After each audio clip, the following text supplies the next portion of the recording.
Hanfei was woken up by the demon purification pot. He was almost fully attracted to the environment just now. Many people he knew and didn't know died.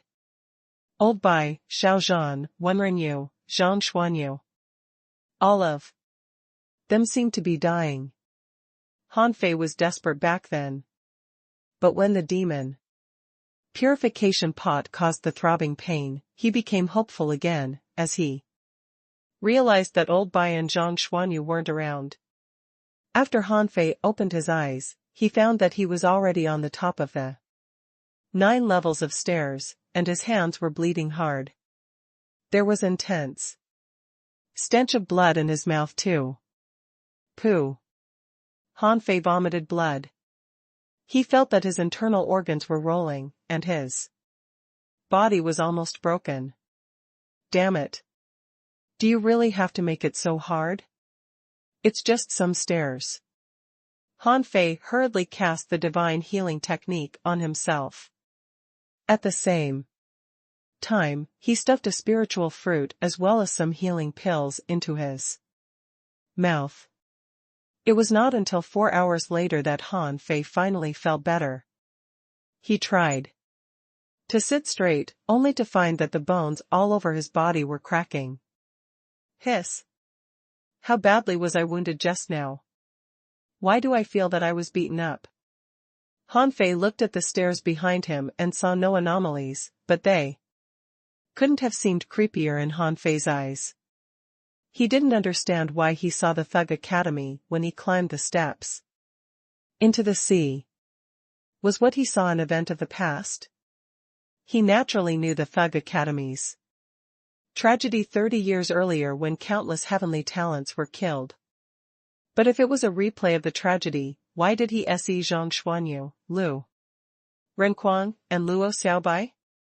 Right, I didn't see Xia Xiaochan. Why was Xia Xiaochan not there? Hanfei cast the divine healing technique on himself again. He realized the flaw in the illusion. If the whole gang was there, there was no reason why Xia Xiaochan would be absent. Bah! Hanfei spat at the stairs. Damn you evil thing, you almost tricked me. He was not in a hurry to examine the offerings on the altar. After all, the offerings and the altar had been here for too many years, and they weren't going anywhere. He needed to be as calm as possible at this critical moment, especially considering that he was wounded. If something was wrong with the offerings, he would definitely suffer. It took Hanfei another 6 hours to get a full recovery. He didn't stand up again until he confirmed that he was in his best state. The first thing that Hanfei attempted to do was to summon his ultra-quality battle suit. However, after he took it out, Hanfei saw nothing but a ragged suit with broken holes everywhere. Hanfei? Shoot. My suit. How did it become like this? Hanfei was dumbfounded. His ultra-quality battle suit had been made with dozens of kinds of materials and more than 500,000 points of spiritual energy. The material cost alone was shocking enough. However, it had been ruined after a walk on the 9 levels of stairs. Hanfei was secretly shocked. What would have happened if he didn't have the ultra-quality battle suit? He reforged the ultra-quality battle suit in the next hour and put it on. Then, he finally stood before the table where the offerings were placed. This time, Hanfei saw clearly that 3 items were placed on the table. On the cup-shaped tray in the center was a red spiritual fruit. To Hanfei's surprise, he couldn't see any information on the fruit, as if the demon purification pot had become useless. On the tray on the spiritual fruit's left side, there was a finger bone which looked like jade. Hanfei wasn't sure what bone it was exactly, but it seemed to be a man's finger bone. But how could a man's finger bone look like jade? No information was displayed by the demon purification pot either. Han Fei didn't pursue further, but simply turned to the spiritual fruit's right side. He saw a black ball on the last tray, which also didn't show any information. However, the ball looked like a black pearl, the size of a thumb. It didn't seem as special as the other two items. Han Fei stepped forward, ready to claim the three items. He knew that they were definitely ultimate treasures even though he didn't recognize them. That conclusion could easily be drawn based on the bones down below the stairs. How many people had been killed in order to get them? Besides, none of the people who made it here were ordinary. Even Chao Tian, a well-known genius, could only reach the 251st floor. Even though he was only training himself there, Han Fei estimated that the mermaid would be a pickle for him, and that he couldn't pass the last 20 levels easily. When Han Fei stood before the altar and was about to take action, he was suddenly astounded. Before, he was slightly further from the table, and he couldn't see it clearly. Now that he was standing right before the table, he discovered to his shock that the first thing that anyone who stood here would see wasn't the spiritual fruit, the finger bone, or the black pearl on the table, but a wooden decorative shelf behind the three treasures. The decorative shelf looked like a shelf in a regular house where weapons were placed, except it was much smaller, and that what was placed on this shelf were no blades, but a vine which had a leaf on it. The moment he saw the green tiny vine, Han Fei's eyes bulged. He saw a sheen of light on the green vine, which was still vigorous and glimmering even though it had been through countless years. However, wasn't the vine the same as that attached to the demon purification pot? Han Fei raised his hand and looked at the demon purification pot on his wrist. He opened his hands and, triggered by his thought, a small calabash appeared in his palm. The moment the demon purification pot appeared, the vine shivered on the shelf, and the demon purification pot began to revolve crazily in Han Fei's hand. Huh? Han Fei was astounded. He remembered that last time the demon purification pot revolved was when he had the soul awakening ritual. At that time, he acquired little black and little white. This time, the demon purification pot revolved again. Boom. Suddenly, a deafening noise echoed in the world. Han Fei felt that his ears were ringing. He didn't know where the noise was from. Unusual noises always came with huge events, so Han Fei was quite anxious at this moment. He dare not move either, because he found that the green vine was flying to the demon purification pot very slowly. Han Fei could only wait anxiously. Outside, it was as heated as before above the steps into the sea. Everybody was doing their regular things. Every day, tremendous numbers of people waited at the entrance of the steps into the sea and stared at it without doing anything. They were waiting for the black and white ghosts to show up. Xia Xiaochan was among them too. She promised Han Fei that she would wait for him for half a month, and it had only been 3 days. Boom. Suddenly, the steps into the sea trembled, and many people lost balance because of the unexpected earthquake. Some even fell on the ground. What's going on? What's the noise about? Why is the steps into the sea trembling? Did anyone acquire any unparalleled treasure? For a moment, everybody at the entrance was passionately asking each other what happened. However, since none of them were really inside the steps into the sea, they didn't really know the answer. At this moment, Xia Xiaochan's eyes glittered, and she thought of something. Has Han Fei acquired the treasure in the steps into the sea? A place like the steps into the sea wouldn't tremble for no reason. Something must have happened. If it didn't happen on the surface of the sea, it could have only happened at the bottom. There were only two people who made it past the 250th floor at the bottom of the sea, namely Chao Tian and Han Fei. Xia Xiaochan would rather believe that Han Fei caused the earthquake. She hadn't seen Chao Tian yet, but since Chao Tian failed to cause an earthquake during his long stay in the steps into the sea, there was no reason why he could do it now. So, it could have only been Han Fei who did it. At this moment, Han Fei was swallowing, as the green vine had already attached itself to the spout of the demon purification pot. Hiss! I have two vines now. Han Fei's eyes cramped. He had been watching it all the time. He had thought that the green vine would be connected to the original vine on the demon purification pot, and the two vines would be combined into one.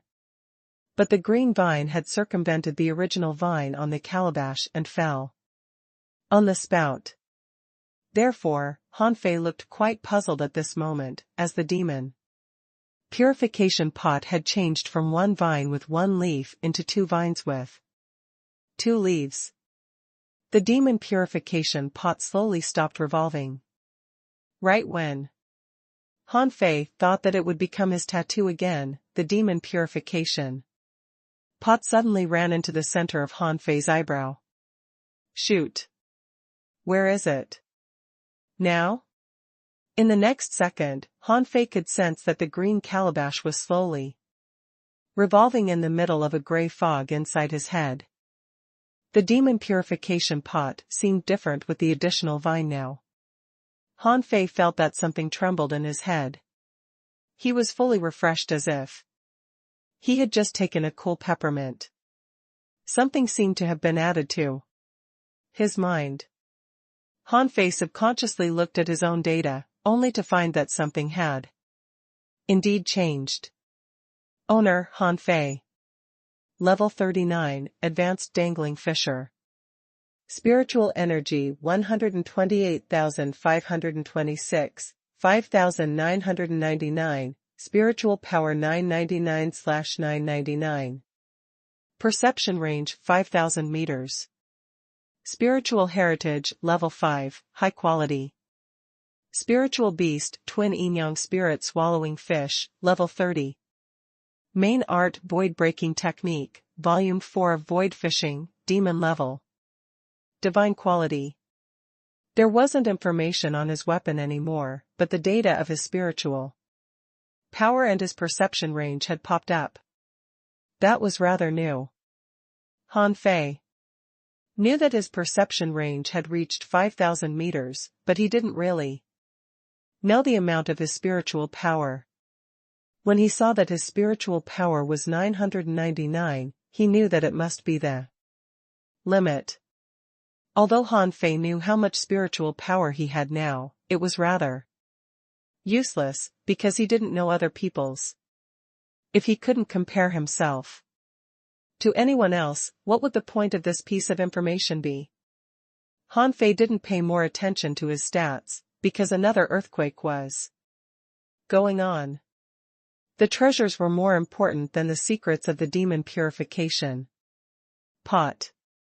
He could examine the demon purification pot anytime, but something might happen to those treasures. Han Fei suddenly opened his eyes and reached for the three treasures on the table. Han Fei's primary target was naturally the red spiritual fruit.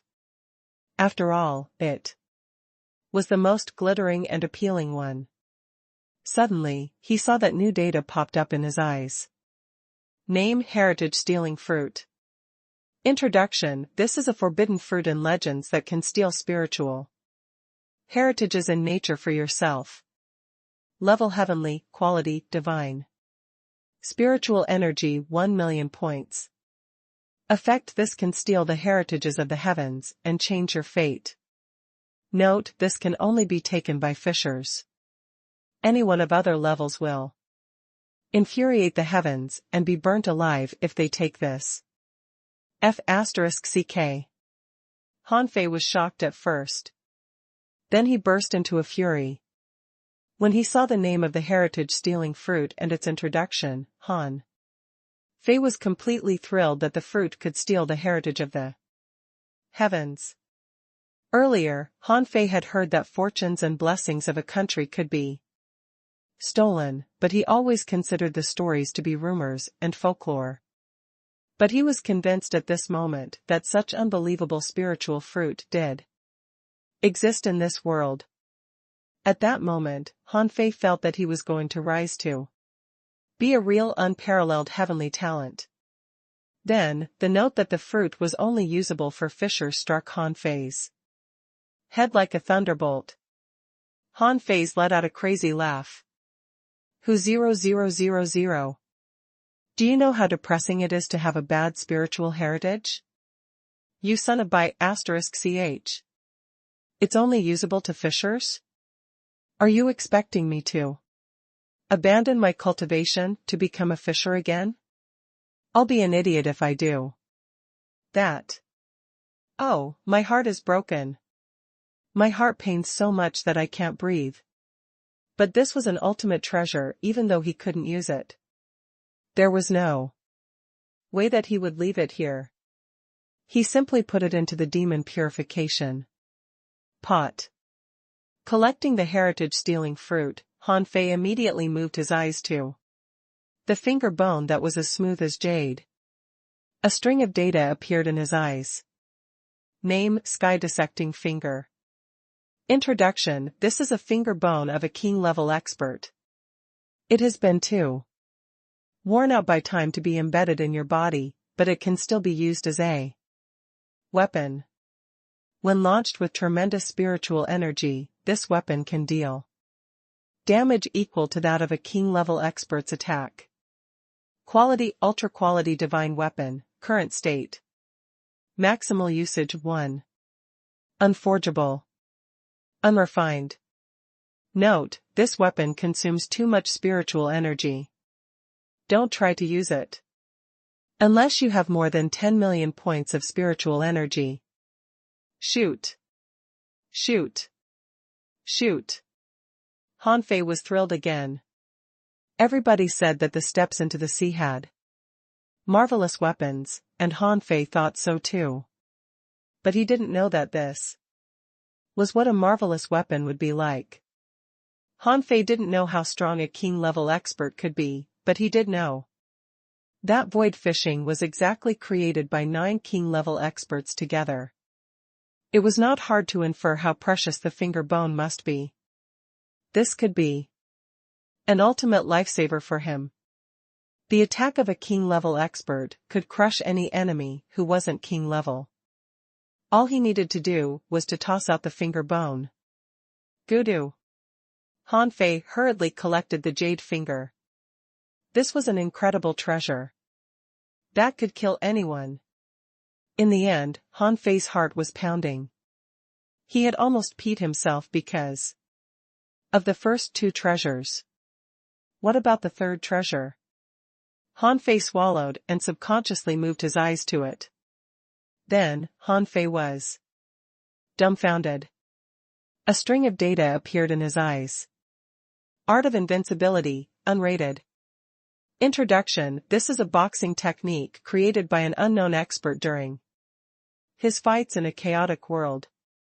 Whoever picks up this art can shake the ocean and the sky with their fists. Shortcoming: This art requires a tough body, a tenacious soul, and infinite resolve to be learned. Superseding art: No art can be deduced. You can only deduce it on your own. Note: Whoever creates an invincible art has invincible faith that makes it possible for them to fight anyone in this world. So, this art can't be rated. Voodoo. Han Fei swallowed and was completely dumbfounded. It was so awesome. Could there really be an invincible art in this world? Based on the information, Han Fei realized that this seemed to be the best battle technique that was above all other arts, because its inventor strongly believed that nobody else could defeat him. Han Fei hurriedly reached for the black pearl. He wouldn't miss such a technique for the world. In a different time and place, the three treasures could build an unparalleled expert when used by the same person. Just imagine this: when they were fishers, they could change their spiritual heritage with the heritage stealing fruit, then, they could cultivate the art of invincibility with their unparalleled talents. In the end, they still had the king-level expert finger as a last resort to protect themselves. In such a way, even an idiot could be transformed into a genius. Han Fei speculated that the three items on the table were specifically prepared for someone. But fortunately, the ritual didn't work out, or whoever got those items would have definitely become awesome. Those were all the ideas that flashed in Han Fei's head during the moment while he was reaching for the black pearl. However, the moment Han Fei touched the black pearl, mystic light burst out of the pearl, and Han Fei saw an enormous fist smashing at him ferociously and unstoppably. Han Fei had no time to dodge at all. As if hit by a real fist, he stepped back quickly and covered his face with his hands. It was a simple movement that everybody could do, but this movement revealed his weakness. The man was invincible and could beat him, and if he dared not fight back, he would only be brutalized. Han Fei sat on the ground, stunned. New epiphanies popped up in his head. Non-stop. He saw countless battlefields where an iron-blood man fought his enemies without any battle suit or weapons, but only covered his fists with fish skins. The sea creatures were crumbling, and the strongest enemies were punched through. Han Fei discovered, to his shock, that the art of invincibility was not a set of techniques or tricks. It was just the expert's experience that he gathered from all his battles.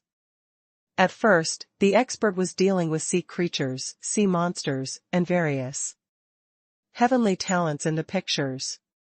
But in the end, Han Fei saw how the sea could be shaken by fists. As the man punched the sea, the surface of the sea was boiling as far as his eyes could reach. Han Fei also saw how the sky could be shaken by his fists, as the man soared up for tens of thousands of meters, heaving his fists, blowing up a super enormous fish on the spot. Wait, how can there be fish in the sky? Han Fei was briefly stunned. But the idea only flashed in his head because there were too many pictures for him to watch. It seemed that the expert's whole life had been recorded. Half a month passed. 3 dragon boats had come to the steps into the sea because of the recent earthquakes in this place, and also because the sacrificial rituals at the steps into the sea were getting out of control. On the first level of the steps into the sea, an exotic creature appeared after someone made an offering. The creature then initiated a slaughter. Someone made offers on one of the first 100 floors and got a high-quality spiritual weapon. It was shocking news for everybody. But those cases were rare. Most people discovered that no creatures were summoned after they made offerings, and naturally, they got no rewards. On this day, when countless people were crowded at the entrance of the steps into the sea, something that shocked everybody happened. Chao Tian came out of the steps into the sea. Someone asked, "Chao Tian, did you make it to the bottom level?" Chao Tian replied, "No." Xia Xiaochan turned around and walked away the moment she heard the answer. She knew that Han Fei had done something big yet again. On the altar, Han Fei had been sitting still for half a month. At this moment, there wasn't any spiritual energy in Han Fei, nor was there any energy fluctuation. However, he was fighting. Yes, he was fighting in those pictures. Han Fei knew that these pictures were Fake, but every time he entered them, he still felt the overwhelming pressure pouring on him. In fact, in these pictures, what he experienced was not the skill of fighting at all, and he didn't even feel the slightest pleasure of battle. All he could feel was pressure, the pressure brought by various marine creatures. Unfortunately, the pictures he could enter were only those for dangling fishers. As for the other pictures, they just flashed through his mind. For example, he saw mermaids, not the kind of inferior man-fish that hadn't fully evolved, but real mermaids. Just the sight of them made him shiver, as if the mermaid's eyes were on him. Suddenly, Hanfei opened his eyes. If someone else was here, he would be frightened by Hanfei's look at the moment. The look contained a strong, confident, and invincible momentum. Anyone could tell from a single glance at him that this guy was a very strong master. Hanfei stood up casually and twisted his neck. He walked to the table on the altar, waved, and collected the table and the tray into Forge the Universe. If the one who set up this altar saw this scene, he would spit blood and think, "You've taken the treasures. How can you also take away the table?" Hanfei's idea was very simple. These 4 things are all priceless, so how could they be placed on an ordinary table? Since I've been here, I'll surely take it all. Hanfei looked around and found no place to go out, nor did he immediately try to communicate with the steps into the sea. He walked down the steps, step by step. This time, there was almost no obstruction, and he felt nothing, as if the steps under his feet were ordinary steps. Hanfei stood on top of the scattered white bones and looked back at the altar. At this moment, he suddenly realized something. Why did he appear in Heavenly Water Village? Why did the demon purification pot bring him to Heavenly Water Village? Why was there a vine of the demon purification pot in the level 3 fishery? Did the demon purification pot only have 2 vines normally? Hanfei didn't know the answers, but he had a feeling that the demon purification pot itself was a big secret. The ground shook again. However, such shakes had occurred countless times in the past half-month. Hanfei wondered whether, like the sea grassland, the seal had a problem. After all, the 4 treasures here were all taken away by him, including the table they were placed on. At this time, he suddenly had a question in his head: who on earth was offering sacrifices here? What was their purpose? Who would receive the sacrifices? Now, these sacrifices are all in my pocket. Is the one who is supposed to receive the sacrifices still here? Will he make trouble for me? Hanfei walked around the altar and found signs of fighting here. There were many breakages at the border of the altar. Then, he pulled away those white bones, and sure enough, under these bones, he found some bones that were not human.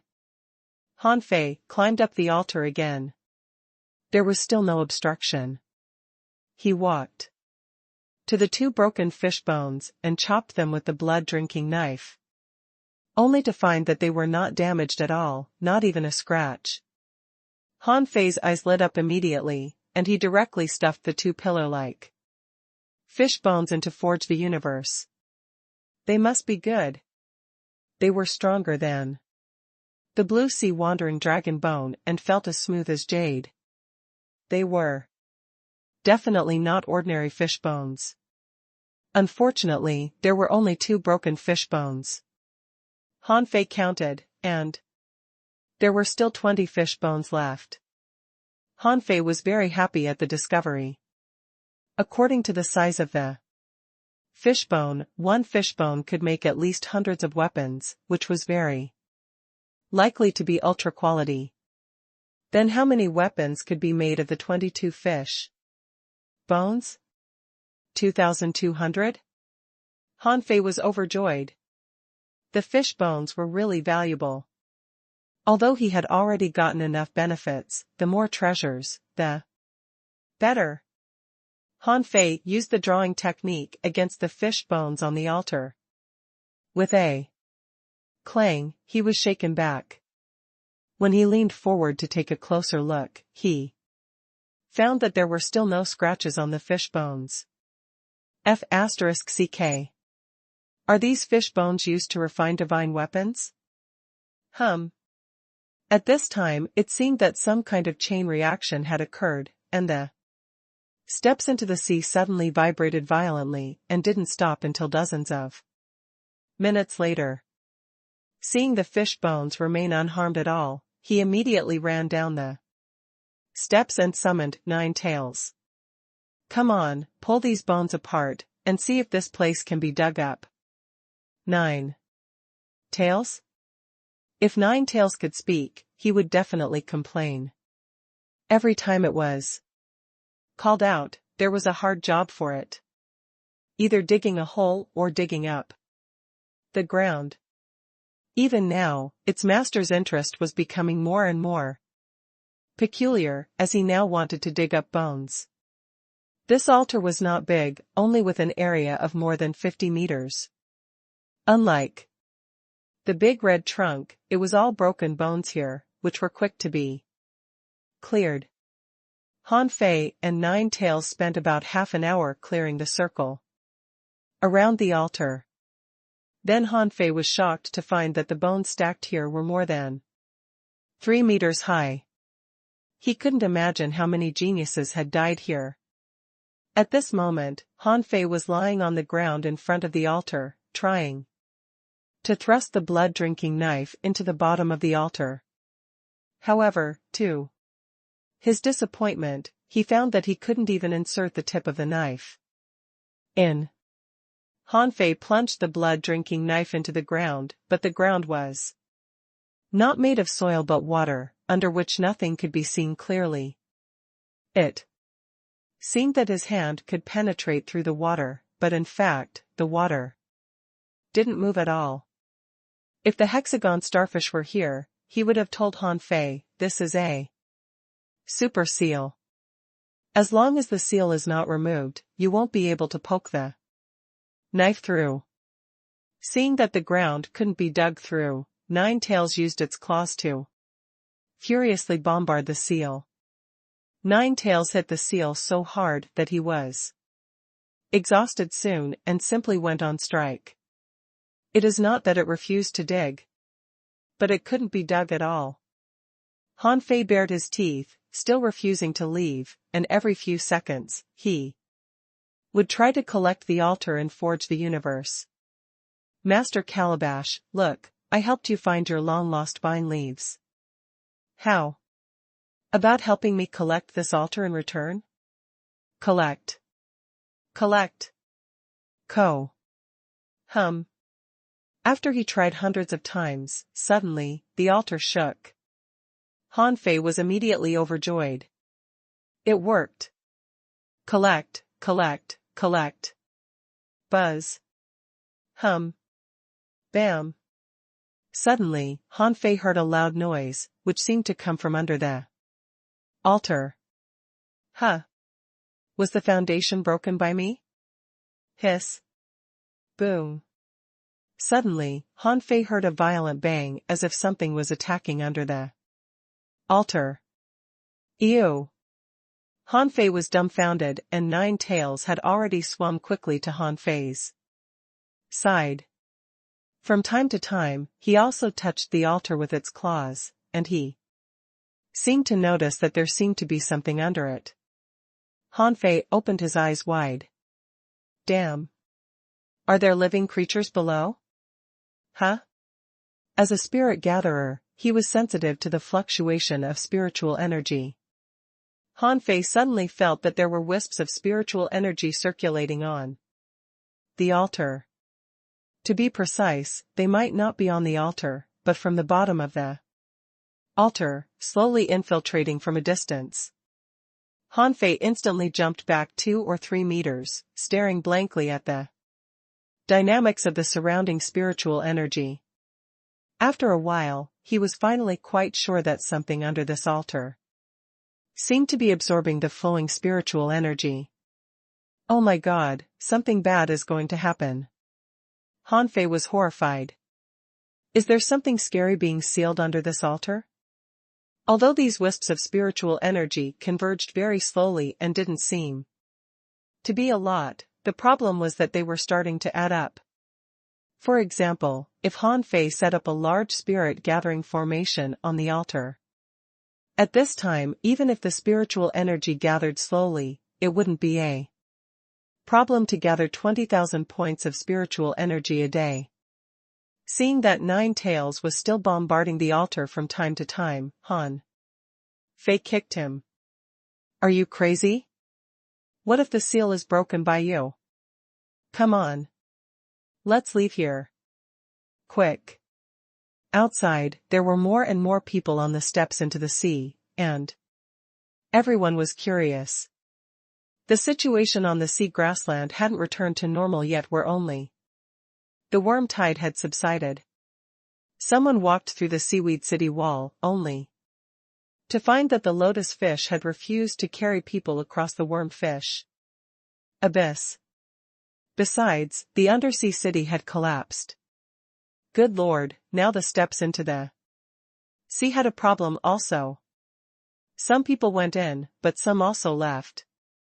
The people who left were all wandering around outside the steps into the sea. To put it bluntly, they were watching the show or waiting for some good luck. Someone said, only a fool will go inside right now. God knows if the step into the sea will collapse. If it does, what can the people inside do? Someone answered, a lot of people have already run out. Don't you notice that? Now those who dare to enter the step into the sea are basically peak level dangling fishers? Someone sighed. I heard that it is Fan Datong, the black ghost. Chao Tian said that he had seen him on the 251st floor. Someone exclaimed, so, no master on the wanted list is simple. The 251st floor? How many treasures will he have to sacrifice? Someone guessed, at least one mid-quality spiritual weapon, I guess? Someone laughed. Are you stupid? What kind of place do you think it is? A mid-quality spiritual weapon? If it is that simple, the steps into the sea would have long been flattened. While they were discussing intensely, suddenly, a fishing boat appeared in the sky, above which a homely girl shouted, come on, I found traces of the black and white ghosts. They have already reached the outskirts. Huh? What? How could that be? F***ck, how did they get out? In an instant, the entire periphery of the sea platform was in an uproar. And that girl who was still shouting was already drowned in the crowd. On an ordinary fishing boat, Xia Xiaochan turned into an ordinary girl and glanced at the sea platform. Right now, there seemed to be nothing happening there, and Han Fei probably might not be able to get out soon. However, he would come out sooner or later. Now, there were still too many people on the steps into the sea, so she had to find a way to attract some people's attention away from it. On the sea platform, near the center, there was a small circle with no people around within nearly a kilometer. No one dared to come here, no matter how chaotic other places were. Gathering here were the heavenly talents from major sects and the important families from the Thousand-Star City. There were many shady-looking characters among them. Chao Tian was surrounded by a group of people at this moment. Yang Diyu asked, hey, Lao Chao, did you really meet Fan Datong on the 251st floor? The stick man? Sun Mu interjected, what he is best at using is a kitchen knife. Li Hai and Li Baizhou nodded on the side. Yes, that guy is very good at using a knife, and most people can't resist his attack when he uses this knife. Yi Baiyu also came over. The guy you are talking about is really mean. He even colluded with Tang Gu, Mu Ling, Chao Qiao, and 2 swords to attack me. However, he is very slow. Is that guy really that strong? Chao Tian smiled. His footwork is certainly not as good as yours, but you are too weak against him if you fight him head-on. Hearing Chao Tian's words, many people curled their lips. Yi Baiyu is weak? Only you dare to say that. Mo Fian asked, where are Chao Qiao and 2 swords? A disciple of a major sect said, they've sneaked away. We all had diarrhea. Because of Fa Datong. As Fa Datong's accomplices, how dare they still stay here? As soon as he finished speaking, he found someone looking at him sympathetically. Then he found that he was suddenly in the air because he was kicked into the sky. Chao Tian took a look at the person. Why, do you want to get revenge? No, no. I'm just casually mentioning it. The man was horrified. Chao Tian usually looked simple and honest, but he really doted on his younger brother. If anyone dared to mock Chao Qiao in front of him, he would definitely beat the hell out of them. Therefore, although many people really wanted to give Chao Qiao a good beating in front of Chao Tian, no matter if it was Yang Diyu, Sun Mu, or anyone else, none of them dared to mention Chao Qiao's name. Li Baizhou diverted the subject, well, Chen ran away long ago. Chao Tian, he seems to have left with your sister. Seems. Chao Tian grunted casually as if he was not at all worried about this matter. But Li Hai suddenly looked at Yi Baiyu and said, Fan Datong is weird. Isn't it said that there is also a white ghost besides the black ghost? Fan Datong is the black ghost. Then where is the white ghost? Mo Fian suddenly exclaimed, oh, they must have disguised themselves. Disguise? These people were stunned for a moment and then all looked at Mo Fian. Mo Fian immediately told them about her encounter with Xia Shaochan on the 201st floor. At that time, if Han Fei hadn't arrived right away, maybe she would have fought Xia Shaochan. Huh? Sun Mu suddenly asked, you mean, that man is actually a woman who put on a disguise? Who can disguise oneself so thoroughly? Yang Diyu shouted, what's so strange about this? He could even cause so many of you to have diarrhea. Have you ever seen a group of dangling fishers have diarrhea all at once? Sun Mu frowned. Mo Fian, the person you mentioned seems to be quite different from the white ghost. I heard that the white ghost is a soul warrior, but the man you talked about is a hunter. Wait. Where has Chao Qiao been before? Everyone? After a while, someone said, I think he had gone to the sea grasslands. Someone shook their head. No, he came from the undersea city. Someone saw him driving a ghost speed divine boat there. Suddenly, Mo Fian paused. Sun Mu, you mean? How could it be? Sun Mu's face turned gloomy. Is that possible? Don't forget, the black and white ghosts are both intermediate dangling fishers. Yang Diyu stuck his big head over. What are you two talking about? Li Baizhou added, that's right. Are you two talking in code? Say something we can understand. Sun Mu suddenly raised his head, his eyes icy. We are all deceived. However, we still need to confirm one thing. When and where did they first appear?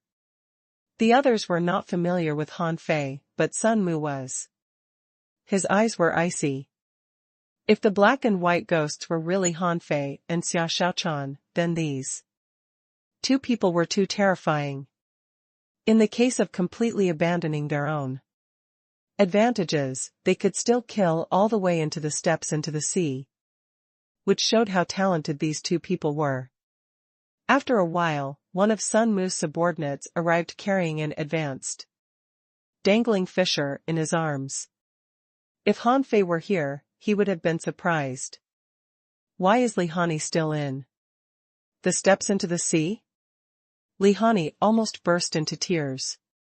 At first, he thought he was really lucky. He fought frantically on the steps into the sea. Others offered sacrifice for opportunities, but he did that for a breakthrough. 2 days ago, he finally made a breakthrough and became an advanced dangling fisher. No wonder it was said that one who survived a great disaster was destined to good fortune ever after. He couldn't believe he had such a rapid growth rate. Sun Mu's subordinate said, "Young master, we've been sure that the first place where the black and white ghosts appeared happened to be between the steps into the sea and the undersea city, slightly closer to the latter. And those two people didn't appear until the undersea city collapsed. This person is called Li Hani, who Han Fei used to impersonate. He was also once caught by the black and white ghosts." Li Hani felt his heart skip a beat. He was not an idiot. Did this man mean that the black and white ghosts were actually Han Fei and Xia Xiaochan? Li Hani suddenly remembered that both Fan Datong and Xie Xiaoan were foodies, who were exactly the same as Han Fei and Xia Xiaochan. Although, they always put a person in the hot pot, which frightened him the most. It was just because of this that he had never doubted them. And he remembered whenever he spoke ill of Han Fei, Fan Datong would beat him. Fuck, so Fa Datong was Han Fei. He was 100% sure now. Sun Mu just glanced at Li Hani without paying attention to him, and then analyzed, "That makes so much sense." He sneered. Chao Qiao watched us all enter the steps into the sea, and went to the sea grasslands to find Han Fei, who made a name for himself after what happened in the sea grasslands. But at that time, Han Fei pretended to be Li Hani and ran to the undersea city, so Chao Qiao went to the undersea city as well. But when he arrived, the undersea city had already collapsed, so he could only return here. And then, of course, Chao Qiao could meet the black and white ghosts here, who were actually Han Fei and Xia Xiaochan. Huh. Yang Diu's eyes widened suddenly. Goddamn, so Chao Qiao has always known that the black and white ghosts are Han Fei and Xia Xiaochan? Mo Fian nodded. Otherwise, do you think that Chao Qiao would waste his time on people with no strength? Li Hai and Li Baizhou glanced at each other.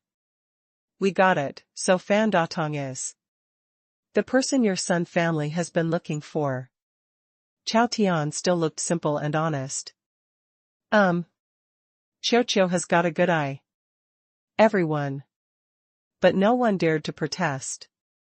If someone else found these two bastards to make trouble for them, they would have been skinned alive.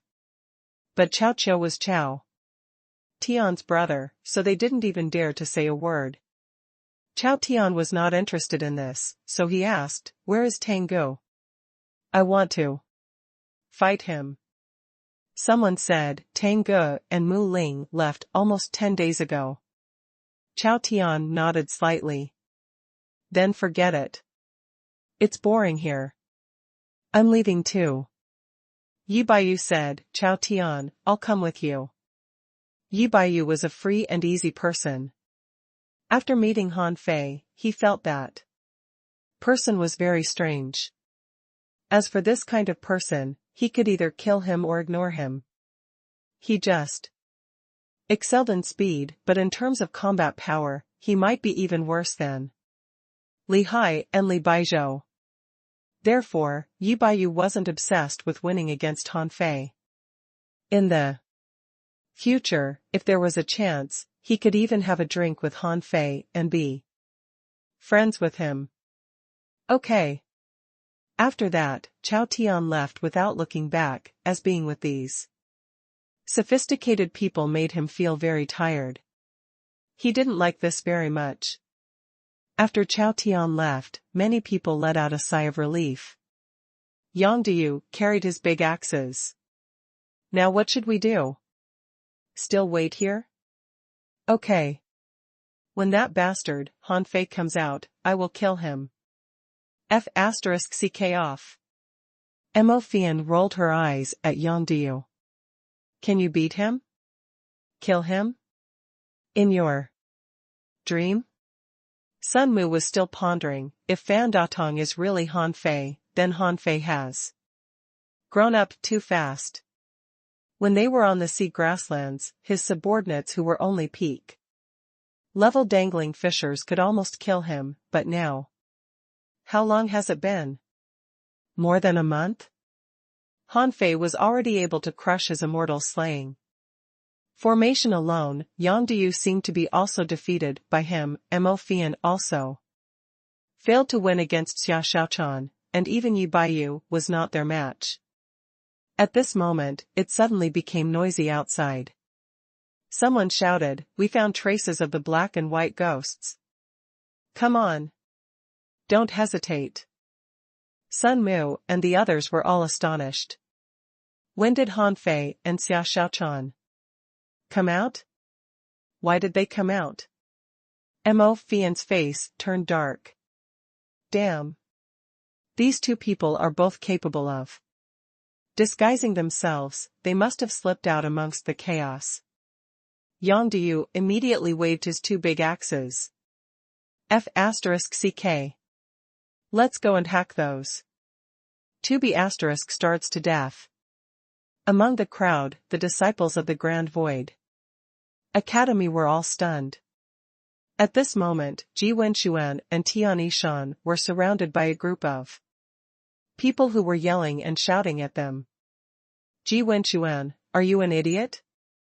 When did our academy have such a strong disciple? That's F***king impossible. Great, we will become a laughing stock this time. Someone suggested, should we join them too? But Tian Yishan suddenly cursed back, I don't believe you could have done any better if you were there. He just claimed to be a disciple of our academy. What would you have done if it were you guys there? Someone curled his lips.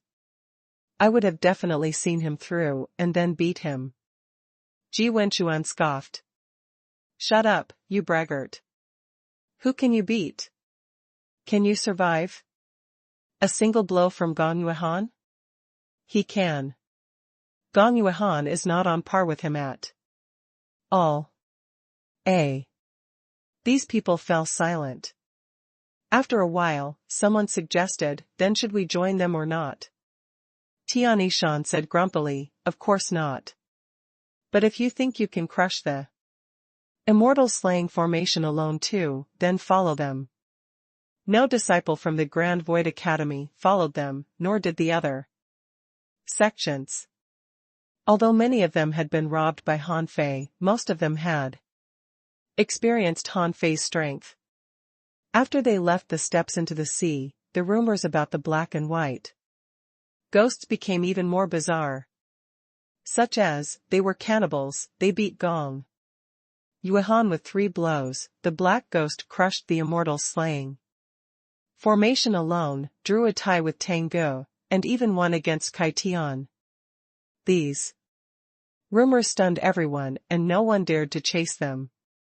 Especially when Sun Mu mentioned that the black and white ghosts were actually Han Fei and Xia Shaochan. Most people felt that it was not a big deal that they just snatched their sea-swallowing seashells. Lost money could be made again, but if they lost their lives, they couldn't come back. Only the daredevil Yang Diu took his men to chase Han Fei, and Li Hai and Li Baizhou also went with him. Sun Mu and Mo Fian only sent a few subordinates to go with them to check things out. Especially Sun Mu, he only sent 2 men over. He believed that Han Fei was still in the steps into the sea, and the current vibration of the sea platform must have something to do with him. Just an hour after they left, the steps into the sea suddenly vibrated again. And the vibration was a bit more violent than the previous days. Now there were not many people coming out of the steps into the sea. At this moment, Han Fei was standing on the spring eye in the middle of the steps into the sea, dressed in a mid-quality battle suit, wearing his long hair down, and holding a big hammer in his hand, looking a little frightened. If Xia Xiaochan were here, she would immediately recognize this person was Han Fei. Because what Han Fei used was Li Gang's face. And only a very small number of people knew Li Gang here. It was for this reason that Han Fei used Li Gang's face so that Xia Xiaochan could recognize him easily. Li Gang had an average face, so, except for those who were familiar with Li Gang, even a person from the Blue Sea town might not even be able to recognize him. As soon as Han Fei stepped onto the central spring eye, someone shouted to him, "Brother, what's going on down there? How many people are there?" Han Fei made up a random response, "A lot of people have run out of here. God knows why the step into the sea keeps shaking." Someone smiled. "Then have you summoned a creature?" Han Fei rolled his eyes. "What? I just had a fight with a big octopus and got a low-quality spiritual weapon." Han Fei felt that his answer should not be a problem. He just summoned an octopus and got an average prize, so he wouldn't attract much attention. However, many people exclaimed in amazement, "You summoned a creature? Isn't it said that no creature can be summoned now? What happened?" Han Fei was shocked. "What? No creature could be summoned now?" On a sudden inspiration, Han Fei quickly said, "It's not true, but I tried many times before I successfully summoned the octopus." There was nothing wrong with what he said, so when Han Fei fell on the steps into the sea, many people ignored him. Now, more people were waiting for intermediate dangling fissures coming out of the central spring eye. It was said that the black and white ghosts were both intermediate dangling fissures.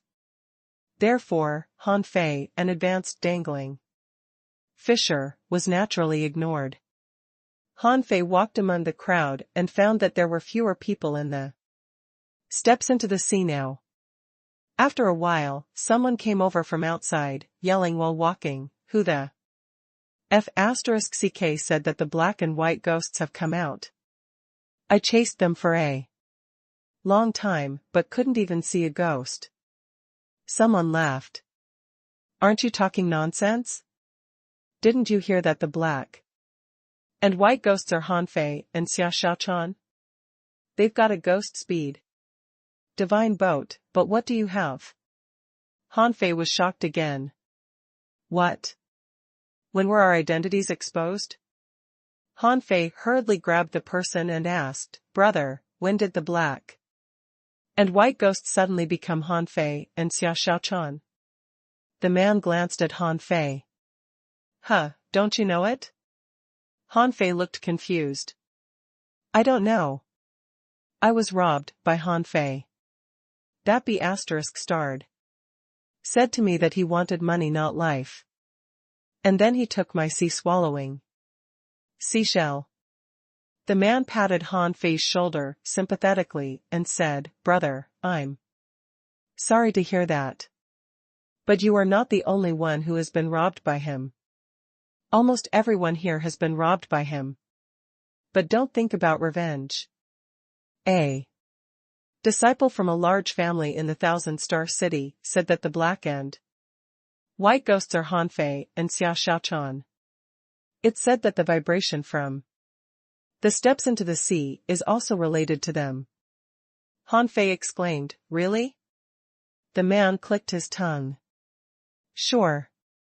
Look over there, all the people from the Thousand-Star City are there." Han Fei looked at that side, but unfortunately, there were so many heads there, and he could only vaguely see that there seemed to be a clearing. Han Fei smiled bitterly. "Okay, I have to let it go then. God help me not run into them again. I don't want to be robbed again." Someone laughed. "Yeah, you'd better just forget it. Now many people are chasing them. Isn't the step into the sea still shaking? Are you sure it is because of them?" The man straightened his face. "Of course. Some people say that they have seen the black and white ghosts with their own eyes." Han Fei replied a few words, and when he turned around, he frowned. "Did Xia Xiaochan show up?" "It must be so. Why did Xia Xiaochan suddenly show up although she didn't have to? She must be trying to distract these people." Han Fei walked through the crowd and glanced around, and found that there were many teams from the 7 sects who stood in 2s and 3s. Among them, Sun Mu and Mo Fian were standing together and seemed to be discussing something. Suddenly, Han Fei paused. Wasn't that guy, being held to the side, Li Hani? How was he caught again? Li Han was thinking about how to escape now. Damn, I just came out to gain some experience and seek opportunities. Why did I get into this mess? It was all because of Han Fei. That be asterisk starred. Why did you impersonate me? Have I ever offended you? I just had a little conflict with you in the fiery mountain. Did you have to take revenge on me so cruelly? Li Hani secretly glanced around, only to see a familiar figure in the crowd. The owner of the Fish Dragon Hot Pot restaurant? Although Li Hani wasn't on good terms with Han Fei, he visited the Fish Dragon Hot Pot restaurant a lot. Especially after the conflict with Han Fei. He specially took some time to study Han Fei, so he naturally knew Li Gang. For a moment, the two of them stared at each other, their eyes filled with surprise. But soon, Li Hani glared at Han Fei as if he tried to kill him with his eyes. "Fuck you, Han Fei. Did you specially come here to see how messed up I am? Huh?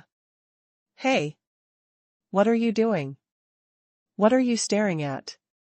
One of Sun Mu's men saw Li Hani's body stiff and slapped him on the face. Hearing it, Sun Mu and Mo Fian both looked over. Han Fei threatened Li Hani via voice transmission, "If you dare to expose my real identity, I will beat you to death when I return to Blue Sea Town." After that, Han Fei turned around and got into the crowd. When Sun Mu looked over, he only saw a disappearing figure. And his face immediately changed. "Attention, everyone. Hurry, Han Fei has come out." There was a rule in the steps into the sea that no killing was allowed. This rule was nothing more than to prevent the strong from bullying the weak, to monopolize resources. However, this was only an unwritten rule. After all, no special person was sent to execute this rule here. Therefore, when a certain person aroused public outrage by robbing thousands of people in the steps into the sea, this rule no longer existed. Sun Mu's reaction was very quick. He immediately noticed that Li Hani looked strange and even a bit angry. Who would make Li Hani angry? Of course, it was Han Fei. Therefore, when Sun Mu saw the figure disappearing from the crowd, he was sure it was Han Fei. If Han Fei didn't run, but instead stood there pretending to be a passerby, he would not have found him. But the point was that he found Han Fei's back very familiar. Get out of the way, step aside. Han Fei, stop. Attention, Han Fei has already left the steps into the sea. Han Fei was completely speechless. Damn, I just glanced at you in the crowd. And you found me so quickly? His current perception range was very far, so he knew that Li Hani had not betrayed him. The only reason was that Sun Mu was too shrewd. However, not only Han Fei could perceive by mind, so even though Han Fei was leaving quickly, he was still targeted by a group of people. No flying on the sea platform, no fighting on the sea platform. But these rules were all bullsh*t now. If you were strong enough, you could do anything you wanted. The disciples from the 7 sects all stood up, and seeing Sun Mu and Mo Fian chasing Han Fei out, someone immediately shouted, "Brothers and sisters, let's join hands to kill him. Fan Datong is a disgrace to this world. Let's wipe him out." These people had a large range of perception, but Han Fei had a larger one. The crowd began to riot, and Han Fei even saw someone take out a weapon and someone directly begin to fuse with their spiritual beast. Ew! In the crowd, someone pointed at Han Fei. It's him. It's him. It's him. Han Fei had already started running and chanted, "Oh, oh, little Neza, little Neza, I'm little Neza." Then he suddenly jumped and flew into the sky. Swoosh! A pair of golden red wings suddenly unfolded. Swish! Han Fei waved his wings and began to fly. At the moment he just flew out, he was directly drowned in the effects of various combat skills. F***ck. Han Fei swallowed. Are there so many people trying to hit me? Did I offend so many people? Almost at the same time, Sun Mu and the others jumped into the sky too. In an instant, the sky was covered by numerous fishing boats. Swish! Swish! Swish! The fishing boats, like serial rocket launchers, broke through the sky in the blink of an eye, leaving white marks in the sky while chasing after Han Fei. Han Fei had taken out the second wind god boat. Compared with the one he gave to Xiao Xiaochan, the speed of this one was nearly 500 kilometers faster per hour. After all, when refining the first wind god boat, Han Fei didn't have so many materials.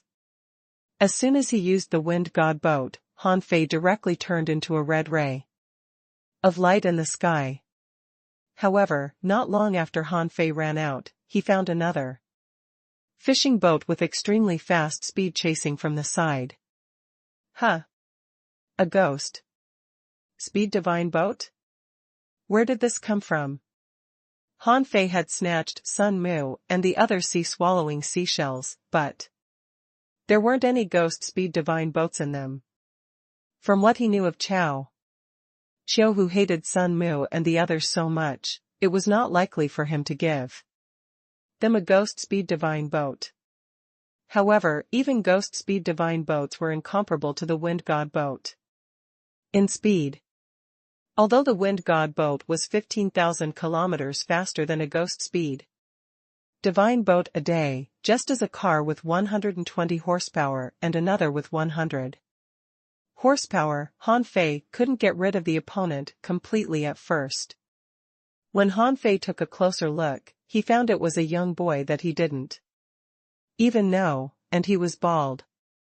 Han Fei was particularly afraid of seeing bald heads, because whenever he saw them, he would remember the days when he was bald and how hard he was laughed at by Xiao Xiaochan and the others. Han Fei said to that bald boy, "Hey. Who are you? Do I know you? Why are you chasing me?" The bald grinned. The thousand-star city, Qin family, Qin. Han Fei was speechless. Have I ever offended you? The bald grinned from ear to ear. I heard you are very strong, so I want to have a fight with you. Han Fei cursed. Are you King sick? Can't you see me running away? I can fight you next time. But not now. Han Fei didn't bother to talk to him. He had heard of the name Qin. Long time ago. It was said that among the younger generation of the children of the big clans, he and Chao Tian were both geniuses and excellent at bare-handed techniques. Chao Qiao mentioned Qin more than once. But hadn't this guy left earlier? Why was he still here? Fortunately, Han Fei's wind god boat was too fast. Qin chased him for a while and found that he had been thrown off. He was confused. Didn't Chao Qiao say that Ghost Speed Divine boat was the fastest fishing boat in the level 3 fishery? Why was there a fishing boat faster than Ghost Speed Divine boat? Seeing that he couldn't catch up with Han Fei, Qin shouted, "You're running in the wrong direction." However, Han Fei had already run too far to hear him. Han Fei muttered, "Haha. Do you think you can catch up with me? In your dreams?" While Han Fei was still triumphant, his face suddenly stiffened and his expression changed suddenly. Because a fish hook suddenly appeared in front of him, directly tied his legs, and pulled him up in the air with a jerk. Swish! Han Fei immediately put away the fishing boat and took out his blood-drinking knife. Rip! The fishing line was immediately broken, and Han Fei had already flown away. Dozens of kilometers in the blink of an eye. 1,000-mile fishing technique. Is it a hanging fisher? No, hanging fishers can't fish from such a distance. Huh? And dozens of miles away, on the roof of a dragon boat, a hanging fisher exclaimed, "Huh?" This guy responded so quickly. He cut off my fishing line in an instant. Han Fei opened his wings and immediately flew into the sky. However, Han Fei could perceive that the fishing line without the hook was still trying to tie him up. Damn it, a dragon boat? Above the sky, Han Fei saw a huge fuzzy figure in the distance. It must be a dragon boat. He had actually entered the area of a dragon boat. Immediately, Han Fei turned around and left. However, then he saw a black spot running at him from a distance. It was Qin who wanted to fight him. Han Fei just slightly paused, and the fishing line wrapped around his arm.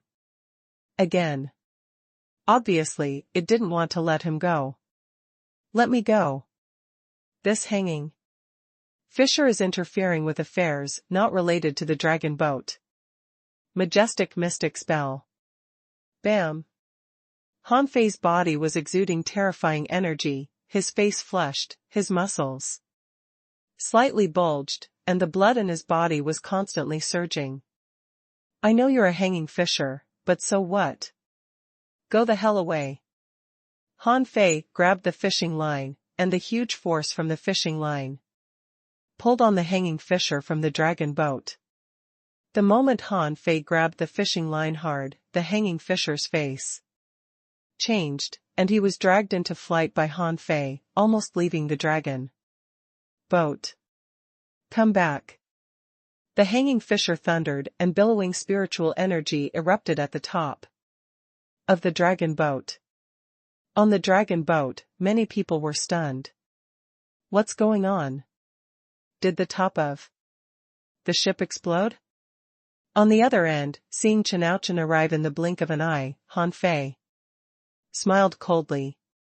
Humph, what makes him think he has more spiritual energy than me? Let me teach him a good lesson. The hanging fisher only felt the billowing spiritual energy from the fishing line all converging at one point. What?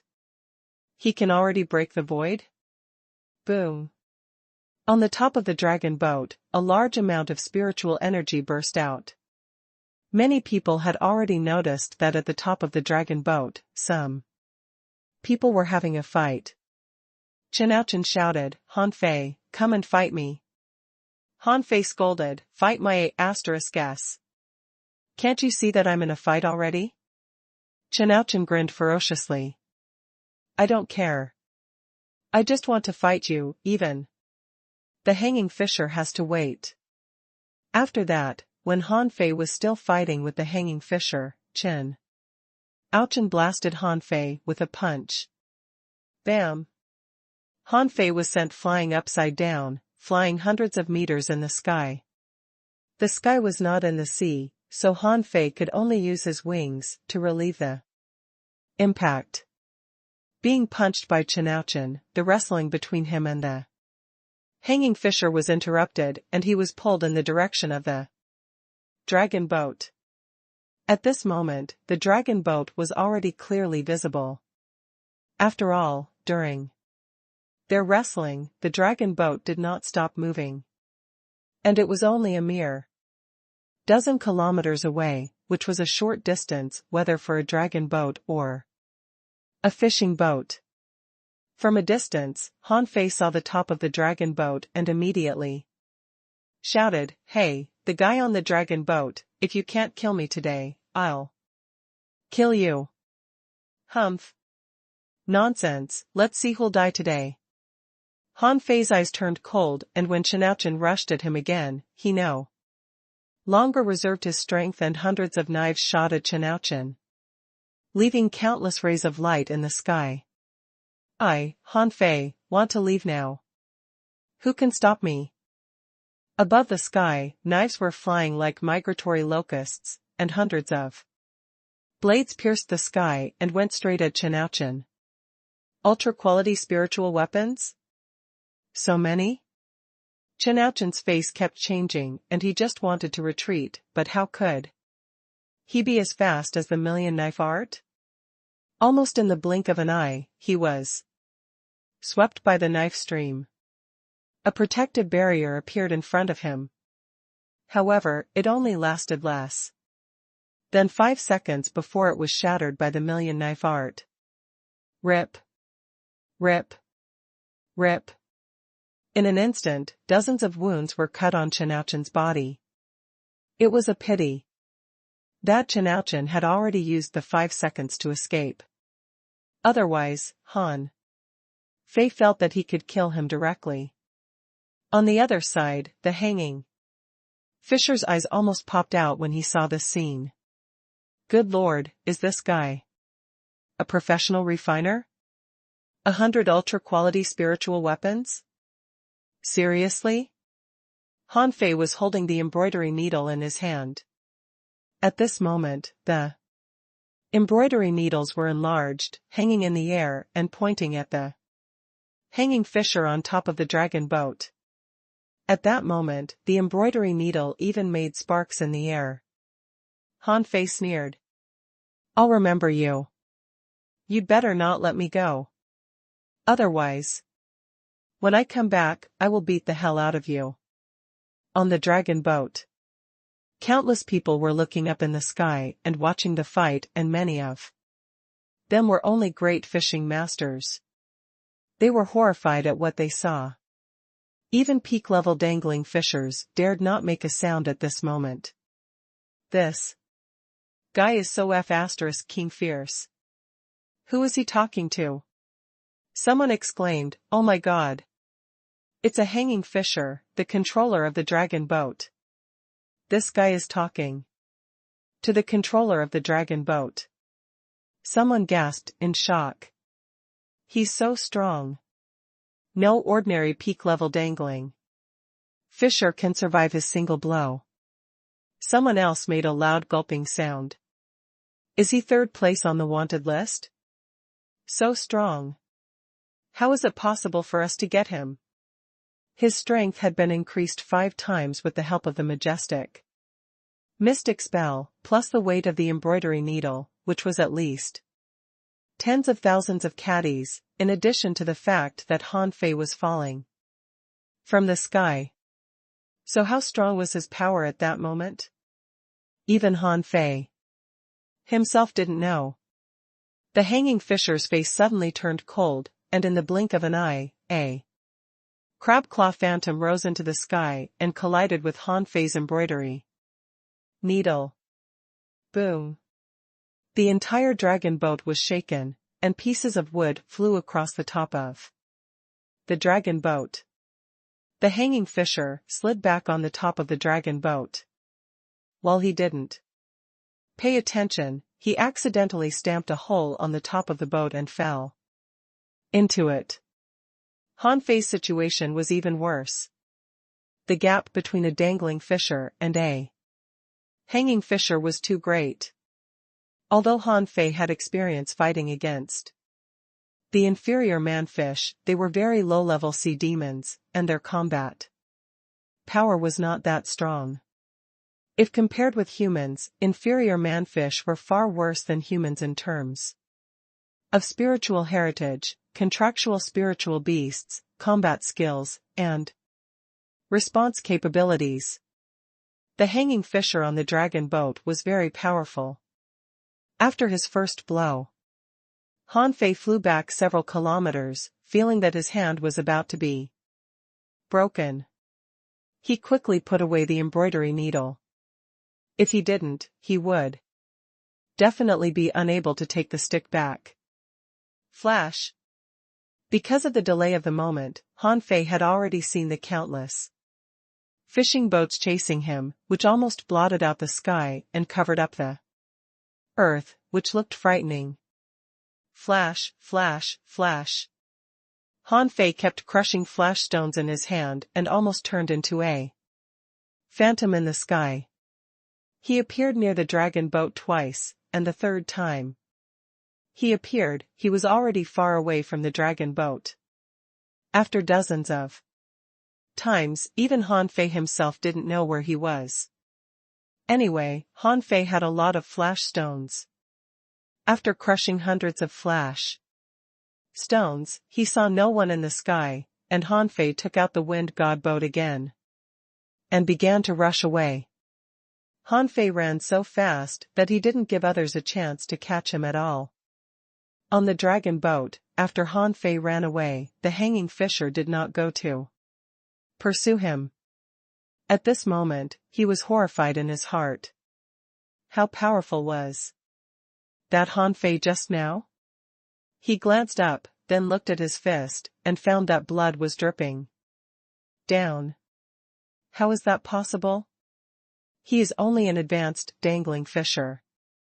The hanging fisher frowned. Now he needed to seriously consider what Han Fei said. If he grew into a peak-level dangling fisher, would he be stronger? Although he didn't believe that a dangling fisher could challenge him, that was for ordinary people. For heavenly talents, this was not necessarily true. After all, there was indeed an example. Chao Tian once killed an intermediate hanging fisher. Few people knew about this, but it didn't mean that no one knew it. At that time, Chao Tian was only an advanced dangling fisher. Han Fei didn't need to know this. He only knew that he successfully escaped. Dozens of seconds after Han Fei ran away. On the dragon boat, the hanging fisher calmly ordered his men to repair the top deck. Although the dragon boat was very strong and sturdy, it certainly couldn't withstand a full-force blow of a man comparable to a hanging fisher. At this time, a subordinate of the leader was reporting to him, "Master, we found traces of Xia Xiaochan." Oh? This hanging fisher was slightly taken aback. Why did his subordinate tell him this information? He didn't break the rule even if he caught Han Fei, because Han Fei once killed people on the dragon boat, and he caught him to maintain the dragon boat's rules. Although Xia Xiaochan was with Han Fei, he had no reason to touch her. Was his man out of his mind? However, at the moment he was stunned, the man in front of him had disappeared. He saw a shadow suddenly wrap around his body. Ho 00000. A terrifying dragon roar exploded in his ears. Immediately afterward, a sharp and powerful knife light swept at his neck. Bam! The hanging fisher was shocked, immediately gathered all his spiritual energy to his neck, and punched backhand, and the shadow of his fist flashed hundreds of meters away. Xia Xiaochan's figure appeared 100 meters away. There is one more person who wants to kill you. Protect your head well. As soon as the hanging fisher went to take a shot, Xia Xiaochan disappeared. Again. Damn it. This hanging fisher was only the controller of the dragon boat, but he couldn't control everything. If he could, he really wanted to activate the dragon boat formation instantly and trap Xia Xiaochan in the boat. Unfortunately, Xia Xiaochan had already run away at this moment, and she crushed flash stones and disappeared without a trace in the blink of an eye. The hanging fisher touched his neck with his hand, only to find that it was bleeding. If Xia Xiaochan had already broken through to be a hanging fisher, wouldn't he be killed on the spot? He couldn't help having a cold sweat. Compared to Han Fei, this Xia Xiaochan was even scarier. He didn't even notice that she had approached at all. This was really weird. After all, Han Fei was a soul warrior and a spirit gatherer, and his fighting style was aboveboard. However, the hunter was different. Just like Xia Xiaochan, one blow meant one kill. If they missed, they would immediately escape. The more the hanging fisher thought about it, the more he regretted attacking Han Fei. Looking at the horrified eyes of his men, the hanging fisher snorted coldly. What are you looking at? Get out. His men immediately fled in fright. When everyone left, the hanging fisher suddenly felt liquid flowing through his cheeks from his ears, and when he touched it with his hand, he found it was all blood. Immediately afterward, blood was flowing out of his nostrils. Damn it. In fact, the battle was more than that. Chen was not seriously injured after being swept by the million knife art, but he did fall into the sea. At this moment, he was blaming himself. He underestimated his opponent so much that he didn't fuse with his spiritual beast or summon his contractual spiritual beasts in the battle, and didn't even use any combat skills. Who the hell could have expected that Han Fei had nearly 100 ultra-quality spiritual weapons? Where did he get them from? Did they fall from the sky? Even the children of the big clans wouldn't be given any ultra-quality spiritual weapons when they came out to gain experience. Otherwise, they would end up gaining no experience at all. He had every reason to suspect that Han Fei got all his ultra-quality spiritual weapons from the steps into the sea, which was very likely to be related to the change of the steps into the sea. Only less than 10 seconds after Chen swallowed some pills, a figure appeared on the bottom of the sea.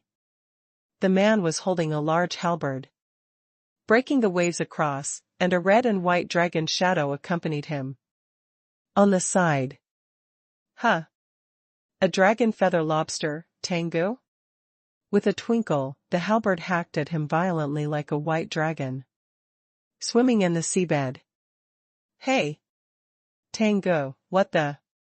Chen hands turned dazzling gold and grabbed the halberd, but he was still pushed all the way back, leaving a trail hundreds of meters long on the muddy seabed. Who?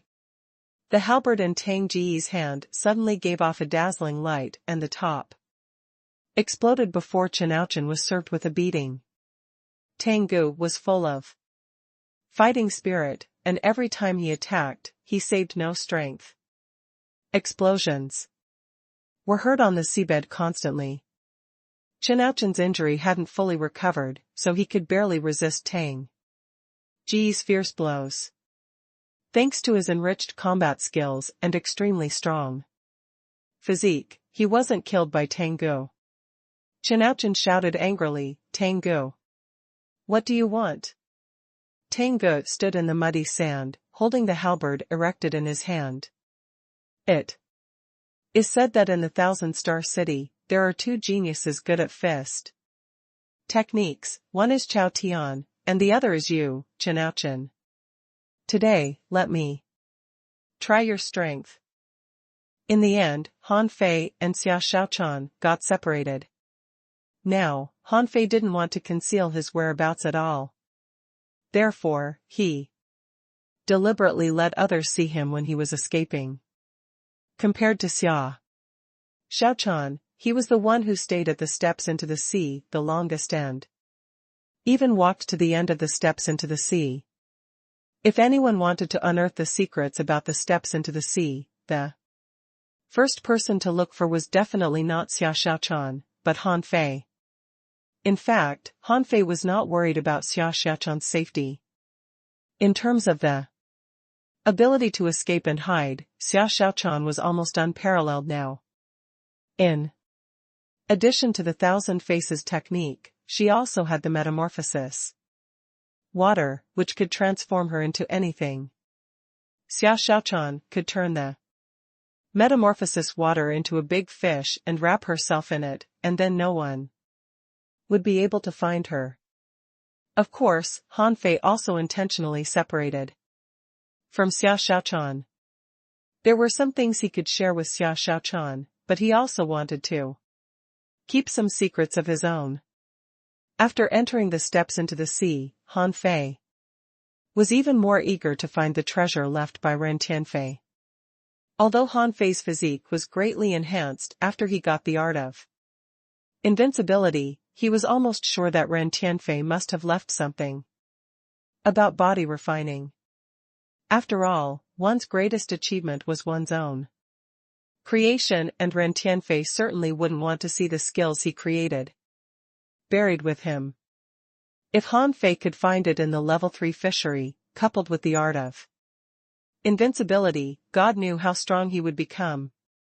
In addition to this reason, there was another reason why Han Fei didn't want to take Xia Shaochan with him. That was because the goddamned abyssal chasm was too dangerous. He could tell how dangerous that place was from the book that Yang Ruoyun gave him. For hundreds of years, countless teams had come to explore it every year.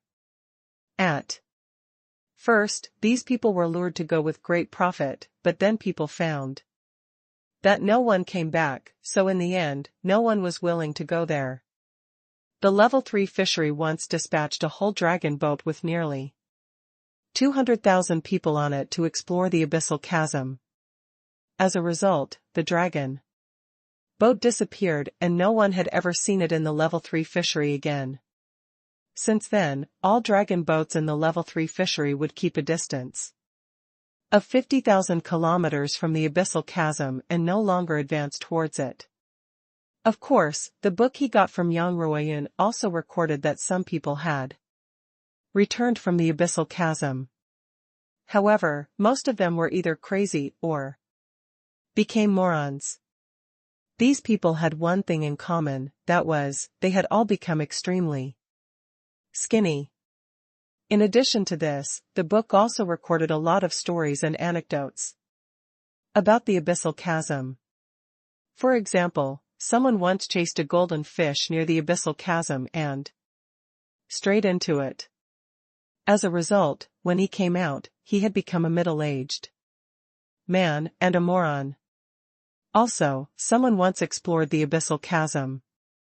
Not long after entering it, he came out from the other side of the sea, which was hundreds of thousands of kilometers away from the entrance. There were also people who intended to fly above the abyssal chasm. As a result, when they flew out, the people on the ship had all become skeletons. There were so many weird records like this, too many to count. When Han Fei finished reading the book, he couldn't help but take a deep breath. Is this like the King Bermuda Triangle or something? Han Fei felt this book was as interesting as 100,000 Whys. It reminded him of the most terrifying forbidden places in the world he read about in his previous life. Wasn't the Bermuda Triangle as weird as this? No matter what, airplanes, cruise ships, and boats would all disappear in it. In fact, in his previous life, Han Fei had studied Bermuda, and once wanted to explore it. At first, people just thought that the sea area there was rather chaotic, prone to storms, and there were turbulences on the seafloor. And some people said that there were large waves, tsunamis, and so on there. In the end, as what happened there was really unexplainable, people began to associate those unknown things with theology, claiming that there was an illusory eye in Bermuda that could make the people on board lost. But no matter how technology was developed, even the most advanced instruments would fail there, and even airplanes would disappear when flying across it. Then people began to put forward the magnetic field hypothesis, which was unanimously approved by everyone. But there were also weird phenomena that could not be explained. For example, when a plane flies over Bermuda, decades pass in the outside world. Was this also because of magnetic fields? But Han Fei knew that these were all rumors, and there were also scientific teams who specifically refuted them. But if it was true or false, Han Fei had no idea. Now, this abyssal chasm seemed to be even more mysterious than Bermuda. In Bermuda, some people could still come out. It was even a tourist attraction. And weird things would only happen there occasionally. But very few people who entered this abyssal chasm could escape. Han Fei, just want to curse, F***ck. Zhang Xuanyu, you idiot. Why the F***ck did you run to this damned place? Han Fei's other purpose was to find Zhang Xuanyu, which was more important than obtaining Ren Tianfei's treasure. After all, Zhang Xuanyu had been in there for long, so he'd better be quick. Then, Han Fei continued to curse, Ren Tianfei, you old B*****, you just want me to die faster, don't you? The level 3 fishery spans hundreds of thousands of kilometers. Why the hell did you choose to hide the treasure in the abyssal chasm? 3 days had passed. The news that Han Fei drove his fishing boat into the abyssal chasm spread throughout the dragon boat, and everyone who heard this was dumbfounded. Someone exclaimed, he has already run away, and no one can catch up with him. Why is he running into the abyssal chasm? Does he want to die? Someone shook their head in disbelief. He must be mad. Is this the difference between ordinary people and geniuses? Are geniuses all daredevils? Someone sneered. Can geniuses do whatever they want? It's the abyssal chasm. I can imagine how he will die miserably there. Xia Xiaochan appeared near the flowstone pit of the level 3 fishery. In front of her, there was a small team of people who were trembling and dared not speak. Is the guy trying to save Zhang Xuanyu? But how can he find him in such a big place? Xia Xiaochan asked, tell me, has a fat guy appeared around the flowstone pit recently? Huh? Girl, that was a long time ago. Cut the crap. What I want is information. If there is no news for me, I will throw you into the sea to feed the fish. Someone gasped with shock. Girl, we really don't know. Suddenly, someone hurriedly said, "Girl, you can go to the ghost ship to buy information." Everyone knows in the level 3 fishery, the ghost ships intelligence is the most accurate. We are just here to try our luck. Xiao Xiaochan paused and murmured, "Ghost ship, evil shield." "Fine, you go too. Find Zhang Xuanyu, and I will go to find Kuang Kuang and Xiao Bai."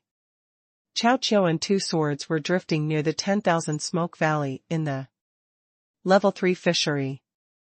Holding up a piece of paper, Chao Qiu exclaimed, "Oh! Han Fei went to the abyssal chasm. Oh my God! How dare he go there?" 2 swords. "Shall we go to the abyssal chasm too?" Wang Zitian shook his head. "No, I believe you were told you could go anywhere in the level 3 fishery but the abyssal chasm before you came out." Chao Qiu wailed, "But there must be a big secret in that place." Wang Zitian sneered. "But you have to be alive to know that secret. If you want to go, I won't stop you, but don't expect anyone to go there to find you." Chao Qiu stared at him helplessly. "Fine, forget it. I will ask Han Fei what it is like inside when he comes back." Wang Zitian smiled. "So, you have long known that the black and white ghosts are Han Fei and Xiao Xiaochan?" Chao Qiu looked up at the sky. "No, I didn't know. I just think they are very strong." Wang Zitian snorted. "Then you'd better pray he can come back alive." Tengu was clutching a piece of information at the moment, sitting in a room on the 4th floor of a dragon boat, staring blankly. Outside the ship, the spirit-gathering formation had already been activated, but Tengu did not feel stronger in the slightest. Mu Ling walked over carrying some snacks. "Don't worry. He is not a fool. Since he is going to the abyssal chasm without hesitation, there must be a reason." Tengu looked serious. "But he didn't take Xiao Xiaochan with him. He went alone." Mu Ling was taken aback for a moment. Until now, the 2 of them had not seen Xiao Xiaochan's real face. Mu Ling couldn't help but saying softly, "Have you found it?" Tengu looked up and asked in confusion, "What?" Mu Ling smiled slightly. "Your brother is not a simple person. With the sea token with him, he still dared to run around in the level 3 fishery. He went to the sea grasslands and the big red trunk, before the tree disappeared. He went to the undersea city, and the undersea city collapsed into ruin. He went to the steps into the sea, and now the steps into the sea are shaking dozens of times a day. No one can offer a sacrifice there any longer." Tengu couldn't help but grin and nod proudly. "He deserves to be my brother." Mu Ling cracked a smile, but her heart was full of worry. "Your brother is nothing but a troublemaker. Wherever he goes, bad things happen. If he stays with you a little longer, you might be in big trouble too. I don't want to see it happen." When many people in the level 3 fishery were surprised by Han Fei's actions, Han Fei didn't feel anything himself. At this moment, he had already rushed to the edge of the 50,000 kilometer deep abyssal chasm. To be precise, it should be about 30,000 kilometers deep. Dozens of kilometers away from Han Fei, 3 huge hurricanes were spinning on the sea, and the sea was rough. The wind god boat was looming in the sea, and from time to time, there were fish jumping out of the water, and then whipped to death by 9 tails lying on the boat. Han Fei's eyelids trembled. "Abyssal chasm, here I am." Han Fei went along his way and didn't stop at all. Because he had already had enough treasures and countless materials on him, he didn't bother to rob people or explore some small secret realms. It had been more than 5 months, nearly 6 months since he entered the Level 3 fishery. Han Fei felt that he was now in his peak state. Ren Tianfei's statement was actually very clear: this place was very dangerous. However, he only said that dangling fishers might not be able to come here, which implied that hanging fishers could. Han Fei didn't take this realm seriously. What was so special about hanging fishers? He could beat hanging fishers now, which at least proved that he had the qualification to enter the abyssal chasm. Now that he had entered, there must be a way. Otherwise, Ren Tianfei would not tell him to come. After all, he had passed the first 2 tests. No matter how shameless Ren Tianfei was, he would not treat the indestructible body and the candle dragon blood as toys and litter them casually, right? At this time, Han Fei had thought that since the hurricane was so strong, could he travel underwater? But then he thought that just because there was a broad view above the sea, it was not necessarily so calm on the seabed. Judging from the marine creatures jumping out of the sea from time to time, he guessed the seabed must be turbulent now. Standing on the bow of this ship and perceiving the situation on the seabed, Han Fei discovered that the sea here seemed to be able to shield perception.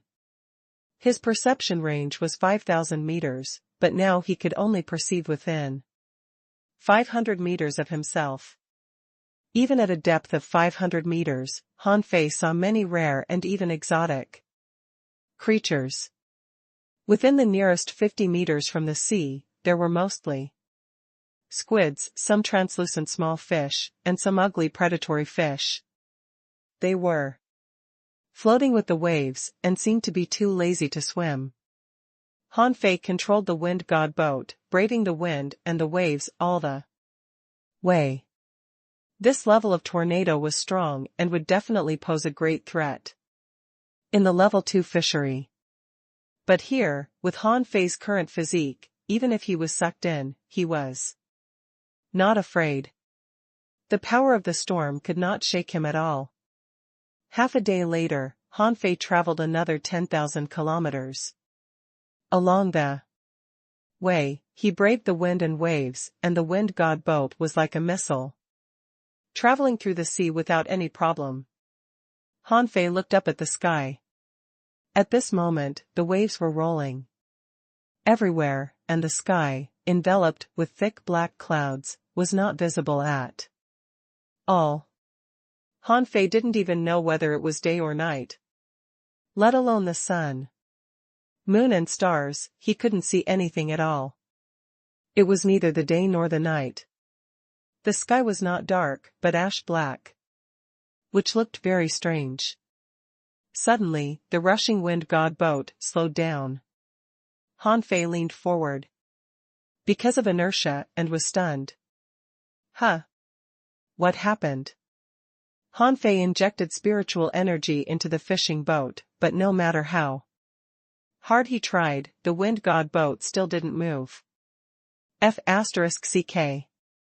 Did the boat die? Han Fei looked dumbfounded. Are you kidding me? This is a floating stone. Is there really a magnetic field? Although I don't know what the floating stone is, it doesn't look magnetic. Han Fei stopped injecting his spiritual energy and looked around.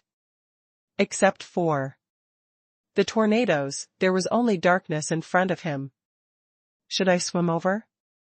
Han Fei let the wind god boat rise and fall in the waves and opened the map of the abyssal chasm given to him by Old Bai.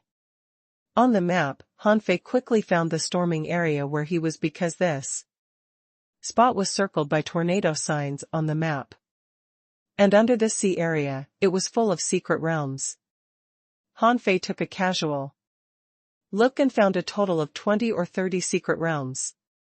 There were at least 100 secret realms surrounding the abyssal chasm and scattered in the Hurricane Sea area. If he continued to move forward, the number of secret realms was decreasing. Almost exponentially. After crossing the Hurricane Sea area, there were no more than 6 secret realms. Among these 6 secret realms, 3 were in the big crack of the abyssal chasm. Seeing this, Han Fei couldn't help but sigh. This map is simply too damn precious. Most people would be doomed if they entered the abyssal chasm. But he got this map from Thug Academy, on which even the secret realms in the big crack were marked. God only knew which genius from the Thug Academy had explored this place and even had the time to draw a map. Han Fei hesitated before putting away the fishing boat and diving into the water. He didn't know how Zhang Xuanyu was, but he couldn't let go of the hundreds of secret realms in the Hurricane Sea area. If he could explore a few of them, he might be able to dig out something extraordinary. Entering the sea, Han Fei felt that the ocean current was surging wildly. He also discovered that this ocean current turned out to be completely directionless. He was dragged to the left by a huge force, and then pushed to the right by a huge wave. The sea currents were dashing against him, but at the next moment, they were flowing backward and sucking him forward. Air. Han Fei filled his body with spiritual energy and had 9 tails attached to him. Then he broke through this weird vortex with his body and dove further down. Along the way, Han Fei saw many disgusting big fish. Their bodies were blue. Their mouths were full of sharp teeth, and there were bite marks on their bodies. Some parts of these strange fishes were bitten through by something. But they were still alive. The fish didn't seem too smart as they all rushed up to bite Han Fei. However, these ordinary rare big fishes were certainly no match for 9 tails. 9 Tails, a legendary creature, casually cast its 9-star chain and gathered the big fish into a twisted roll. Han Fei was watching these fish and suddenly turned to the right. At the moment his body moved away, a vortex of water rolled past him. *T, what was that? Han Fei could be sure that it was definitely not a naturally formed vortex, because it only had a short section. When he turned around, he found that the vortex had disappeared. Han Fei was wary in his heart, and did not pay attention to the fish creatures anymore, but was diving down carefully, encountering no fewer than 20 strange vortexes along the way. Every 1 or 2 seconds, he would come across one. When Han Fei dove to a depth of 2,000 meters, he was a little confused. Before his eyes, there was still darkness.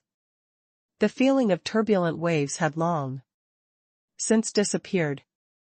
However, there were still the vortexes being sent forth. And they appeared more frequently. Han Fei frowned and thought, weird, this place is too weird. Just when he was diving down carefully, he raised his head sharply and found that the sea was shaking slightly, which he wouldn't be able to feel under normal circumstances. However, in his mind, Han Fei felt the demon purification pot suddenly shake. Immediately afterward, Han Fei saw a big fish tens of meters away, which was about to rush over to bite him. Suddenly it turned over and died, belly up. Phew. This feeling was really strange. Han Fei felt that it might be a voice, but he couldn't hear it at all. The moment the big fish died, Han Fei felt his 5 internal organs suddenly shrink, his skin fill with goosebumps, and his brain suddenly turn blank. Ultrasound or infrasound? When Han Fei came back to his senses, he found his body was dropping down. He shivered and covered his body with a spiritual energy protective cover. Just now, he felt the vibration and also seemed to hear something, but it was too damn weak. Therefore, Han Fei's first reaction was that it was infrasound. In the past, Han Fei had read some books on the theory of infrasonic geomagnetic gravity. He couldn't remember it quite clearly, but according to the theory, when strange natural disasters such as earthquakes, storms, and volcanic eruptions occurred in the ocean, an infrasound wave would oscillate. This kind of sound could not be heard by human ears, but it was extremely destructive. It could put seawater in an environment with an oscillation frequency of 6 Hz to 7 Hz. In this environment, people would feel extremely fatigued, and their heart and nervous system would be paralyzed. That was how Han Fei felt at that moment. Shit, should I stay on the boat? That's not right. I haven't reached the abyssal chasm yet. If it is so dangerous, how did the senior from our academy manage to draw the map of the Hurricane Sea area? After diving another 500 meters, Han Fei finally saw the bottom of the sea. He had to admit that swimming in this depth was basically pseudoscience, super science, and literally science fiction. Han Fei couldn't see the terrain or any secret realm clearly, but he saw blue, luminous balls in the sea. Han Fei took a closer look curiously, only to find that these were not creatures at all, nor a ball, but a surface. A thin sheet like paper, or to be exact, a sheet with no visible thickness at all. Han Fei frowned, hooked up a rock from the seabed, and threw it at the blue, luminous sheet. As a result, the stone disappeared as soon as it was about to touch the sheet. Shoot! Han Fei backed away immediately, almost peeing himself. The stone disappeared. In the blue luminous sheet, which was like a teleportation array? But Han Fei looked at the thousands of blue luminous sheets in all directions and was a little stunned. On the chart, there was no such water area. What was going on? Han Fei ignored these blue luminous sheets. God knew what the hell they were. What if people fell into them? Where would they go? Han Fei swam fast on the seabed. It took more than an hour before the blue, luminous sheets disappeared, and then he felt that he had finally walked out of this sea area. At this time, he encountered a stone platform, a big square stone platform. Han Fei was very happy to see it. This was one of the secret realms. He remembered that it was marked on the fish skin map. Oh. Great, I finally found the first secret realm. Without the hexagon starfish, Han Fei had to find the seal himself. However, after swimming on this platform for a long time, he didn't even see a marine creature. Huh. Strange. Han Fei suddenly realized that the surrounding sea creatures seemed to have disappeared since he met those blue luminous sheets, except for some ordinary small fishes and shrimp swimming past occasionally. But there were sea mussels everywhere, so he didn't notice it. But when he got on this huge stone platform, Han Fei felt strange. The stone platform was too empty. He could see everything on it at a glance. Except for some conches lying on it, there were no special creatures, not even fish or crabs. That was really weird. However, just as Han Fei was searching for the secret realm, another wave of weird vibrations appeared, which made Han Fei narrow his eyes and his mind go blank for several seconds again. After the strange vibration disappeared, Han Fei opened his eyes immediately. As a result, he was stupefied, completely stupefied. F***CK. Where is the stone platform? Where is the big stone platform? Han Fei was shocked. A second ago, he stood in the middle of the stone platform and then was shocked by a weird vibration, and when he opened his eyes, he was in another place. It was like lying on a bed at home and sleeping with a big bear. But, after a yawn, King found yourself lying on another bed in another room, holding a pretty girl in your arms. Who the hell wouldn't be shocked? Han Fei pinched himself and felt the pain, but when he looked at the terrain, it had completely changed, and he had no idea where he was. Then what was he waiting for? So he hurried to the surface of the sea. The seabed was too weird, so he'd better swim over from the sea surface. It would be good if he could find these little secret realms, but it didn't matter if he couldn't. Anyway, the fishery was so big and had countless secret realms. It didn't matter one more or one less. Although Han Fei still didn't know why he suddenly appeared in another place. This place seemed a little more reasonable than the one before. There were very few living creatures here, or to be exact, there were no living creatures. After swimming upward for a long time, Han Fei saw a large chrysanthemum-like conch floating past in the seawater. A series of data was shown in his eyes. Sea chrysanthemum conch, a special migratory conch, likes to live in seagrass and eats roots of spiritual plants. Because it eats so much seagrass, sea chrysanthemums grow on its shell. After soaking, it can improve spiritual power. It has a strong defense power, and its sea chrysanthemum can spit out hallucinating mist. 33. Rare. 1,620 points. Long-term consumption is beneficial to broaden the meridians and enhance spiritual power. Sea chrysanthemum. Han Fei had just read the information and saw large specks of golden particles floating in the sea. He stretched out one hand, and the surrounding seawater gathered in an attempt to push the golden particles away. However, to Han Fei's surprise, a golden particle ignored his water control technique and fell directly beside him.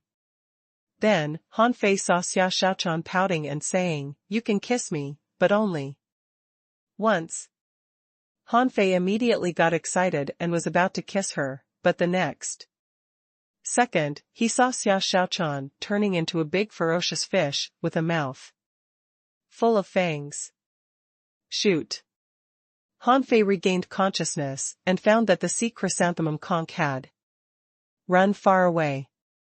So this kind of short illusion was just the chrysanthemum conch's way of saving its own life. Han Fei shivered all over. What the hell is this? Even ordinary conchs can cause hallucinations, and if you are slightly careless, you appear in another place? Ren Tianfei, you old B** starred. Don't let me King meet you. After a moment, a figure broke through the water. It was Han Fei. He stood on the water surface on his toes and looked around. Huh? Have I passed the hurricane area? How can it be? Han Fei was a little confused. There was no tornado around at all now. The entire sea was calm and a faint white light even appeared in the sky. Han Fei was speechless. Did I pass through the hurricane area? But that sea area seemed to stretch at least tens of thousands of kilometers. Gulp.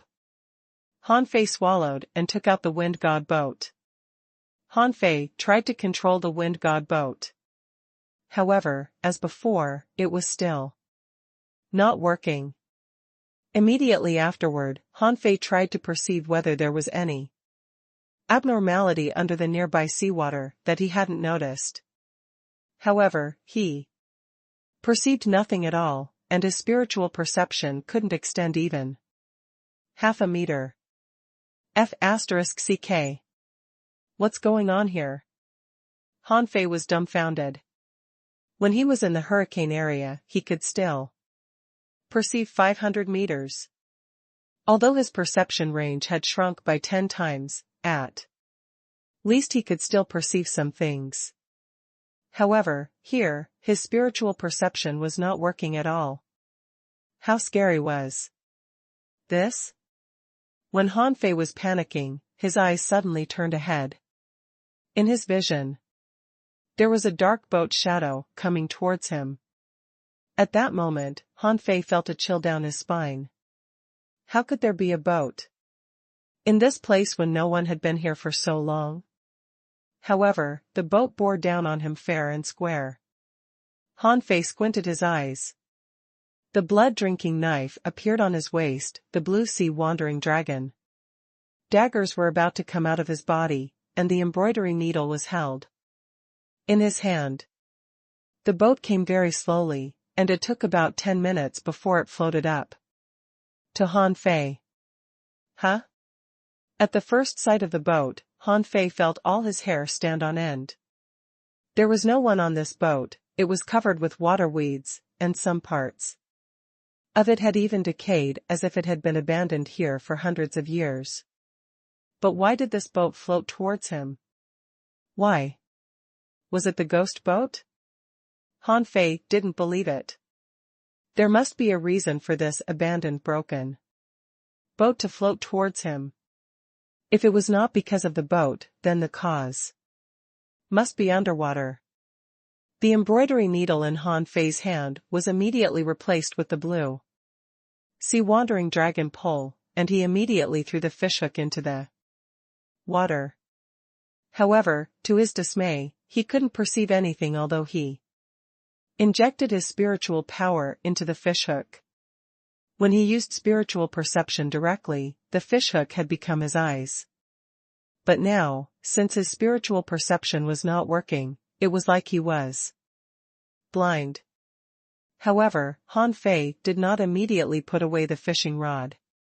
Instead, he carried the fishing rod with his left hand and then poked the abandoned fishing boat covered with seaweed with the embroidery needle. Creak, creak. Han Fei curled his lips. Why do you still produce this creepy sound? You broken boat. As he was swearing, he still found something special. How heavy was the embroidery needle? How powerful was his poke?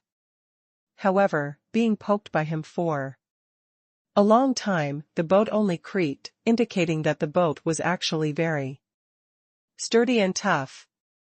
Besides, although he pressed hard against the side of the fishing boat, he failed to push it away from him.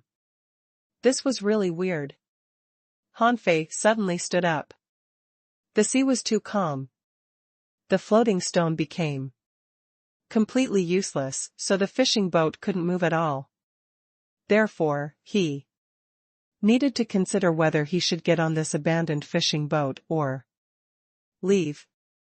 Of course, he had another choice, which was to jump into the water and check out in person what exactly was underwater. After thinking, Han Fei remembered that when he first came up from the seabed, he only met a sea chrysanthemum conch, so there shouldn't be anything special under the water, right? He didn't believe that with his current strength, there was something underwater that could kill him. So, he took a deep breath. I'd like to see what tricks you are playing. If it were before, in the face of such a weird place, the first reaction from Han Fei would be to run away. But at this moment, without knowing anything about this place, he still wanted to take a look. He clenched his fists subconsciously, and a faint golden light covered both fists. He activated the art of invincibility subconsciously. Splash. At the moment of entering the water, his first feeling was of cold and fear. When he came up from the water a few minutes ago, he didn't feel this way. But why did he suddenly feel so? Was it because of the abandoned fishing boat? Han Fei immediately looked under the abandoned fishing boat.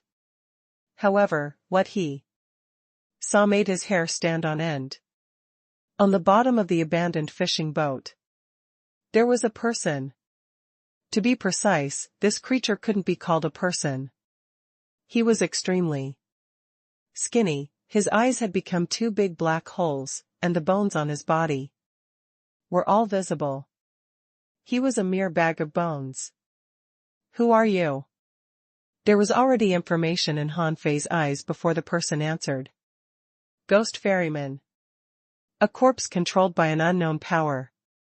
With copper skin and iron bones, only. Hanging fissures and above can beat it.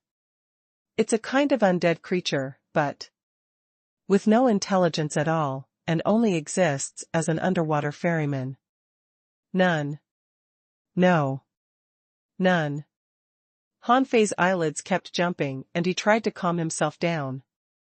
Undead creature? Only hanging fissures and above could beat it? But I should have no problem beating it. At this moment, what Han Fei was thinking was not whether to kill the ghost ferryman or not, but the term ferryman. Since it was a ferry, there must be a starting point for the boat and a destination, right? And the ferry was needed because a certain part of the place couldn't be passed, wasn't it? Han Fei thought for a moment and jumped out of the water again. Then he put away the wind god boat and jumped on the ghost boat. Creak. Han Fei frowned in disgust. As soon as he stepped on the unknown seaweed, a green, slimy muddy liquid flowed out. It was more like some kind of moss than seaweed. The demon purification pot didn't even bother to prompt the information from this thing. Han Fei glanced around at the fishing boat. The cabin had been damaged and the wood leaned and collapsed, covered with this green moss. The fish cabin had long been damaged, including the wooden boards on it. From above, he could see that even the bottom of the boat had been broken. Han Fei could even see the two ribs of the ferryman through the bottom of the boat.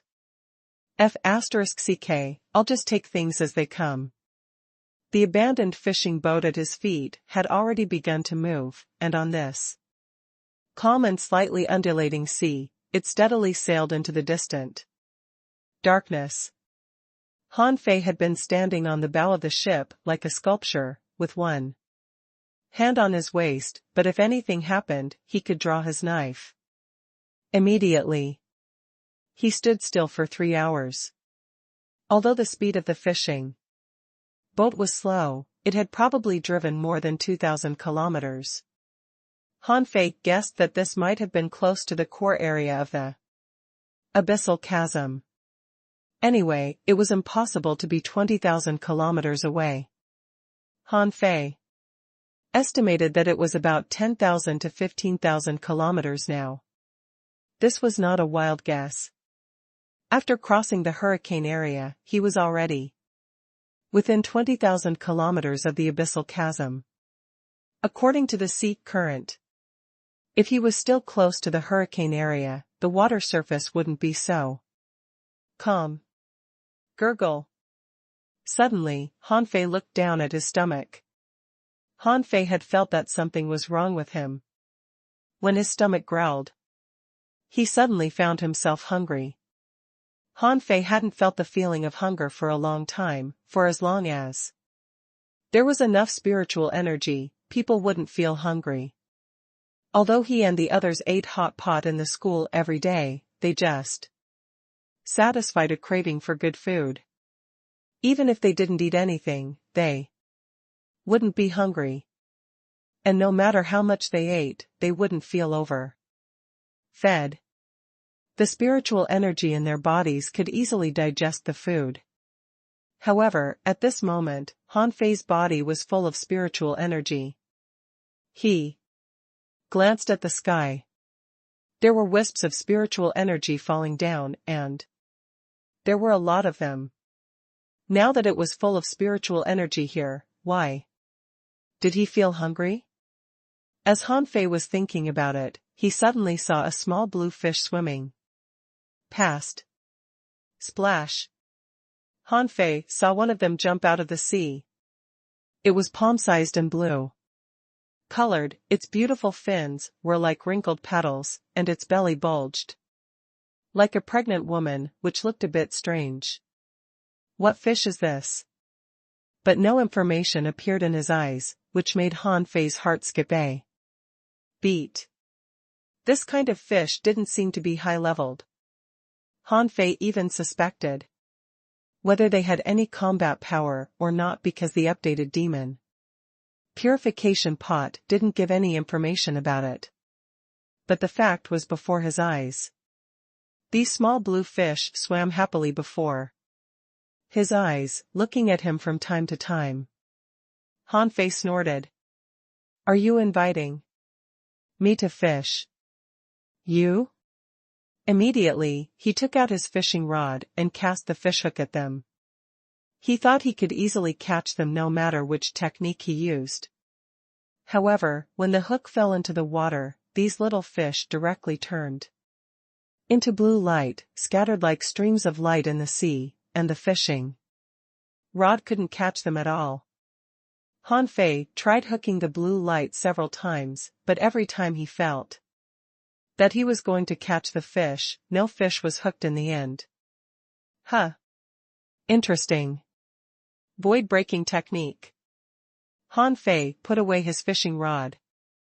And within a short while, these little blue fish changed from blue light to normal. Han Fei threw the fishhook again. This time, the hook suddenly appeared on the blue fish's head, and they had no time to turn into light. Han Fei grinned. "Haha, gotcha, didn't I?" However, Han Fei had just cracked a smile, and in the next second, he froze when he saw the small blue fish on the hook explode. The fish just blew itself up, as if telling him that even if I blow myself up, I won't let you get me.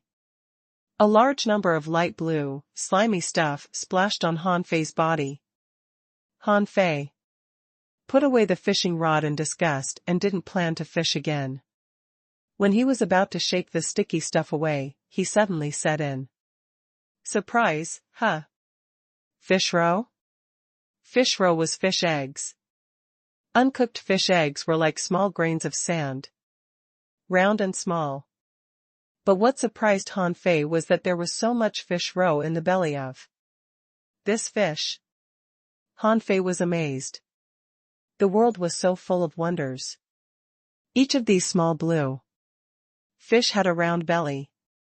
What did they eat to grow up? Han Fei was just a little curious, but didn't intend to study it carefully. After all, these little blue fish posed no threat to him. After another hour, Han Fei frowned again. He felt more and more hungry, and he felt the energy in his body passing away. Something's wrong. Han Fei's expression slowly became solemn. His energy was passing away, and it had been more than a day since he entered the abyssal chasm. In just over a day, the energy in his body had almost drained. How could it be? Han Fei didn't set up his hot pot to eat, but immediately covered his body with spiritual energy. He would see if he would be hungry again after he wrapped himself with spiritual energy. Sure enough, after an hour, Han Fei smiled. It worked. He didn't feel hungry anymore in the last hour. However, another problem occurred. How long could a normal dangling fisher keep covering his body with spiritual energy? In fact, when Han Fei gradually grew up, he discovered that the energy needed to cover his body with spiritual energy actually increased with the rise of his realm and level. However, this increase was not inevitable, but was completely controllable. For example, a fisher needed 50 points of spiritual energy to cover his body with spiritual energy. Then, a fishing master also needed 50 points of spiritual energy to do that. But the spiritual energy protective cover thus produced would be much tougher.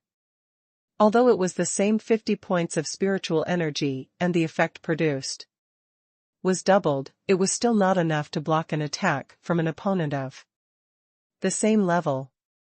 Therefore, in battle, the spiritual energy used should be corresponding to the strength of one's opponent.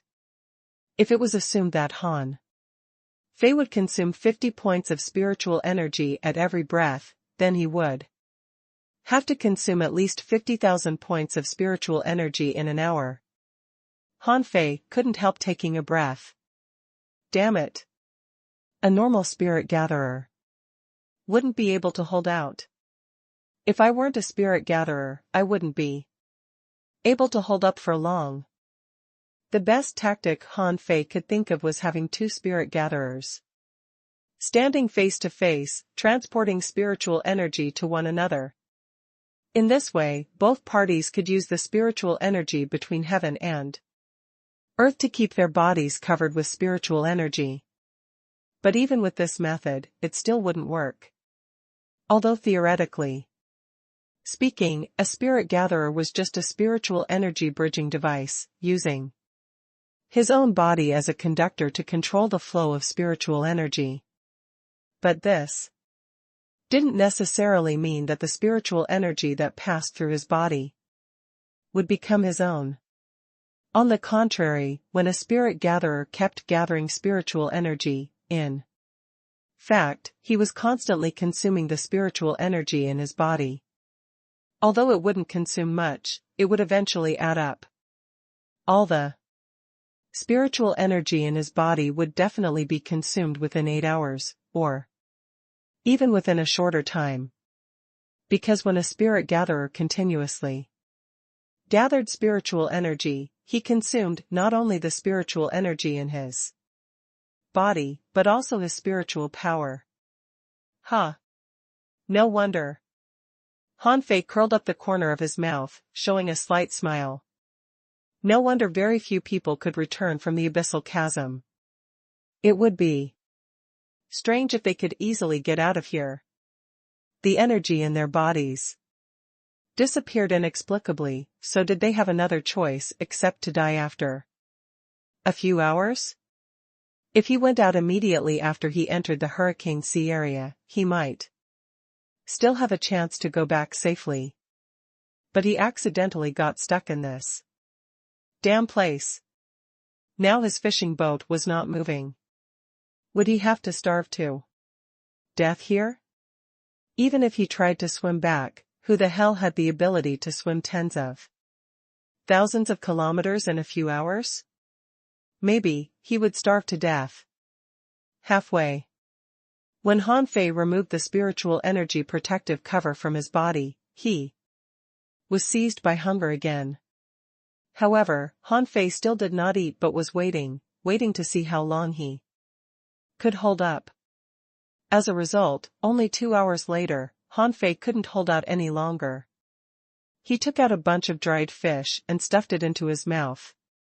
Han Fei wanted to cook, but when he took a look at the slimy seaweed on this small broken boat, he had no appetite and could only take out the dried fish to eat.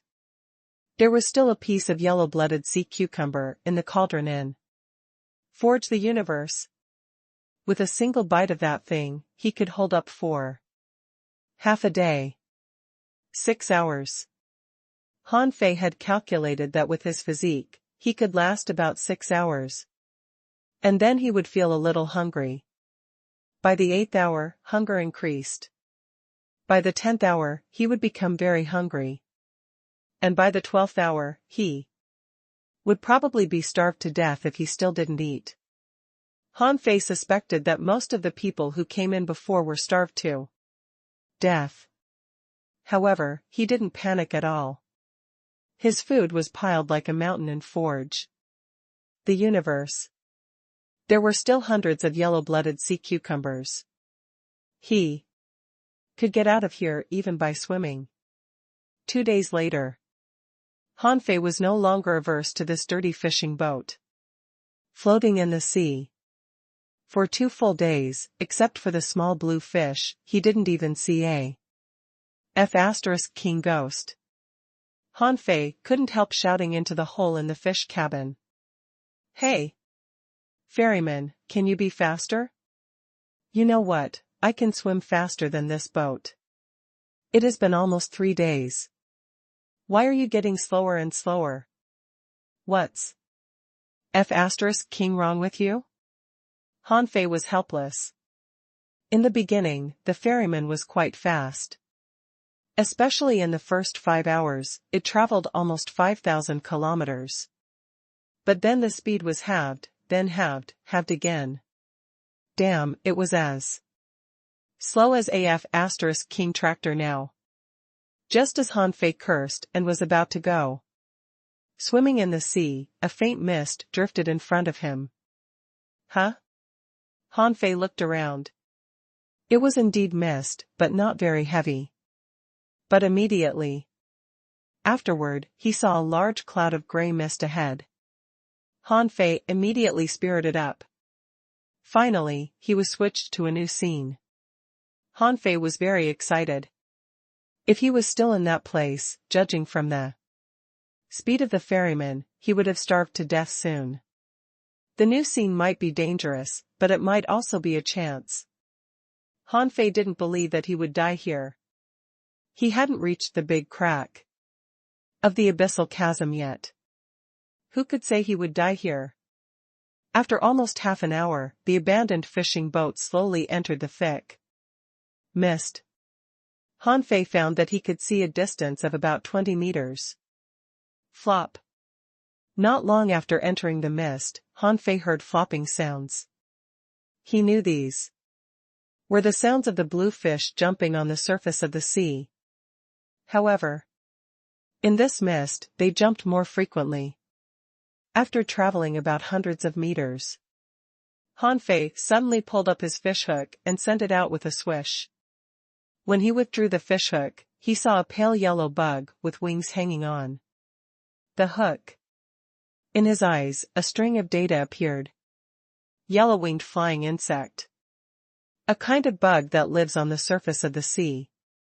It likes to eat energy and carrion. It is non-aggressive, stings, and absorbs energy when it falls on people. Very stupid, no sense of revenge. It is one of the favorite baits for some fish in the sea. 12. Rare. 92 points. Inedible. Oh, interesting. There is even bait. Is this a reward for my holding up for 3 days? Han Fei immediately hung the yellow-winged flying insect on the fishhook, threw it into the water, and started fishing. There was no need for any fishing skills. As soon as the bait fell for less than 2 seconds, Han Fei felt a violent bite. Hoop! In the blink of an eye, a palm-sized small blue fish was caught by Han Fei. In order to prevent the small blue fish from exploding suddenly, Han Fei hurriedly turned on his spiritual energy protective cover. However, to his surprise, this time the little blue fish didn't explode. It was just flapping its tail and moving its full round belly, looking cute. Han Fei turned this palm-sized fish over and over again. It seemed to be no different from ordinary fish. Except that its whole body was blue, its fins were beautiful, and its mouth was pointed. It seemed to have no special features. Han Fei was thinking, is this little fish edible? He didn't dare to eat it though. Although it was blue, it was not like a bunch of blueberries, right? What if his mouth and tongue turned blue after eating the fish? That wouldn't be great. Although Han Fei was not going to eat the fish, he still wrapped it with spiritual energy, and after dozens of seconds, the little fish was cooked through, exuding an attractive fragrance.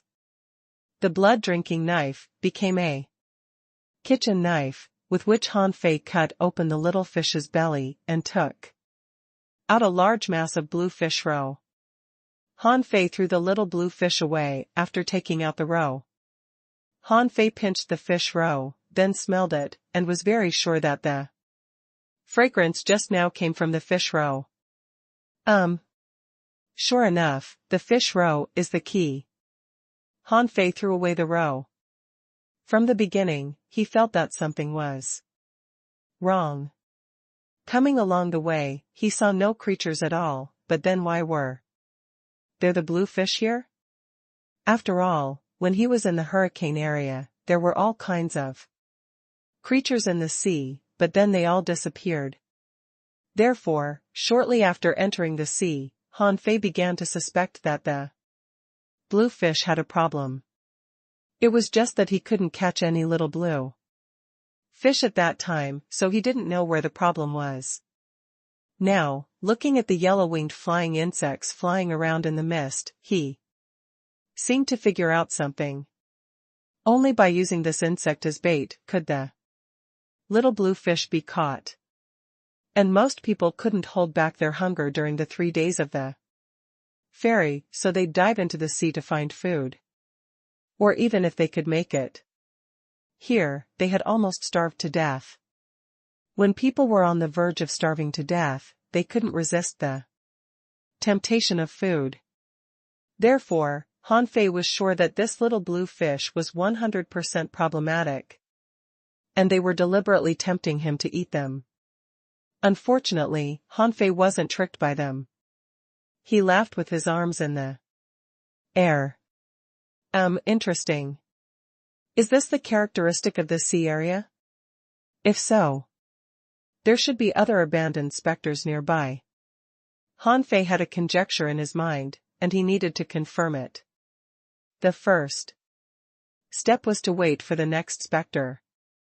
At this moment, Han Fei was no longer anxious. He already understood where the real danger in this sea area came from, so all he needed to do was to wait patiently. After all, since it was called a ferry, there must be a destination.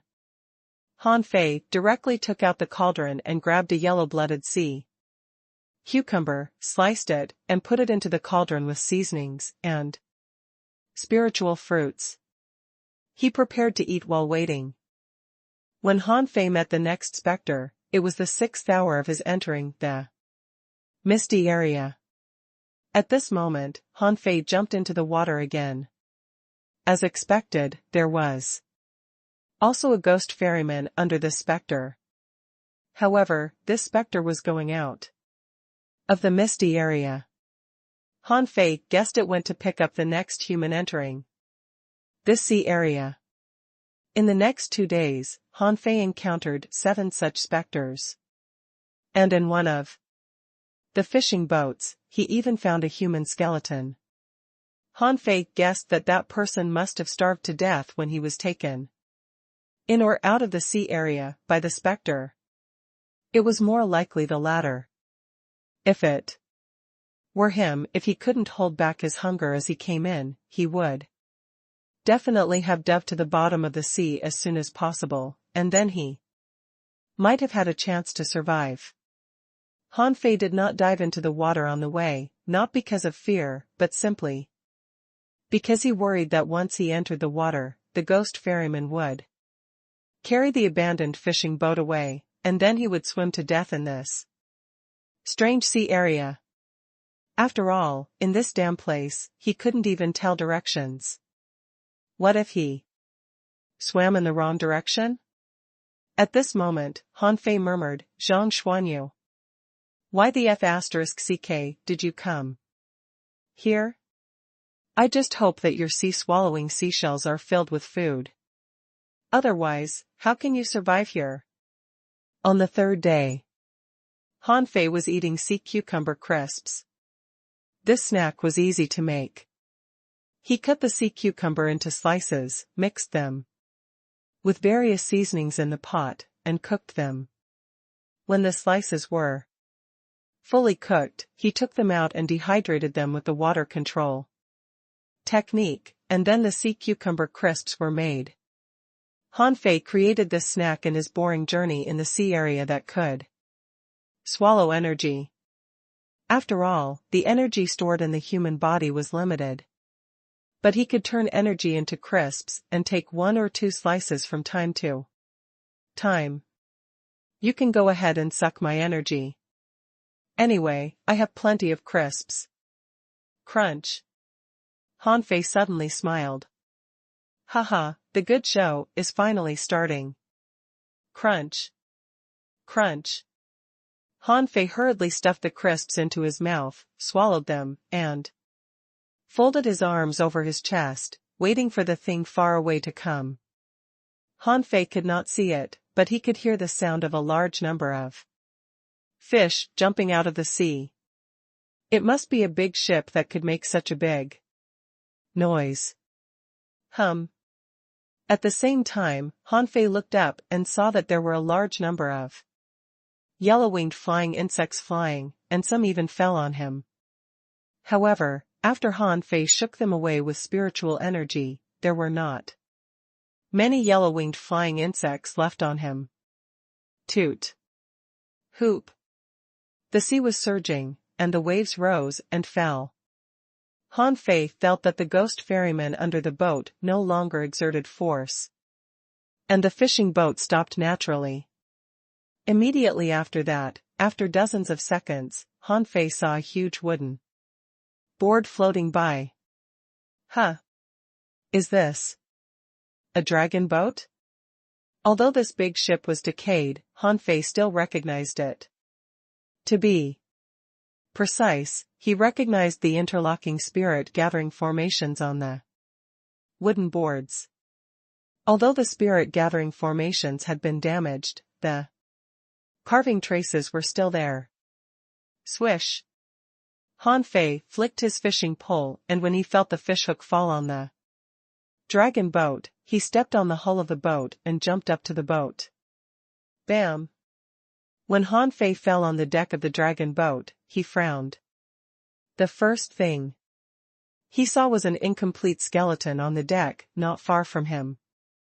Han Fei didn't walk away, but looked up to the sky and roared, "Zhang! Xian!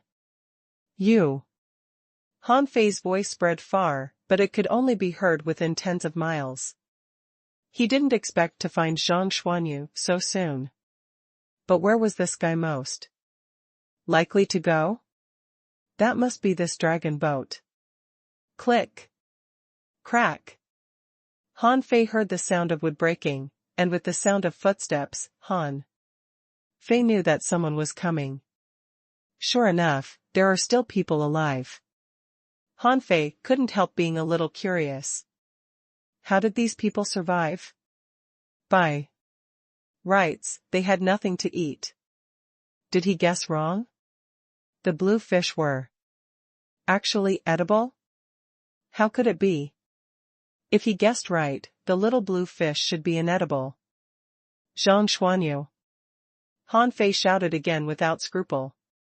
He didn't believe that in this sea area, on this dragon boat, there would be someone stronger than him. He was full of spiritual energy and was at his peak state. Even if there was a hanging fisher here, he wouldn't be his opponent, let alone a dragon boat that had disappeared in the abyssal chasm for decades. Hiss. Hoo. For a while, various strange sounds appeared. Han Fei was walking forward along the deck, and after walking only 500 meters, he suddenly saw a woman with disheveled hair standing in front. Han Fei couldn't see clearly what the woman looked like. She looked skinny, her shoes were broken, and half of the sole of her foot was exposed.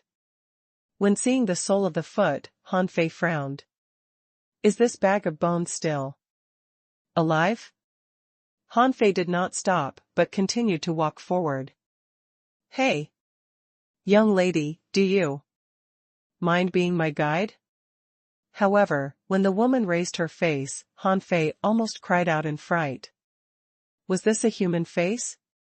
It was literally a skull face. There was only skin, no flesh on the face. But this woman's eyes were glowing with blue light. When she bared her teeth, Han Fei saw blue teeth, which startled him. Huh.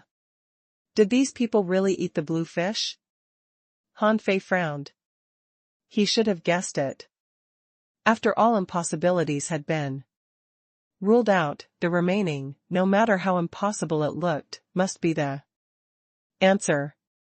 Here, only the small blue fish could be eaten. Since these people had survived, they must have eaten a lot of them. Although the answer seemed a little different from what he had guessed, it was pretty much the same. Han Fei wasn't sure if this person was crazy or Han Fei threw a crispy slice of yellow-blooded sea cucumber at her. And at the moment the woman saw it, she suddenly pounced up and bit it with her mouth. Immediately after, the woman shook and trembled, and Han Fei saw a flash of spiritual energy flashing across her body. Bam! The woman rushed over immediately. The nails on her hands had already fallen off, and her fingers were all bones. However, even in this state, this woman still knew to use a combat skill. At the moment when she was about to touch Han Fei, a dagger suddenly appeared on Han Fei's chin. Han Fei slightly tilted his head, and a blue sea wandering dragon dagger appeared in his hand. With a gentle pat, he patted her away dozens of steps. Then Han Fei threw out a crisp again with a cold look. Lady, are you okay? Can you speak? Seeing that she couldn't beat Han Fei, the woman pounced on the cucumber crisp again. Han Fei was sure that the energy contained in 2 slices of yellow-blooded sea cucumber was definitely equal to that of dozens of blue fish. Spiritual energy appeared on this woman again. This time, Han Fei clearly saw that her wrinkled skin restored a bit. When Han Fei saw this scene, his eyes lit up. This person seemed to be still a little conscious. Swish, swish, swish. Han Fei flicked out 3 more crisps, which were all quickly crunched by the woman. The speed was so fast that even Han Fei was dumbfounded. He couldn't believe this skeleton could be so agile. Han Fei pointed a finger at her, and a wisp of spiritual energy poured directly into this woman's body. The next moment, he saw that the skin of the woman's fingers was growing rapidly, so were the flesh and blood of her body. And then Han Fei used the divine healing technique on her. The woman shook all over and let out a cry. Han Fei let out a sigh of relief. You can still speak. It seems that you can still recover. The woman looked at Han Fei with difficulty, and a gleam of light flashed through her dry eyes. Go. Go. Huh? Han Fei continued to throw her 2 slices, and then he instantly tilted his head and dodged as a figure instantly pounced on him. Han Fei did not fight back. These people had been so miserable, and he didn't have the heart to kill them. However, although Han Fei did not make a move, the woman moved. The woman, who had recovered a little energy, seemed to have regained a little combat power. She turned her hand and thrust a knife into the heart of the man. Han Fei frowned. Why did you kill him? However, the woman said with difficulty, Eat. Eat. Looking at the skinny man who was stabbed in the heart by the woman, Han Fei couldn't help but frown. Do you mean eat him? Although Han Fei and Xia Shaochan claimed to be cannibals when they were disguised as the black and white ghosts, that was not real. At this moment, when Han Fei heard that these people were really cannibals, he felt terrified. No wonder, when I first boarded the ship, I saw those skeletons mutilated. So, Han Fei heard more and more sounds around, and many people seemed to be rushing at this side. The woman seemed to have recovered a bit of consciousness and had been struggling. However, when other people's footsteps became clearer and clearer, the woman suddenly rushed at Han Fei. Han Fei was considering whether to kill her or not. This woman was only a junior dangling fisher, even after eating the crisps he gave to her. She was certainly unable to hurt him, so Han Fei didn't take action. The woman suddenly took Han Fei's hand and ran into a door on the side of the dragon boat. Huh? Han Fei hesitated. However, she didn't seem to mean anything bad, so he didn't break free. The two turned and twisted along the way, and quickly ran to a staircase in the cabin of the first floor. However, at this time, three skinny creatures rushed towards them. One of them was also female, with an arm missing. At the moment the three of them saw Han Fei, they immediately took out their weapons. Although they seemed to have gone crazy now, their fighting instinct wasn't gone. Besides, this place would only make people starve, but there was no shortage of spiritual energy here. Therefore, in battle, these people could still use spiritual energy. Roar! The woman who took Han Fei's hand screamed at the three. At the same time, she brandished the dagger in her hand, leaving dozens of blade lights. Unfortunately, her strength was restored too little and she was not a worthy opponent for these three people. Upon seeing this, Han Fei threw a punch. The golden fist mark exploded in the air, directly sending the three people on the opposite side flying. Han Fei did not kill them, but simply punched them away. However, the running sound behind became more and more intense. It could be heard that a lot of debris was knocked over, and roars rang out. Seeing this situation, Han Fei couldn't help but sigh. You. If you are on this F***king boat, give me some sort of response. The woman pulled Han Fei to continue to run up in horror. However, more and more people were coming from all directions. By the time they reached the middle of the second floor of the dragon boat, there were no fewer than hundreds of people around. Han Fei frowned slightly, waved his hand, and threw out hundreds of cucumber crisps. Seeing food, these people went crazy instantly. Roar! Bam! Clatter! These people crashed against each other, scrambled with each other, and even fought each other. How much energy did a yellow-blooded sea cucumber contain? They certainly could feel it. Han Fei regretted it a little. These people were fighting each other fiercely for food. Some that failed to grab any food rushed toward Han Fei once again. Bam, bam, bam. Han Fei's fist glowed with golden light, punching them away one by one. Then he rushed forward, carrying the woman in his hand, asking, "Where are you taking me? To the top floor?" Han Fei's speed was much faster than this woman's. He had no idea how many people he had knocked away. Anyway, when he just stepped onto the third floor, he didn't run into the cabin, but to the deck. Boom! Han Fei punched a big hole, directly in the outer wall of the dragon boat. Han Fei shouted out loud, "Zhang Xuanyu, come out.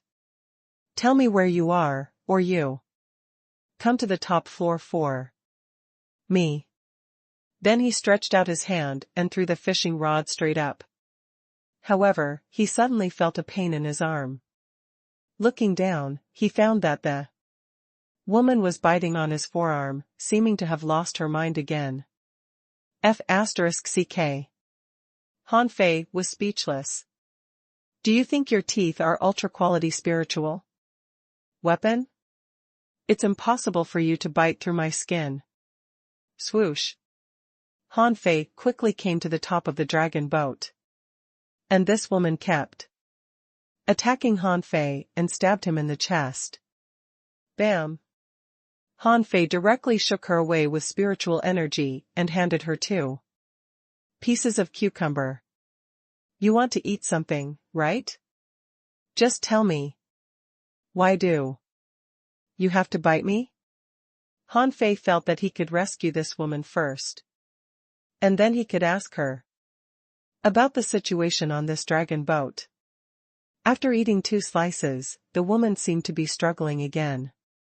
But Han Fei directly gave her dozens of slices this time. I have plenty of food. If you want to eat, just tell me. The woman seemed to be in agony, her whole body was shaking, and then she knelt on the ground. Han Fei saw her flesh and blood growing up again, although she was still skinny, there was already some flesh on her body. Give me.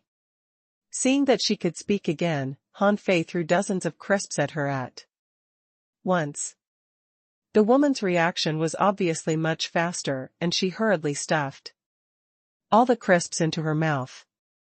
About 10 minutes later, to Han Fei's chagrin, the energy was rolling in this woman's body, and she was still regaining her flesh and blood.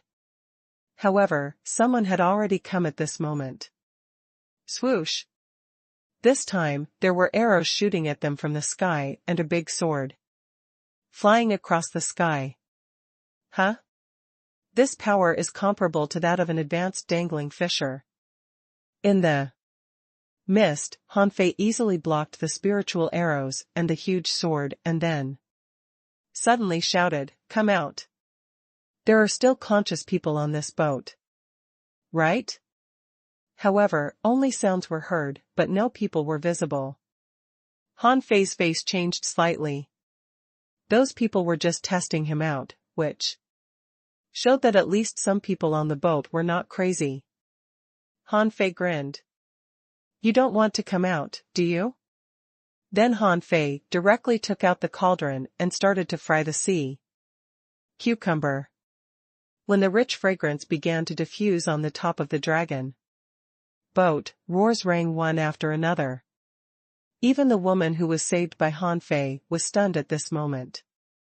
Although her flesh and blood were still recovering, she still instinctively rushed to Han Fei's side. However, Han Fei snorted coldly. Stop. Han Fei's eyes turned cold. I can give you food, but you can't grab it. Understand? The woman was overawed by Han Fei's look.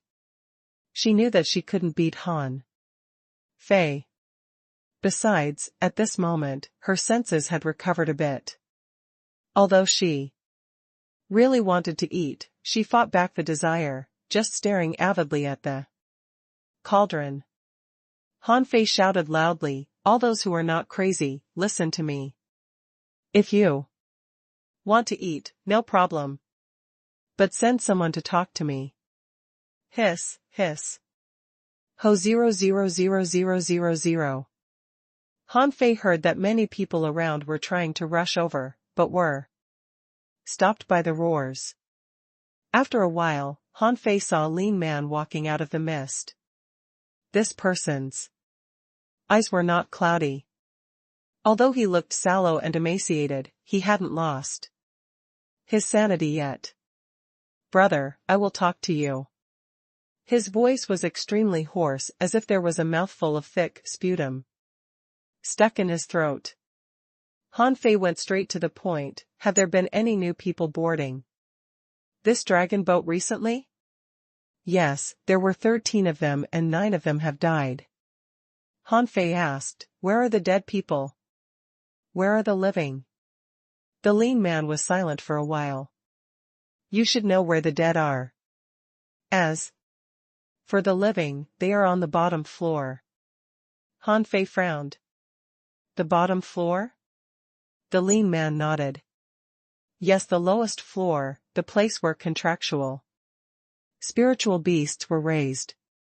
Someone has a seal on his body, protecting them. Within the seal. But what? The lean man shook his head. However, their seal will not last long. At most. After 3 days, the seal will be broken. Han Fei's eyes flashed. How did you manage to survive? How long have you been living on the dragon boat? The lean man looked at Han Fei. I have been here for 4 months. You don't want to know how I survived. Then the man looked at the woman that Han Fei had saved, shook his head, and said, "You can't save her. Although her flesh and blood are recovering, she has already gone crazy. Even if she can recover her consciousness, occasionally, it will not last long. She can't recover if she doesn't get out of here. Even if she can get out here, she might not recover." Han Fei glanced at the woman. She was still staring at the cauldron, and saliva was flowing down from the corners of her mouth. There was enthusiasm, pain, and struggle in her eyes. Han Fei's face darkened. "How many people are on this dragon boat?" The lean man shook his head slightly. "I don't know, but there must be thousands of people at least." Han Fei was shocked when he heard that there were thousands of people on the dragon boat. He asked in surprise, "So many? Many?" The lean man looked back with difficulty. "When this dragon boat came here, there were 180,000 people on the whole ship. But do you know how many of those people are left? 21. Han Fei took a deep breath, and he remembered that this dragon boat had been missing for about 15 years. Han Fei couldn't imagine what these people had experienced living for 15 years in this environment. Han Fei tossed the cauldron, and a large cauldron of yellow-blooded sea cucumbers was wrapped in seawater and flew towards the thin man. "Take me to the bottom of the boat." The thin man immediately caught them with his sea-swallowing seashell and roared. Immediately afterward, Han Fei saw skinny men and women rush up to share the food one after another. The thin man said, ashamed, "Sorry, I can't take you to the bottom of the boat. Because if I do that, we will all die." Han Fei frowned. However, before he asked carefully, he found something strange. To Han Fei's surprise, these people were very orderly. However, many people had lost an arm. Everyone grabbed a piece of yellow-blooded sea cucumber in an orderly manner, and then only took a bite. Although they really wanted to eat more, they still only took a bite. Han Fei couldn't help being surprised. Why are they so orderly? The lean man smiled bitterly. If they want to survive, they have to abide by rules and be united. Those who do not follow the rules will either be eaten by others, get lost, jump off the boat and escape, or become lunatics. Han Fei sighed. "You don't eat the blue fish?" "Yes, we do, but we don't eat too much. It's like a dance with death." Although Han Fei really wanted to know their story, it was obvious that this story would be very long, and he didn't have time to listen to it. Han Fei looked at the woman who was still struggling and asked, "What will you do with her?" The lean man glanced at her. "She has eaten too many small blue fish and needs to be tied up. Let's see if she can recover on her own will. If she can't, she will be banished to below the 4th floor." Han Fei sighed and didn't say anything. There must be a reason for these people to choose to do so. Han Fei put away the cauldron, turned around, and left. After walking a few steps, he suddenly turned around and asked, "Hey, what is your name?" "Xiao Sei." When he said his name, the lean man looked up at the sky, and then said, "I don't recommend you go to the bottom. Someone there has already been alienated and completely turned into a monster." Han Fei smiled. "Ha! Monster." Then he directly jumped down from the top of the 5-story cabin. Bam! When Han Fei landed, he left a big hole in the deck. After about 10 minutes, Han Fei knocked out more than a dozen skinny people and entered the trading market on the ground floor. However, the trading market at this moment looked very creepy. The various Stalls inside had long been discarded and the stores were wide open. On the streets, dry bones, dilapidated clothes, shattered wood, and broken weapons were littered everywhere. Roar. Less than a minute after Han Fei came in, he saw a pair of blue eyes inside a store. Clatter. The blue-eyed man pulled apart a broken wooden board and rushed at Han Fei. Han Fei was surprised to find that this person had turned pale blue, the hair on his head had disappeared, his hands had become sharp claws, and his teeth were as sharp as a piranha. Damn it, you. Why the F***ck did you run to the bottom layer of the dragon boat? In a dark corner of the dragon boat, water was splashing loudly. There were several water exchange openings where seawater flowed in and out. There was a small viewing platform at the corner, which was used to exhibit contractual spiritual beasts before, with an area of less than 50 square meters. An area. There were many more platforms like this on the dragon boat. And on the 50 square meter platform, 3 people were sitting here weakly.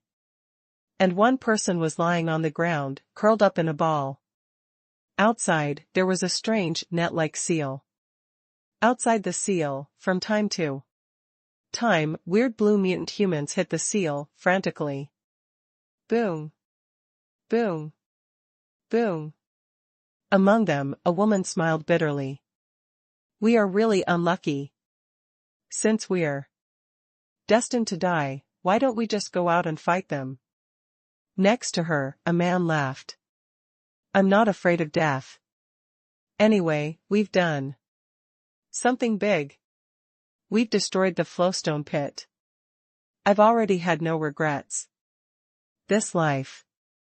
The woman glanced at the person lying on the ground, then looked at the handsome young man and said, Zhang Xuanyu, we are all about to die. Let's throw Lao Wang out and spend these sweet last days alone, okay? The handsome boy didn't speak, and the man lying on the ground said angrily, Sun Ruoruo, do you want me to die sooner? The girl called Sun Ruoruo stroked her hair, revealing a rather pretty face.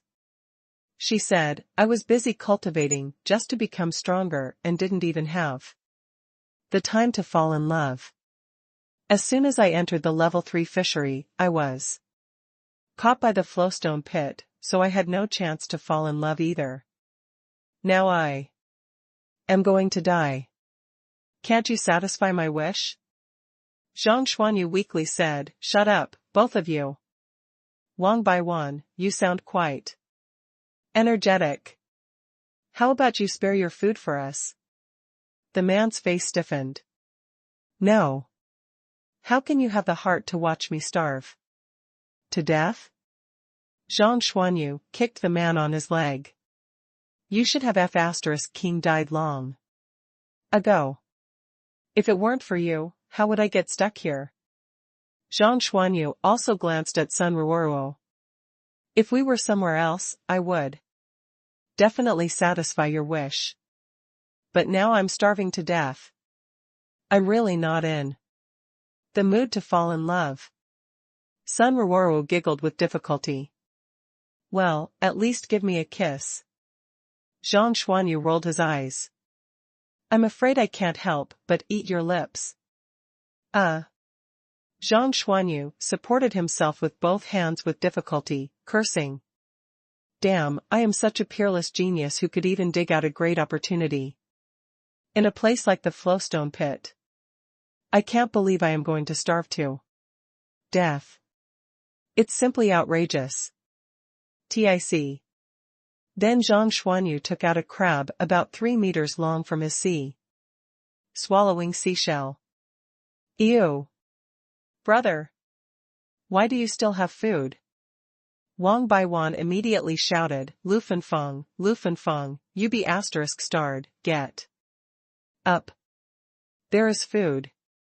Gulp. FO food? The guy lying on the ground had drooping skin on his face and stomach. It could be seen that he was fat before, but now he was so hungry that his skin was drooping. Zhang Xuanyu shifted his weight. This is my F***king last bit of food. There'll be nothing left to eat after this. Sun Ruoro screamed, this is the 6th time you have said this. Every time we think we are going to die, you pull out something to eat. I really want to snatch your sea-swallowing seashell and take a look. Wang Baiwan happily pulled off a crab leg and knocked it with a stick. Lu Fanfeng, who should have passed out in hunger long ago, suddenly regained some strength, snapped open the crab shell, and sucked a big mouthful of the crab roe inside. Zhang Xuanyu cursed, slow down. This is indeed the last bit of food.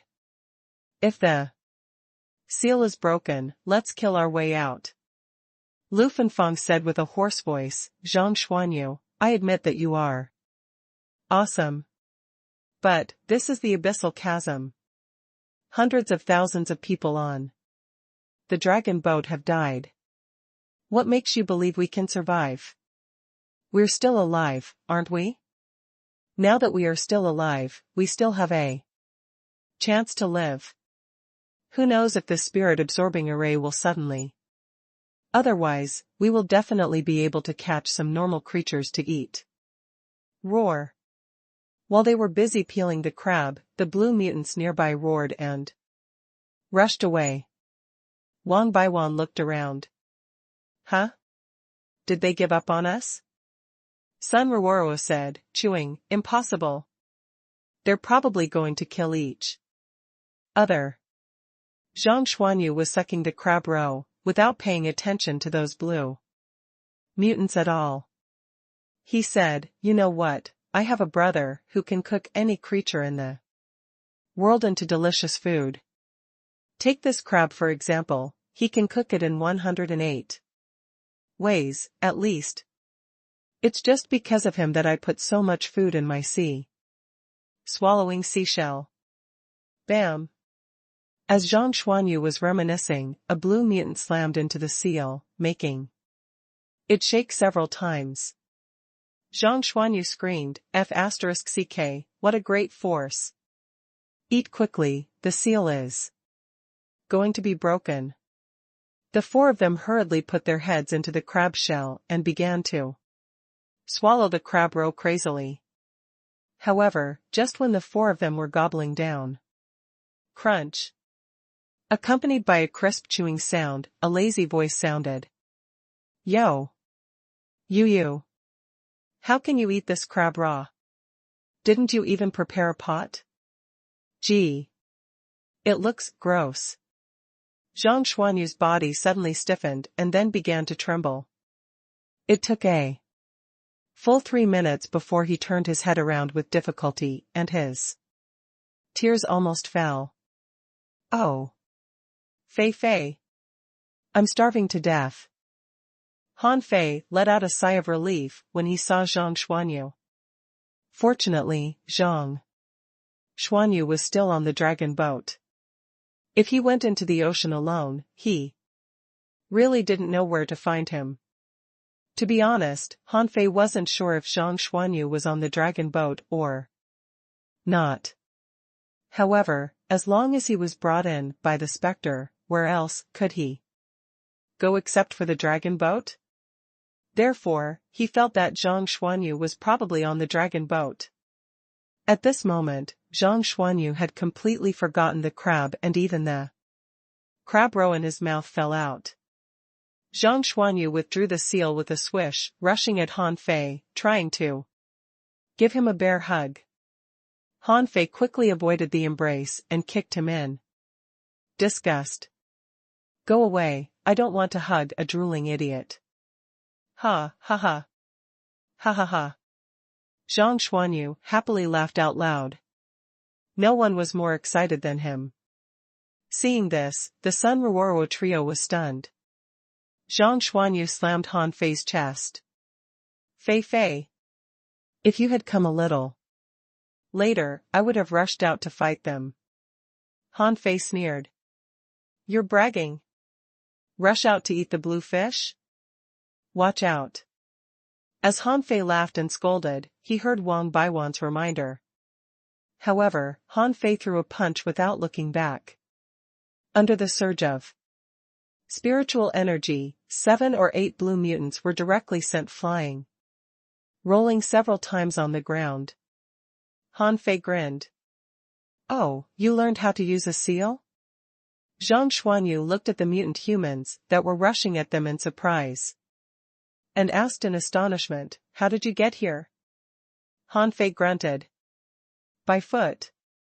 I had been calling you outside, but you couldn't hear me. Someone on the top floor told me that a dozen people went to the bottom floor after getting on the dragon boat. Zhang Xuanyu hurriedly pulled Han Fei back, then waved his hand, and encircled them with a seal. Come on, bro, give me something to eat. I'm so hungry. Sun Ruoruo and the others quickly stepped aside and looked at Han Fei in shock. How did this guy pop up from nowhere? How could he get in? Sun Ruoruo tugged at Zhang Xuanyu's arm, looking at Han Fei and asking carefully, who is he? Zhang Xuanyu instantly beamed with a smile. He is my buddy. Ha ha ha, my buddy. Han Fei. Han Fei also looked at them curiously, and Zhang Xuanyu introduced them one by one. Sun Ruoruo, Wang Baiwan, Lu Fanfeng. We had a lot of people but now only 4 of us left. Han Fei nodded slightly. I see. It seems that you only have 20% or 30% of strength left. TSK. Are you happy now? Why the hell did you run to the abyssal chasm? Zhang Xuanyu said helplessly, I didn't have a chance to run elsewhere. Growl. At this time, Lu Fanfeng's stomach growled and he quickly glanced at the big crab on the ground. Before he pounced to eat it, Han Fei kicked the raw crab out of the seal. In an instant, a large group of blue mutants rushed up and dismembered the big crab in a blink, and even the sap on the ground was licked. Hey! What are you doing? This was our last bit of food. Sun Ruoruo and the others immediately frowned and glared at Han Fei darkly, even with a murderous desire in their eyes. Han Fei smiled and said, Can that thing be eaten raw? Sun Ruoruo's face was cold. Do you know how precious food is here? Zhang Xuanyu scratched his head awkwardly, chuckled but did not speak. Then he just sat on the ground and stretched out his hand to Han Fei. Han Fei casually waved his hand and a pile of yellow-blooded sea cucumber crisps flew to them. Zhang Xuanyu smiled. What is this? Did you still have the time to study cuisine here? Han Fei sneered. Did you think I was like you? Crunch. Crunch. Crunch. The Sun Ruoruo trio, who were still murderous just now, were madly stuffing the crisps into their mouths, for fear that the crisps would be gone if they didn't swallow them as soon as possible. Han Fei casually took out the pot, as well as a yellow-blooded sea cucumber and dozens of seasonings. When they saw this scene, their eyes almost popped out. Wow! Lu Fanfeng exclaimed, yellow-blooded sea cucumber, this stuff is all energy. Wang Baiwan's body stiffened, and Han Fei felt that this guy would shed tears of happiness at any moment. Gulp. God, am I dreaming? Sun Ruoruo directly sat on the ground, wishing to hold the yellow-blooded sea cucumber in her arms right away. Only Zhang Xuanyu scratched his head. Come on, cook. Crunch. As Han Fei chewed the crisps, the blood-drinking knife floated automatically and then cut and sliced the ingredients. The fish oil was poured into the pot and stir-fried for a while. The seasonings were thrown into the pan with a sizzle, which was like the most beautiful music in the world to these people's ears. Oma. Before the yellow-blooded sea cucumber was put into the pot, the fragrance was already overflowing. The strong aroma directly caused these people to cry. When the yellow-blooded sea cucumber was cut into sections and put into the pot, the flame soared to the sky and Han Fei began to stir-fry it. Gulp. Sun Ruoro cried, this time she really cried. Brother, you will be my dearest brother from now on. Lu Fanfeng hugged Han Fei's thigh. Brother, from now on, my life is yours. You have my word. Saliva dripped from Wang Baiwan's mouth, and he couldn't move his eyes away. Only Zhang Xuanyu was still calm. Watch your manners. Look at me, am I crying? Am I panicking? I'm not panicking at all, I'm very calm. Han Fei scoffed. Zhang Xuanyu, don't stick your paws into my pot. Then they enjoyed a gluttonous feast. Of course, it would have been perfect if there were not so many blue mutants flopping outside the seal. Zhang Xuanyu and the other three had completely put aside their table manners. Their image was not important at all, compared to the food. Han Fei only ate 2 pieces of sea cucumber and occasionally put a crip into his mouth, watching the 4 people devouring the yellow-blooded sea cucumbers. After eating only half, the bodies of the 4 of them were exuding with energy, their faces all flushed, and their bodies were recovering at an extremely fast speed. Unfortunately, Sun Ruoro and the other 2 were too weak, and the strongest Wang Baiwan was only a peak-level dangling fisher. Sun Ruoro, the weakest, was only an intermediate dangling fisher. However, what surprised Han Fei was that Zhang Xuanyu was still eating. Even if his energy was already surging, he still didn't stop eating. Hey! You. Are you going to break through to become an advanced dangling fisher? Zhang Xuanyu said, chewing. Yes. If I hadn't entered this damn place, I would have made the breakthrough long ago. However, Zhang Xuanyu's physique was still incomparable to Han Fei's. Even if the 4 of them were eating a single yellow-blooded sea cucumber, there was still 1/3 left. They ate with their hands. Who knew if there was any drool or dirty stuff in the pot? So Han Fei said disgustedly, whoever finishes eating last will wash the pot. Wash the pot? Lu Fanfeng and the other 2 looked at Han Fei in astonishment. Han Fei blinked. Well, I don't eat leftovers. Are you going to dump the food? Sun Ruoro lunged to her feet and stared at Han Fei in shock. Zhang Xuanyu felt ashamed for them. All of you, sit down. Just stuff the remaining food into your sea-swallowing seashells. Huh? Can we? Han Fei waved his hand. Take it. I still have a lot. These people couldn't believe what they heard. Who the hell would put so much seafood in their sea-swallowing seashell? The space in a sea-swallowing seashell was limited. Wasn't it supposed to be used for storing treasures? Seeing the flesh and blood of these people recovering quickly, Han Fei asked. Zhang Xuanyu, what happened to you? I only heard that you had an accident in the flowstone pit. I was planning to save you, but then I heard that you entered the abyssal chasm, so I went to find Xia Xiaochan first. Zhang Xuanyu smiled bitterly. I was so out of luck. After listening to Zhang Xuanyu's account, Han Fei knew that it turned out that the flowstone pit was the source of the dragon boat's mineral deposits. But they needed people to dig the huge mine, so they cheated and kidnapped people to mine for them. Zhang Xuanyu was unfortunate and was trapped in that place from the beginning. However, this guy actually found an opportunity from the flowstone pit. Because there were other people here, Zhang Xuanyu only briefly mentioned he got a sealing technique from there, and Han Fei didn't ask much about it.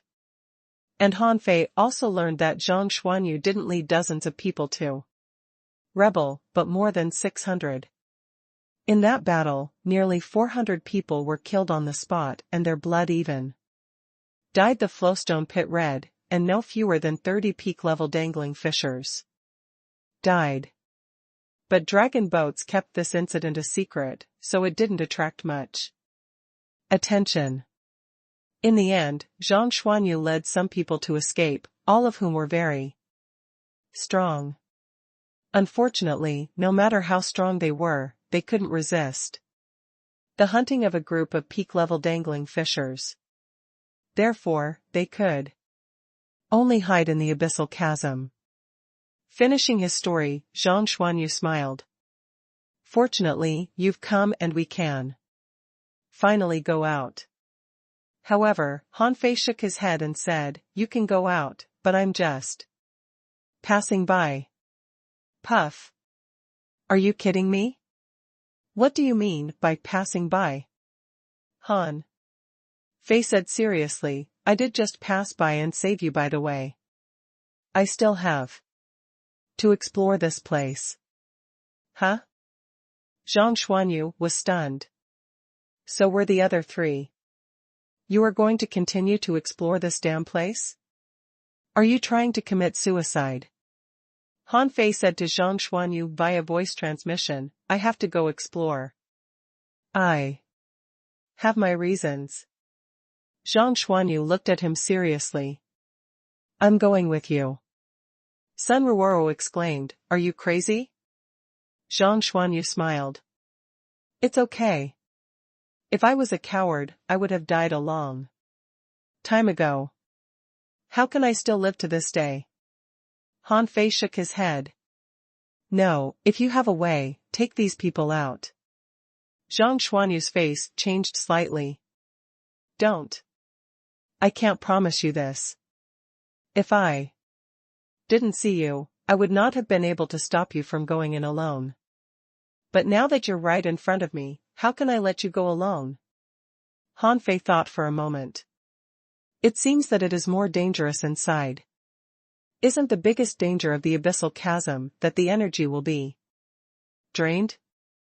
Zhang Xuanyu shook his head slightly. The direct cause of so many people's deaths in the abyssal chasm is indeed the dissipation of energy. On the way back, there will still be a section of the sea where fishing boats can't move. But I think if this is the case, there will still be many heavenly talents who can leave alive. As long as they are ruthless enough to kill many people and save their bodies as food, they can still swim out. Han Fei pondered, yes. When the dragon boat came in, there were 180,000 people on it. Besides, there should be no shortage of food on the dragon boat. Why didn't these people make it out? Besides, wasn't there a section of the sea where fishing boats couldn't travel? Then how did the dragon boat pass through that sea area? Han Fei suddenly realized that he was far from understanding the horrors of this place. There must be a bigger obstacle awaiting him. Han Fei smiled and said, let's go. Let's get out of here first. By the way, can these blue guys still be saved? Zhang Xuanyu shook his head. There is no way to rescue them. Those above the fish tank may still be saved, but the people under the fish tank are almost hopeless. Wang Baiwan sighed. Brother Han, you haven't seen them killing and gnawing on each other. At that time, they looked just like beasts. Han Fei wondered, why don't they eat the blue fish? Lu Fengfeng rubbed his belly that was no longer loose, saying, they became like this just because they ate the blue fish. Those blue fish can be eaten. But you can't eat too much. The more you eat them, the more you'll get lost. In the end, they had lost the ability of fishing and wouldn't be able to catch the little blue fish anymore. So they began to kill and eat each other. 10R. Hanfei took a deep breath. Damn it. Let's go to the first floor.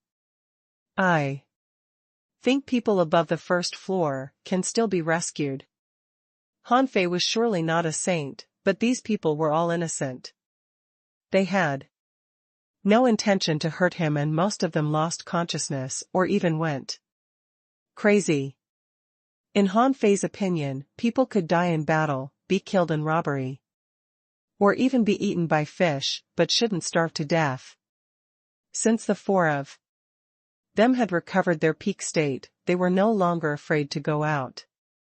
After all, no matter the blue mutants or the people above the first floor, less than a tenth of their strength remained. At this moment, any of the five of them could easily kill those people.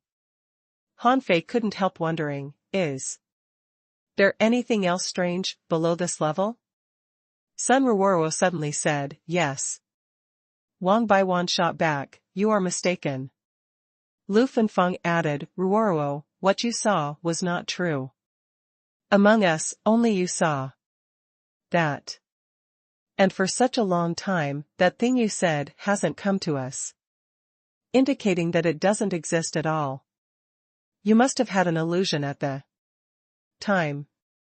Zhang Xuanyu nodded. But we can't be sure it doesn't exist. Hanfei was puzzled. What are you talking about? Sun Ruoro quickly explained, it's a monster. At the time, we were chased down from above and tried to activate the spirit absorption array on the dragon boat, but then I saw a monster in the water where contractual spiritual beasts used to be kept, which had a human face and was smiling at me. Hanfei couldn't help but exclaim, oh, that sounds scary. Sun Ruoro said, yes, it surely was. The place where we are now is also scary. Hanfei frowned, remembering that Xiaosei had told him that there was danger under the boat. But he did not encounter any danger all the way down. Besides, he thought that even if he encountered danger, he would not be afraid. Hanfei smiled. Let's go. If there is really a danger, we won't be able to get out. But once we go out, the dangers below will have nothing to do with us. Zhang Xuanyu nodded, carrying a mid-quality spiritual stick. Let's fight our way out. Hanfei smiled.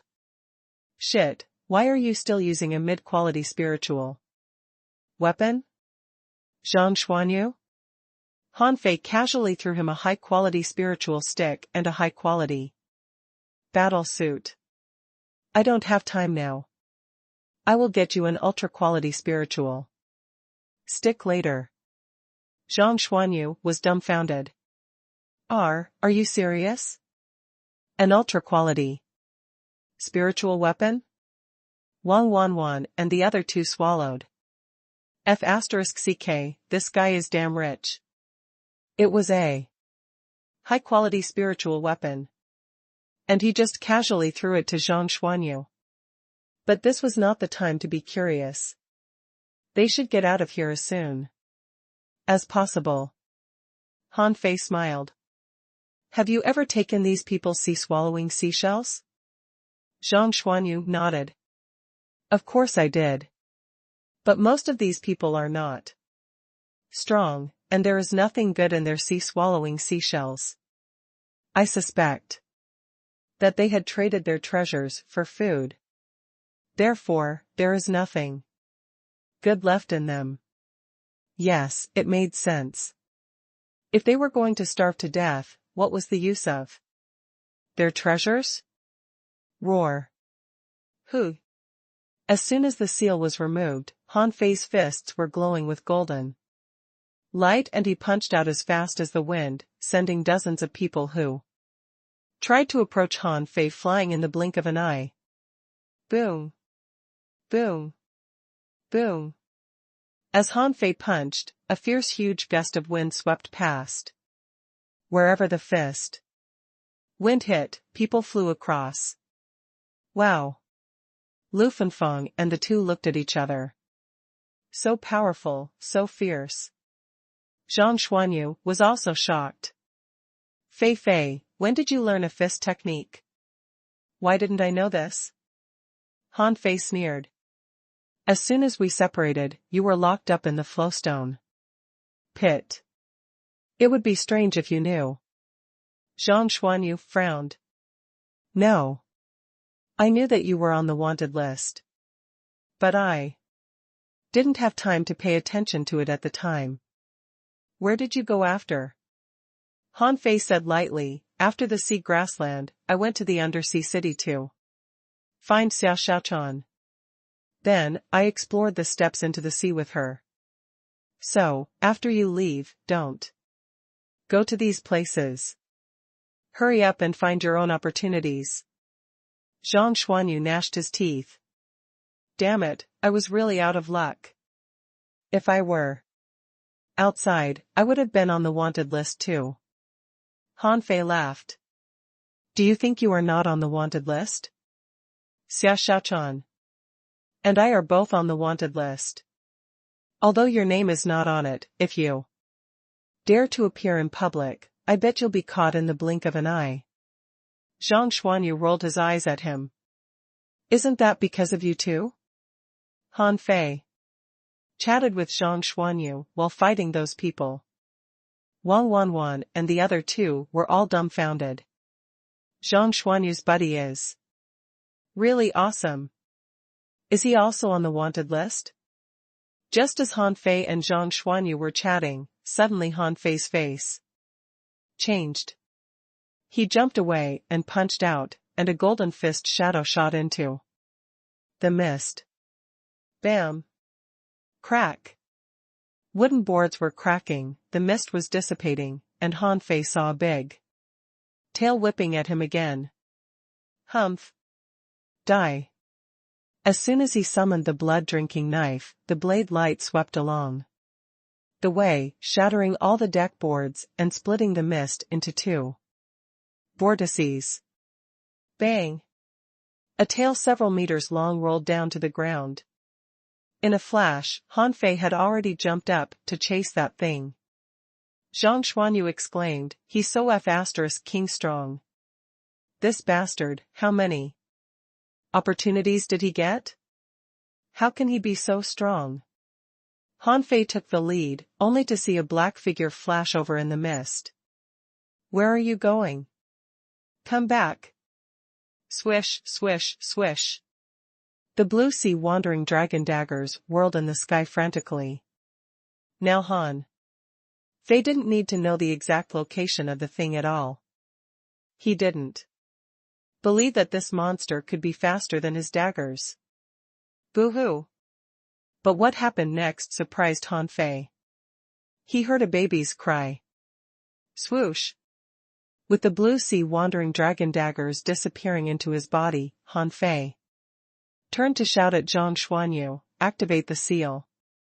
Stay in the seal. Zhang Xuanyu said, no.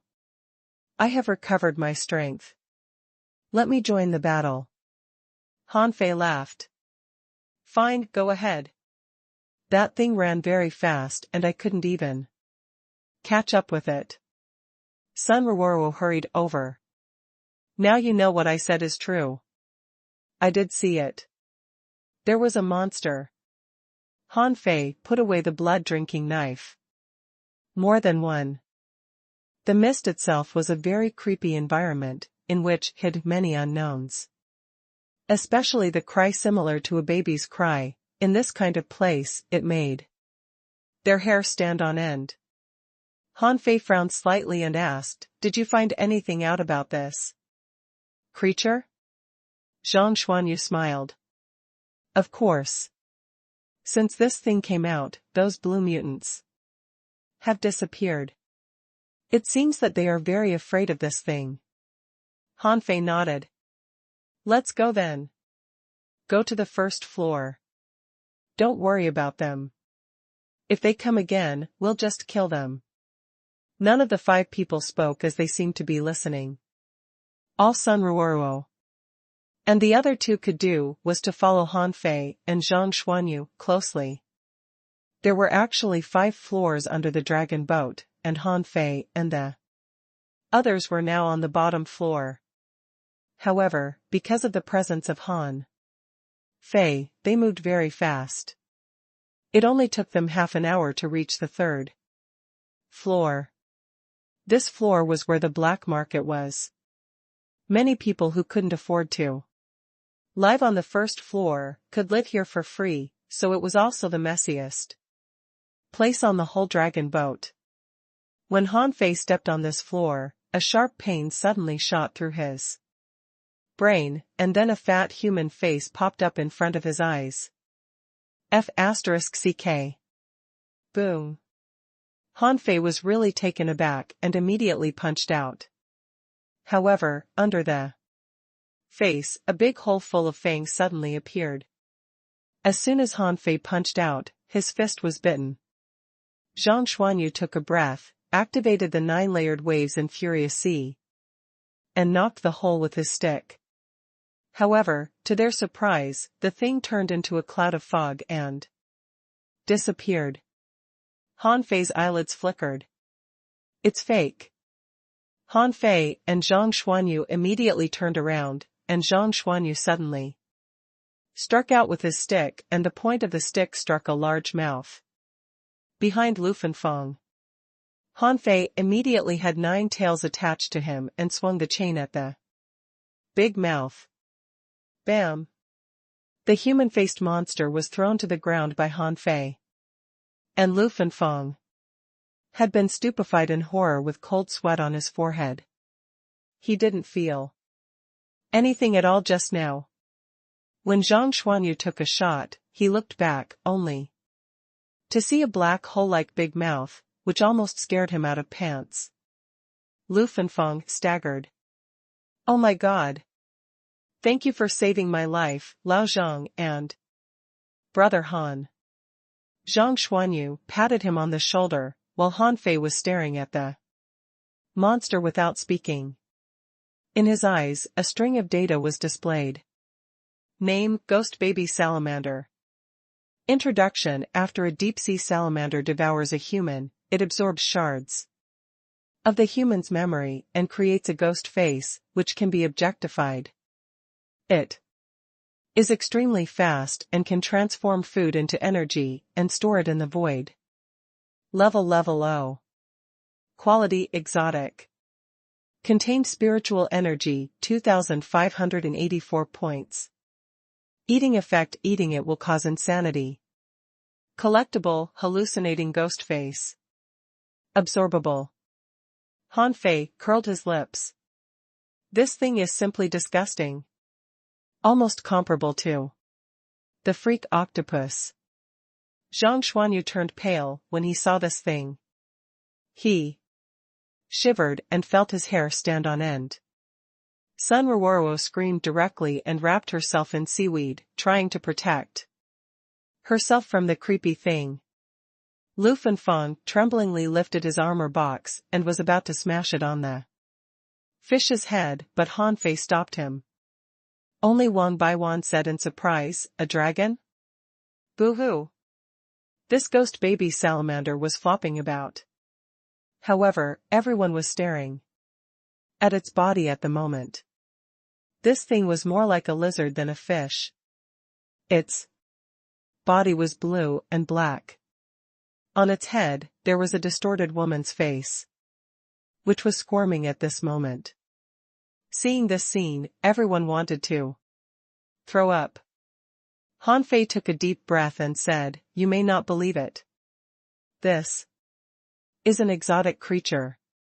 Which of you is interested in making it your contractual spiritual beast?" Han Fei would absolutely not accept it. There was already a freak octopus in the demon purification pot, and he would never accept another disgusting ghost baby salamander. Otherwise, during the next fusion, there was an 80% chance he'd produce A freak monster.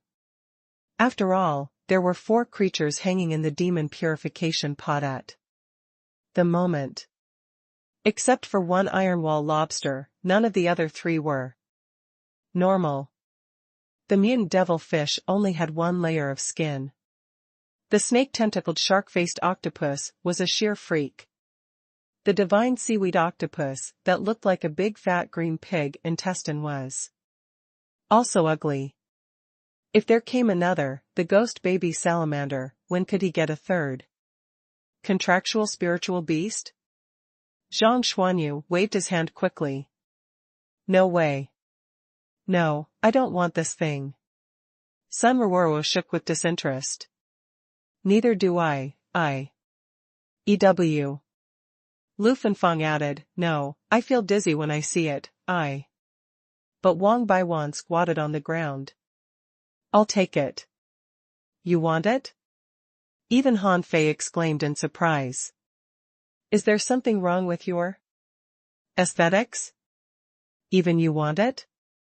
Wang Baiwan smiled and said, anyway, this thing is just a creature, and it's not its fault that it looks ugly.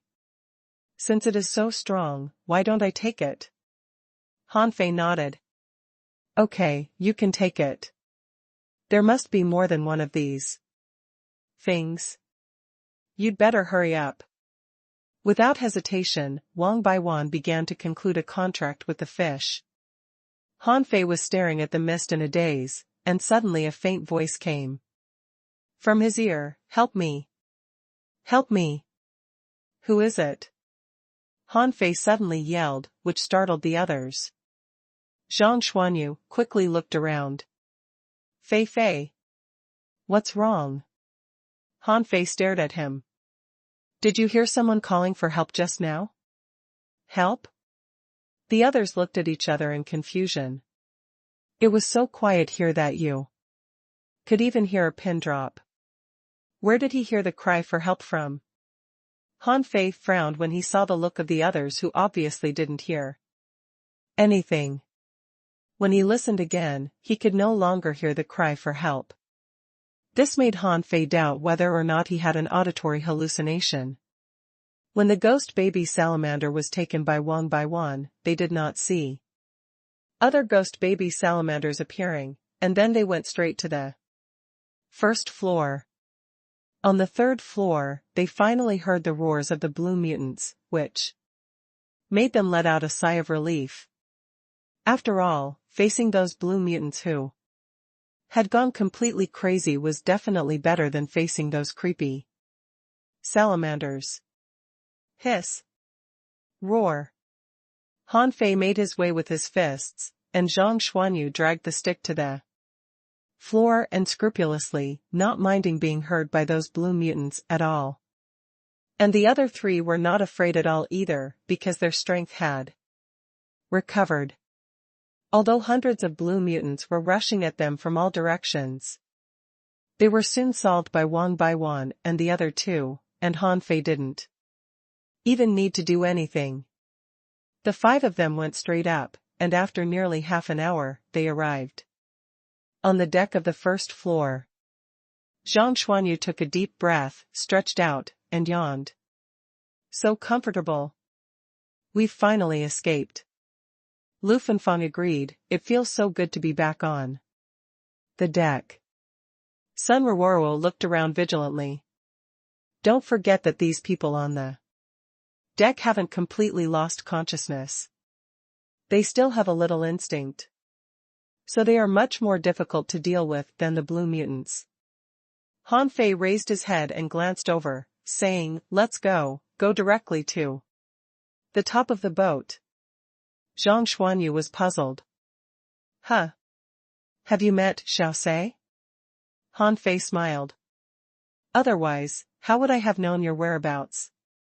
The dragon boat now had no defense seals, so it was very easy to get directly on the top of the boat from the deck of the 1st floor. All he needed was a throw of the fishhook and he could go up. Han Fei couldn't help but smile. He was really stupid letting that delirious woman drag him along just now. However, as soon as they cast their fish hooks, they heard a flop. It seemed that something had fallen into the sea. Han Fei was still wondering and was about to take a look, only to notice that the others' faces suddenly changed. Han Fei knew that something bad must have happened, so he immediately asked, "What happened? What fell into the sea?" Sun Ruoro said, shivering a little, "Human. A human has just jumped into the sea." Han Fei wondered, did he want to die? Did he try to swim out? But that's impossible. But Zhang Xuanyu shook his head slightly. Not to swim. These people simply jumped into the sea, then sank and died in the sea. Han Fei couldn't believe what he heard and asked in astonishment, "Suicide?" Zhang Xuanyu nodded. "In a sense, yes." Lu Fengfeng's face was gloomy. "This is the consequence of eating the blue fish. Some people can resist by their own will at first. As long as they're still sober-minded, they will not jump into the sea. But once, Han Fei leaned in." "What?" Lu Fengfeng sighed. "Once they lose their hope of survival, or they are too eager to leave this place, they will jump into the sea. No one knows why." Wang Baiwan sighed. "You might not believe it, but when they jump down, there is a bright smile on their faces." Han Fei F***CK, this is a typical ghost boat incident, almost exactly the same as my original guess. In fact, Han Fei had some speculations the moment he saw the yellow-winged flying insects. But after he came to the dragon boat, Han Fei found that they were still conscious even though they were crazy, so he dropped his speculations and thought that it was a coincidence. However, at this moment, he realized that many coincidences in this world might not really be coincidences, but were really connected in an unknown way. For example, when Han Fei saw the yellow-winged bugs at first, his heart actually calmed down because of a story he knew. The story went like this. A family of 4 people rented a boat and traveled on the sea, but the boat sank because of an accident. The family drifted on the sea for a long time before they encountered a fishing boat. The family cried for help non-stop, but nobody came to their rescue even though the boat was only dozens of meters away. Also, the deck of the boat was empty. The family could only climb the boat through the rope ladder. Then, they found that the fishing boat was empty, the engine had been turned off, and the dusty desk had nothing but a logbook on it.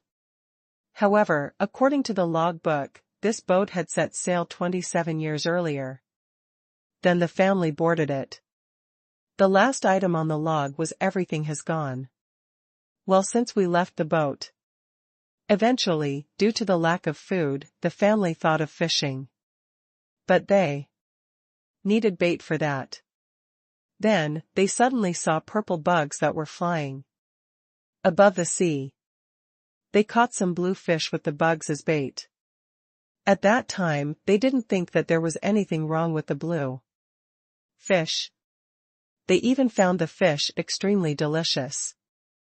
During their spare time, the father and the family wrote this in the log: "My whole body was itchy after I was bitten by a purple bug.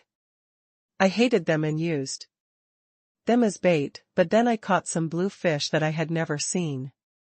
Those fish tasted unique and delicious." But next day in the morning, the father found that the cabin door was open and his younger son was gone.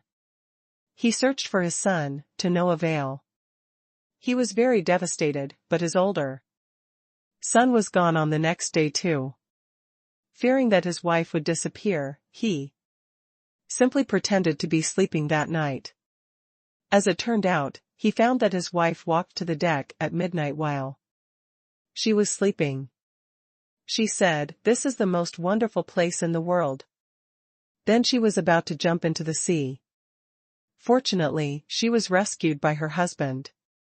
Later, she told her husband that somebody whispered to her, "Follow me, and don't be hasty in case anybody is woken up." On the deck, she saw beautiful birds flying in the sky and the ground strewn with glittering treasures. It was like heaven on earth. The joyous people.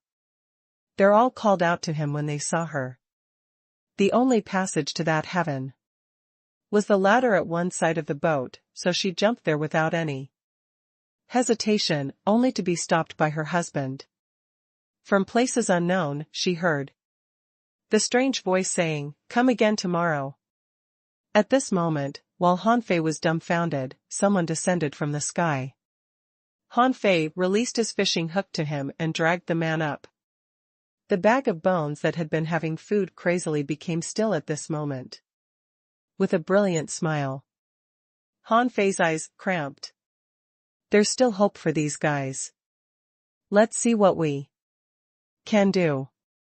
Clash. There were noises from other places in the mist. Hanfei couldn't rescue them. If he couldn't see them, they were already doomed after they threw themselves into the sea. Zhang Xuanyu exclaimed and asked, "Huh? Why are so many people jumping into the sea?" By logic, everybody except the uncontrollable ones should have been tied up. Hanfei? Zhang Xuanyu's face changed. "Let's go. Something must have gone wrong up there. Hurry up." At the top of the dragon boat, Zhang Xuanyu roared, "Xiao say something if you can hear me." However, the top of the dragon boat was absolutely quiet. Even Hanfei knew that something must be wrong. Zhang Xuanyu became serious. "The top of the dragon boat isn't that big. Let's go at full speed and circumvent the hungry men. They're too noisy to escape our attention." Hanfei slightly nodded, so all 5 of them rushed quickly in the mist. It wouldn't have been a big deal if those people weren't crazy or starving. But at this moment, even Xiao Sei's men were also extremely hungry, not to mention the others who were almost losing their minds. After about 10,000 meters, the 5 of them heard roars. Sun Ruoruo, the 4th level. After Hanfei entered the 4th level, he found a lot of bodies on the ground, who were only killed just now.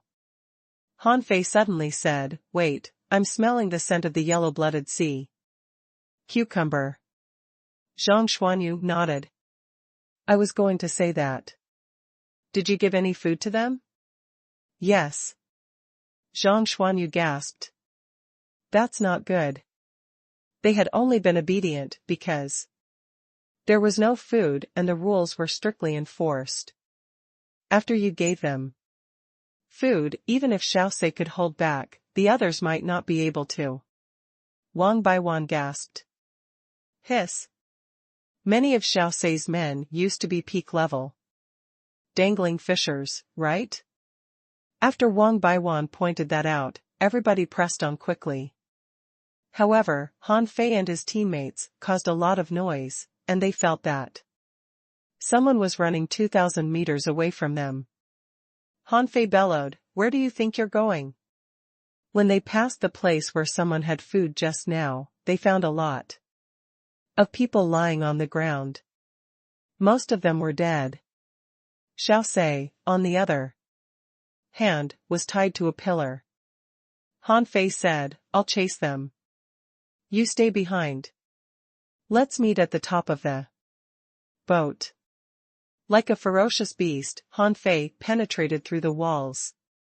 Though everything was covered in mist, he could track his targets down by the smell of the food they carried. Bam! Bam! Bam! The wooden walls of the broken ship were crushed by Hanfei. In no more than 30 seconds, Hanfei stood before the 5 people. Hanfei grinned. "I thought you would run separately, but you're very smart. Your capabilities are not fully recovered yet, and your chances of survival would have been lowered if you ran separately. TSK, TSK. Did the yellow-blooded sea cucumber taste good? The 5 people, including 4 men and a woman, were all highly vigilant. Some of the flesh on the face of the man in the lead had even been bitten off by something. He stared at Han Fei with his eyes blinking. We only want to live. Han Fei sneered. You killed so many men because you wanted to live? Did Xiao Sei refuse to give you food, or did you think you could make it out of the abyssal chasm with the yellow-blooded sea cucumber? Next to the man, a soul warrior who hadn't fully recovered roared and charged at Han Fei with a rod. He had resumed the strength of a peak-level dangling fisher. Unfortunately, their enemy was Han Fei. Han Fei punched the rod with one hand, and the soul warrior was blown up and broke through a wooden wall. He didn't stop until he rolled almost 10 meters on the ground. Han Fei grinned. If you were all in your peak state, I might have not been able to catch you. However, do you have 50% of your combat ability left in your current status? Bro, please spare us. The man in the lead stared at Han Fei, but he was already prepared for battle. His partners were the same. They seemed ready to launch a final attack. Han Fei's lips slightly curled. It's not up to me whether or not you can be spared. After he finished, the remaining 4 of them took action. Tremendous amounts of seaweed grew under Han Fei's feet. The man in the lead stabbed Han Fei with a short spear. Another man leaped and smashed down his hammer. The last person dashed to Han Fei's side and stabbed at Han Fei's armpit. Clank. Bam. Bam. Bam. Golden shadows of fists glowed in the darkness like brilliant fireworks. After 4 punches, all of them were blown away. How is this happening? The man in the lead was dumbfounded. Shouldn't this guy be a peak level dangling fisher? Why was he so tough as to take them down with 4 punches easily? Also, he clearly hit the guy with his spear just now.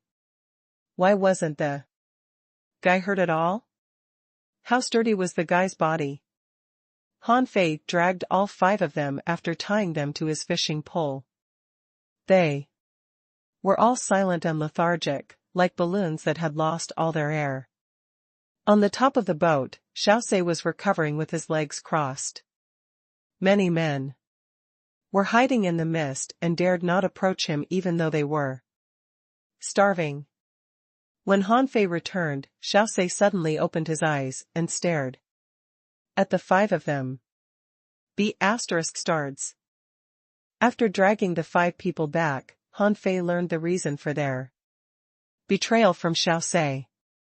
Earlier, Han Fei had given Xiao Sei a pot of yellow-blooded sea cucumber. Xiao Sei had thought to split it up evenly for everybody to lower the negative effects of the blue fish. But there were still more than 500 people who were still conscious. And the food couldn't last 3 days if they all shared it. So, someone argued that the food should be given to selected candidates first, who would then go out and collect more food for others. However, they had all stayed here for too long and seen too many treacheries to believe that anyone who went out would come back again. Besides, even if they were willing to come back, it remained unknown whether or not they could escape in the first place. Therefore, the 5 people simply ambushed Xiao Sei, stole his sea-swallowing seashell, and tried to escape. They didn't expect Han Fei to return so quickly. They even thought that Han Fei couldn't make it back. After all, some of them had seen the ghost babies at the bottom level, and knew that other terrible creatures besides the blue humanoids existed there.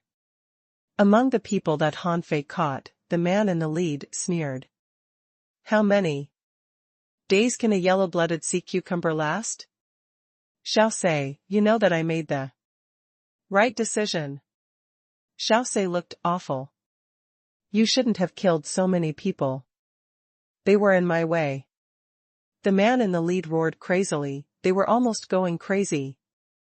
They would do anything for something to eat. You and I are different. We know how to take advantage of the unexpected energy. Han Fei felt that his head was swelling when he listened to them. To some extent, those two seemed both justified, and he seemed to have done something bad even though he meant it well as an outsider. The men who were almost lost were about to charge forward again, but Xiao Sei simply stopped them. Exile them. The 5 people had lost their hope since Han Fei caught them. The man in the lead simply laughed and cursed. Xiao Sei, I am at least open and forthright. You are just a hypocrite.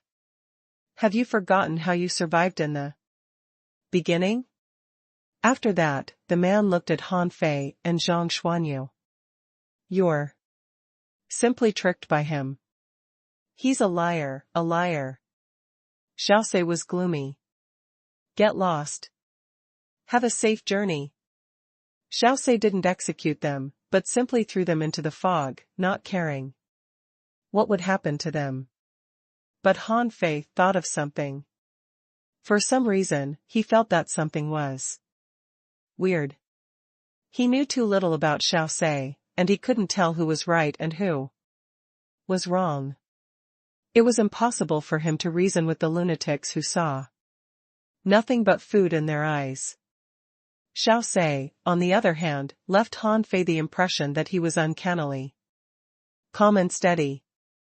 Han Fei had no doubt that Xiao Sei was a good guy, but he didn't know the definition of good. For example, if there was one kid on a train track and 3 kids on the other one, and a train was coming, should one choose to let 1 kid or 3 kids die?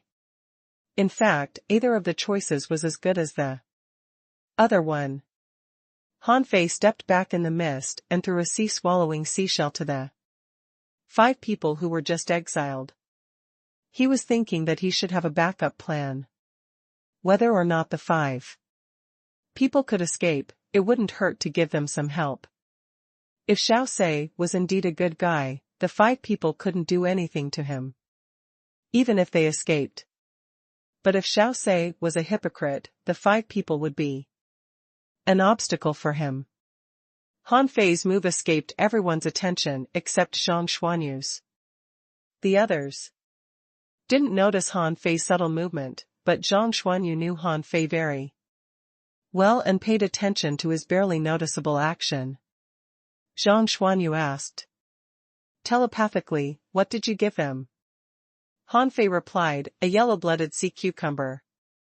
With any luck, they might be able to make it out alive.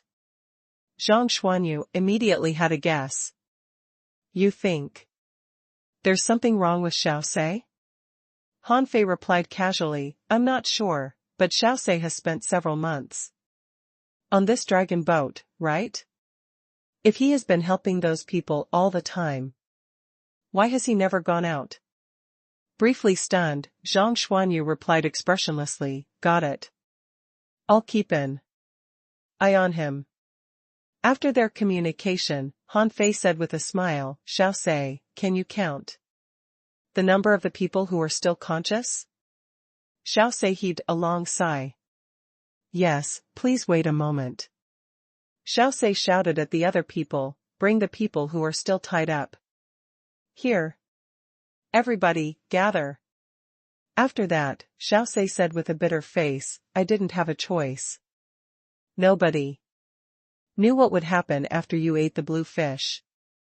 Today, it was a mess after those people robbed me of my sea-swallowing seashell. Many other people broke free and jumped into the sea. Han Fei frowned and asked, has anyone that jumped into the sea been rescued? Xiao Sei shook his head. No. Their jump was too quick and unpredictable. Unless someone was right by their side, it was impossible to find them again. In the mist once they disappeared from your sight. There was another person who was bound to Han Fei's fishing pole. He simply walked to him and stuffed a handful of crisps into his mouth. The man was woken up by the smell of food. Then, he quickly swallowed almost 20 cucumber crisps. With redundant energy flowing out his body, his flesh was recovered, and his eyes seemed to be struggling. This man was a lot less insane than the woman Han Fei encountered after he just got on board. Therefore, he soon regained his consciousness. Han Fei asked, "Can you talk?" The man tried several times, before he finally said slowly, "Yes. I can." Delighted, Han Fei asked, "What did you see when you jumped into the sea?" "Why? Would you jump off?" The man seemed frightened as he searched his memories. While everybody looked at him anxiously, he waited 100 seconds before he finally said, "I think someone called out to me. I looked back and saw a coral sea with colorful coral and sea urchins. The seaweeds were floating in the warm currents, the fish were swimming, and the lobsters and crabs were hunting." The picture that the man described was almost dreamy, but come to think of it, the place he described was something similar to the coral reefs. Leaving dangerousness aside, the coral reefs could definitely be called a paradise in terms of their splendor. However, in the abyssal chasm, the wonderfulness was infinitely magnified by people's imagination. Han Fei knew very well that the man wanted to go to that place, probably only because he wanted to have fish. Sun Ruoro stuck out of her tongue. "It's so weird." Gudu, Wang Baiwan and Lu Fengfeng looked at each other. "Good thing that we have brother use food, or we would have jumped into the sea a long time ago." At this moment, the men who were still conscious drew close to Han Fei in crowds. Some of them were still in the mist and couldn't be seen until they were close. "Help me." Han Fei was going to ask something, but his ears suddenly pricked. He instantly drew out his blood-drinking knife and slashed back. Han Fei's face became awful as his knife did not hit anything, but he did hear someone whispering and crying for help. The voice was childish and didn't sound like that of an adult. Everybody looked at Han Fei in shock, and Zhang Xuanyu approached him and asked, "Han Fei, what's up? Why did you suddenly attack?" Han Fei asked with an awful look on his face, "Did you hear a cry for help?" It was the second time Han Fei had asked the question. Zhang Xuanyu immediately asked seriously, "No, did you really hear it?" As he asked the question, Zhang Xuanyu looked at Xiao Sei, wondering if he knew something after staying here for so long. Xiao Sei was surprised by Han Fei's sudden attack too. He came back to himself and said, "Cry for help? I didn't hear anything." "Did you?" But Xiao Sei had asked the wrong people. All the newcomers were unwilling to talk unless it was for food, because talking was exhausting too. Besides, they were already numb after a long time of yelling. Hearing Xiao Sei's question, they all shook their heads. Not thinking that it was a big deal, Han Fei asked, "How many people are out there?" Xiao Sei heaved a sigh. "Many people died just now. At present, only 453 people are still fully conscious." Without further ado, Han Fei simply threw out 10 yellow-blooded sea cucumbers and said, "Replenish them first." Who 0000? Hiss. Who 000000000. Those people almost went on a rampage, and Xiao Sei roared aloud, "Don't be hasty, don't be hasty. One person at a time." Han Fei slightly frowned and then suddenly smiled. "Let me do this. I'm faster." Feeling that it took too much time for Xiao Sei to get them organized, Han Fei simply unleashed his blood-drinking knife and cut the 10 yellow-blooded sea cucumbers into almost 500 pieces with the sword Qi. He said casually, "You can split them up now." The energy that a complete yellow-blooded sea cucumber contained was enough to fill up 4 to 5 peak-level dangling fissures. None of the 400 survivors were weak. They were all no weaker than advanced dangling fissures in the past, or they couldn't have survived in this place. Almost 200 of them were peak-level dangling fissures, so 10 yellow-blooded sea cucumbers were naturally enough for them. They split up the food quickly, but they could only be restored to a beginner dangling fissures level of strength at best. But Han Fei didn't plan to give them any additional food, because these people could all be strong if they were fully recovered, and they could be out of control. Lu Fengfeng subtly approached Han Fei. "Is it really alright to give the food to them just like this?" Wang Baiwan also said, "Those people aren't weak. We're outnumbered by them." Xiao Sei looked at Han Fei gratefully. He immediately joined the crowd and distributed the food in an organized fashion. Zhang Xuanyu grinned and asked, "Han Fei, how many yellow-blooded sea cucumbers do you have in total?" Han Fei chuckled. "Hundreds, probably." After Han Fei said that, the top of the dragon boat fell silent. Even the people who were fighting for the food were dumbfounded too. Xiao Sei almost fell over. "What the heck? Are your sea-swallowing seashells too loaded to contain anything else? Hundreds of yellow-blooded sea cucumbers? Are you here for training or for a picnic?" Zhang Xuanyu said in delight, "Great. I knew that you wouldn't disappoint me." Han Fei took out dozens of sea-swallowing seashells, casually, and gave them to Zhang Xuanyu. "Here, these are for you." He said telepathically. They contain 300 yellow-blooded sea cucumbers, 300 spiritual fruits that can improve your energy, 20 million mid-quality pearls, a boat that can go 65,000 kilometers in a day, a demon-level divine quality disguise skill, an almost perfect technique named Majestic Mystic Spell, and almost 100 high-quality spiritual weapons, and battle suits. Okay, this is all the good stuff that I've looted in half of the level 3 fishery. I really envy you for having such a brother as myself. Right, the boat was borrowed from someone else. You need to return it to me someday. Yes, Han Fei had offered the second boat he forged to Zhang Xuanyu only a few days after it was created. The reason was simple. He couldn't let Zhang Xuanyu enter the abyssal chasm with him.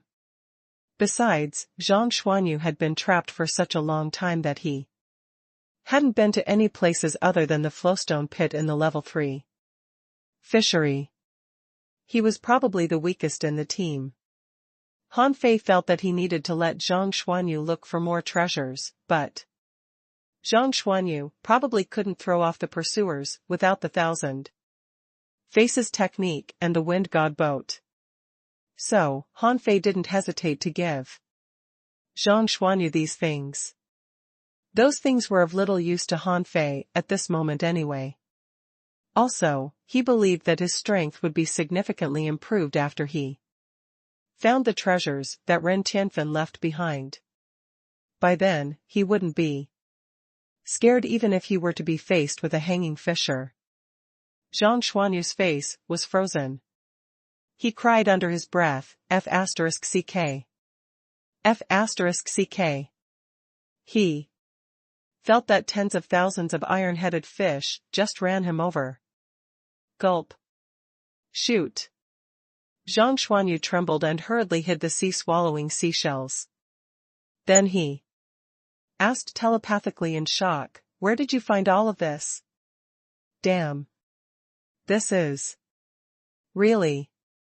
His hands were shaking, and he felt that his head was shutting down. How many treasures had Han Fei found exactly? Almost 100 high-quality spiritual weapons and battle suits? 300 spiritual fruits? 10 million mid-quality pearls? A boat that was faster than the ghost speed divine boat? Not to mention the awesome divine quality disguise technique. Zhang Xuanyu felt terrible, and his face turned red. He couldn't have felt more humiliated. He was also from the Thug Academy, but why was he so unremarkable compared to Han Fei? But Zhang Xuanyu soon realized what was going on. He said seriously, "Asshole. Why do I feel like you're not just giving me stuff, but you really just want me to leave?" Han Fei looked at Zhang Xuanyu with a vague smile. "That's exactly my intention. Lu Renquang and Luo Xiaobai are still off the grid at this moment. Xiao Xiaochan is free, but many people are chasing her. I'll need you to take care of her outside." Zhang Xuanyu didn't come back to himself until a long time later. "Hey, wait. Do you plan to press on by yourself?" Han Fei said with a smile, "What other choices do I have? You want to come with me with your mediocre combat ability? You'll only get killed." Zhang Xuanyu was silent again. "Actually, I have other trump cards." Han Fei rolled his eyes. "However great they are, you aren't an advanced dangling fisher yet, and they won't help." Zhang Xuanyu was rendered speechless. He said a moment later, "That's not right. The place is as dangerous for you as it is for me. We can take care of each other if we go together, but nobody will be there to help you if you go there alone." Han Fei chuckled. "Okay, enough whining. Just go out now that I've asked you. 2. Find a ghost boat that's as big as a dragon boat if you have a chance. The name of the boat is Evil Shield." Zhang Xuanyu's face changed. He didn't insist any more after seeing how determined Han Fei was. Han Fei suddenly changed his topic. "Xiao Sei, how many people above the first floor are still hopeful besides those people?" Xiao Sei shrugged with a bitter smile. "I'm not sure. Many of those people are half crazy and unconscious. We can only search for and catch them one by one. But I estimate that there are more than 1,000 of them." Han Fei looked at Zhang Xuanyu with a smile. "Xuanyu, what do you think if we play the good guys this time?" Zhang Xuanyu asked in confusion, "Why are we not good guys?" Han Fei chuckled and thought to himself, "You probably wouldn't think that way when you see the latest wanted list where Xiao Xiaochan and I are listed as 2 cannibals." Han Fei waved his fishing pole that had a yellow-blooded sea cucumber hanging on it. Catching them one by one would be too much a waste of time, but it would be much simpler to let them come to us. Everybody realized Han Fei's intention. Sun Ruoro's eyes were full of hope. Lu Fanfang took a long breath of relief, and Wang Baiwan told Han Fei that a lot of food would be wasted. Xiao Sei couldn't help but frown after seeing that. He didn't know who Han Fei was exactly, but was this guy really so unconventional? He didn't really want to rescue the people who already lost their mind. Even if those people were rescued, could they really make it out of this place, and would they really be grateful? Zhang Xuanyu, on the other hand, was observing Xiao Sei while he pretended to Watch the people who were crazily swallowing the yellow-blooded sea cucumber. He saw Xiaoxi's every move. Zhang Xuanyu said telepathically, something is wrong with Xiaoxi. Han Fei was waving his fishing pole. He had crushed a spiritual energy fruit on the yellow-blooded sea cucumber. He trusted that anyone who had survived for a long time in this place must be very sensitive to energy. He had no doubt that they would all swarm close as soon as he recalled the fishing hook.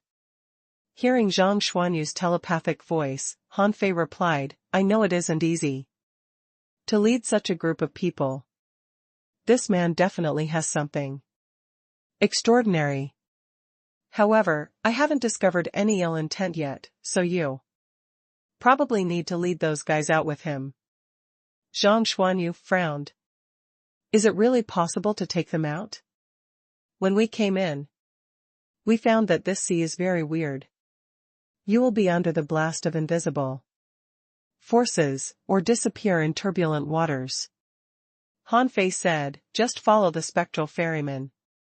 It's rather slow, but it won't be a problem as long as you make it through that part. After all, you're going out with hundreds of other people, not just by yourselves. Besides, this place isn't the real abyssal chasm. If you can't get out of here, you might as well kill yourself. Zhang Xuanyu grinned. I'll try. The Dead Sea where no boats can sail and this sea where energy is absorbed have killed countless people. I don't think there can be anything more dangerous than them around here. The people on the top of the boat sat cross-legged and recovered themselves after acquiring energy. After about half an hour, the whole boat was shaking. Xiaoxi roared, everybody, fall back. Sun Ruoruo and the others all stood behind Han Fei, as he was the only one who could provide food at this moment. Han Fei wasn't petty at all. He threw out more than 20 yellow-blooded sea cucumbers without hesitation. Hiss. H00000000, bam. Bam. Zhang Xuanyu frowned, as the newcomers seemed to be fighting one another. Han Fei nodded and took out a few more yellow-blooded sea cucumbers. He sliced them into 100 pieces and tossed them into the mist. It was not until this moment that the fighting noises in the mist finally lowered, replaced by the sound of people munching on food. The mist didn't fall completely quiet until an hour later. Then, Skinny Man appeared from the mist. The first man who showed up covered his head with one hand and looked at Han Fei and his partners warily. Han Fei said, say something if you've restored your consciousness. Energy. Who? Zhang Xuanyu and the others were finally relieved after hearing that from him. The 50 yellow-blooded sea cucumbers that Han Fei threw out finally woke them up a little bit. Han Fei said telepathically, it's up to you now. Hearing that, Zhang Xuanyu smiled and stepped forward. Everybody, say something if you can understand me. We will leave this sh*thul today in 2 hours. When Zhang Xuanyu made the announcement, Xiaoxi slightly narrowed his eyes in the mist. As a matter of fact, Han Fei didn't rescue everybody. Some people were completely crazy and lost. They didn't regain their sanity even after having the yellow-blooded sea cucumbers. Zhang Xuanyu attracted the survivors to him easily without using any tricks. Here, anyone with energy would be the boss. Han Fei had given Zhang Xuanyu 300 yellow-blooded sea cucumbers, which contained abundant spiritual energy. Those people could subsist on the food for one day even if they were all peak-level dangling fishers. Besides, neither Han Fei nor Zhang Xuanyu would make them full. Zhang Xuanyu was distributing the food individually and telling them that they should not eat it if they wanted to live, because it was the only chance for them to escape. alive. It was at this moment that Han Fei realized he couldn't save everyone. There were 300 people here who went crazy after they had the yellow-blooded sea cucumbers and digested them. In their craziness, they charged back into the crowd, resulting in the deaths of dozens of people. Eventually, Han Fei took action and kicked all of them out.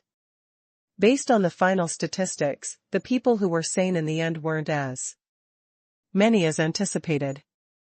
There were only 1,001 of them. But in fact, the number wasn't really small. Han Fei couldn't even imagine how he could have survived in this place for so long without any energy if he were in their shoes. A lot of brutal and heartbreaking stories must have happened, but nobody was willing to talk about them. The group of people under Xiao Sei's lead lined up and received food from Zhang Xuanyu. At this moment, it was Han Fei's turn to observe Xiao Sei in secret. The people who were receiving the food in lines were weeping with tears of joy and expressing their gratitude. "Bro, I can't thank you enough. My life will be yours from today on. You're a lifesaver. If we make it out alive, I will never hesitate whenever you ask me to do anything. Brother Zhang, Brother Han, thank you very much." Han Fei simply smiled but didn't say anything, but Zhang Xuanyu talked to them. Now and then, Xiao Sei came to Han Fei. "Brother Han, it's so great that you're here. Had it not been for you, I really don't know how we could have survived this. It's really devastating." Han Fei said with a smile, "You're flattering me. This is just a regular good thing that I do. You are a great man, Brother Han. I know you're here only to save Brother Zhang, but you've also given a second life to so many other people." Han Fei chuckled. "Brother Xiao, you're really exaggerating my contribution." Xiao Sei said uneasily, "I have yet another favor to ask of you. I wonder, can you lead us out of this area, Brother Han?" Han Fei was intrigued. He knew that the show was on. He thought to himself, that's what you really want to know, isn't it? Han Fei's face was slightly grim. "I'm afraid I can't go out with you." Many people were shocked to hear that. "Brother Han, why don't you leave with us? The abyssal chasm is too dangerous to be explored. Brother Han, we've consumed so much of your food. If you must continue your exploration, you'd better prepare enough food. Brother Han." Xiao Sei also said, "Brother Han, you are the strongest man here. If you don't come with us, we're afraid." Han Fei said with a smile, "Zhang Xuanyu, Wang Baiwan, and the others are still in their peak state without being weakened at all. Also, I can tell that Brother Xiao is an advanced dangling fisher, just like me. I'm certainly not the strongest man here." Xiao Sei added, "Well, sigh. Brother Han, it will be a dangerous trip. You should return immediately if you find it too hard." Han Fei said with a smile, "Thank you for your kindness, Brother Xiao." Zhang Xuanyu was distributing food with his back against them. He rolled his eyes at those two hypocrites non-stop as he listened. After Xiao Sei asked the questions, Han Fei seized the chance and said to Zhang Xuanyu, it will be your responsibility to take them out of here." Zhang Xuanyu was stunned. "You're leaving now?" Han Fei said, "I'll explain everything to you when everything is over." Zhang Xuanyu pondered for a moment and said, "Okay, I'll wait for you outside." Han Fei left very quickly. He simply jumped off from the top of the dragon boat and disappeared. Sun Ruoro asked, "Zhang Xuanyu, why is Han Fei gone? It's really dangerous out there. We haven't really entered the abyssal chasm yet, but it's already so hard." How much harder will it be inside? Lu Fengfeng said, that's right. Are you not worried at all that Brother Han is doing this on his own? Considering for a moment, Wang Baiwan said, why don't we go with him? We can at least take care of each other. Zhang Xuanyu said with a smile, that's all right. You will only be a burden for him even if you three are combined. After that, Zhang Xuanyu roared, everybody, leave the boat with me and try your luck. We only have one chance. Let's go. Leadership was a stranger thing. Whether it was a big crowd or a small one, there would always be followers as long as they had a leader, especially on such an occasion where everybody had been given a chance for survival. Nobody knew where the spectral ferrymen were from. At this moment, Zhang Xuanyu was following a spectral ferryman with thousands of people. The spectral ferryman was slowly moving to the periphery with a boat on his shoulder. They knew that the spectral ferryman was moving to the periphery because there was another spectral ferryman that was going in the same direction. Also, they encountered a third spectral ferryman that was sailing to the dragon boat. At this moment, Xiaosei was swimming next to Zhang Xuanyu. Brother Zhang. That thing is too slow. Now that we've already found out the direction, why don't we simply swim there? It would be much faster. Zhang Xuanyu grinned at Xiaosei, that's different. We all have sailed boats before. The tiniest deviation on a boat may lead to a completely different direction in the vast sea. So, we must follow the spectral fisherman even though it's slow. Sun Ruoro said, that's right. When we came, everybody followed the ferryman, so we have to follow them to go back too. We would all be killed here if we lose our way. Xiaosei smiled but didn't say anything. Half a day passed. The spectral ferryman moved faster. But at this moment, someone said telepathically, Brother Zhang, someone disappeared. Zhang Xuanyu had a bad feeling after hearing that. He subconsciously looked at Xiaosei, but the man hadn't done anything unusual. Why did someone go missing? Zhang Xuanyu pointed. You come, here. After the reporter came close, Zhang Xuanyu asked, how did you find this out? The man replied nervously, I was behind him and chatted with him several times, but after I turned my head around just now, I found that he disappeared. I looked around but didn't see him anywhere. Xiaosei turned grave. Everybody, see if anyone around you is missing. A moment later. One person is missing on my side.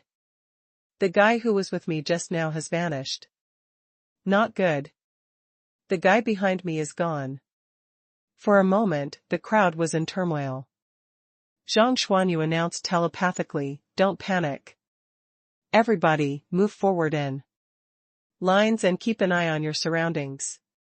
Report to me whenever anyone disappears again. Don't slow down. Keep up with the ferryman. Because only 10 people had gone missing, and everybody else thought that Zhang Xuanyu's proposal was good, they weren't too worried. After another half a day, the ferryman was a lot faster. Many people had eaten half of the yellow-blooded sea cucumbers they carried after a day of swimming. Zhang Xuanyu said telepathically, Lu Fengfeng, distribute the food. While Zhang Xuanyu talked to Lu Fengfeng, someone suddenly exclaimed, not good. The lines behind us are gone. Immediately, the crowd was in a mess. They could accept that 1 or 2 people went missing, but certainly not a whole line. Zhang Xuanyu looked around, only to see that there were dozens of people in each line. Dozens of people had disappeared for no good reason. Who could not be panicked? Everybody swam forward crazily. All the lines were Messed up. It was utter havoc. Zhang Xuanyu roared, "Don't panic. Everybody. Maintain your lines, and ask 10 people to swim around your line. Report to me if you find anything unusual." At this moment, someone suddenly roared, "I'll cover your back. Everybody. Ahead of me, line up. I'll cover you." Xiaosei said, "I'll go there too. Everybody, don't panic. I'll cover you too." Zhang Xuanyu nodded, "I'll remember you, the brother who covers our back. What's your name? We can take care of your family if anything happens to you." The man announced telepathically, "My name is Fan Datong.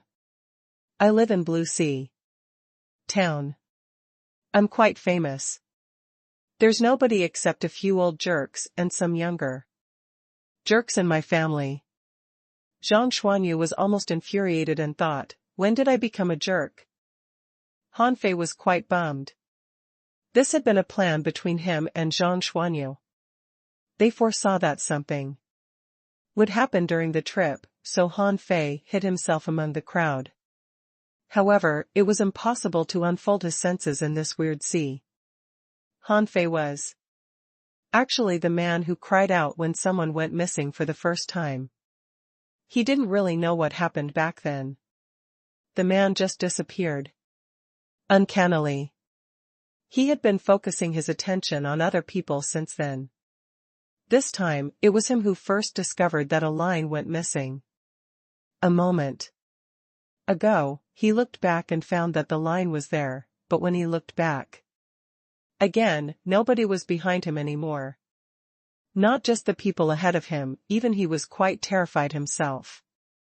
Those people had disappeared without a sign, as if they never existed. Zhang Xuanyu appeased the rest of the crowd, and then Han Fei saw Xiaosei swimming to him. Xiaosei looked at Han Fei and asked curiously, "Brother Fan, you look rather strange." Han Fei said, "Ha. My consciousness was gone for a long time. It's perfectly normal that you've never seen me, Brother Xiao. I don't remember what I did myself." Xiaosei slightly nodded. "This is a dangerous trip. Be careful." Han Fei hummed in response and swam on.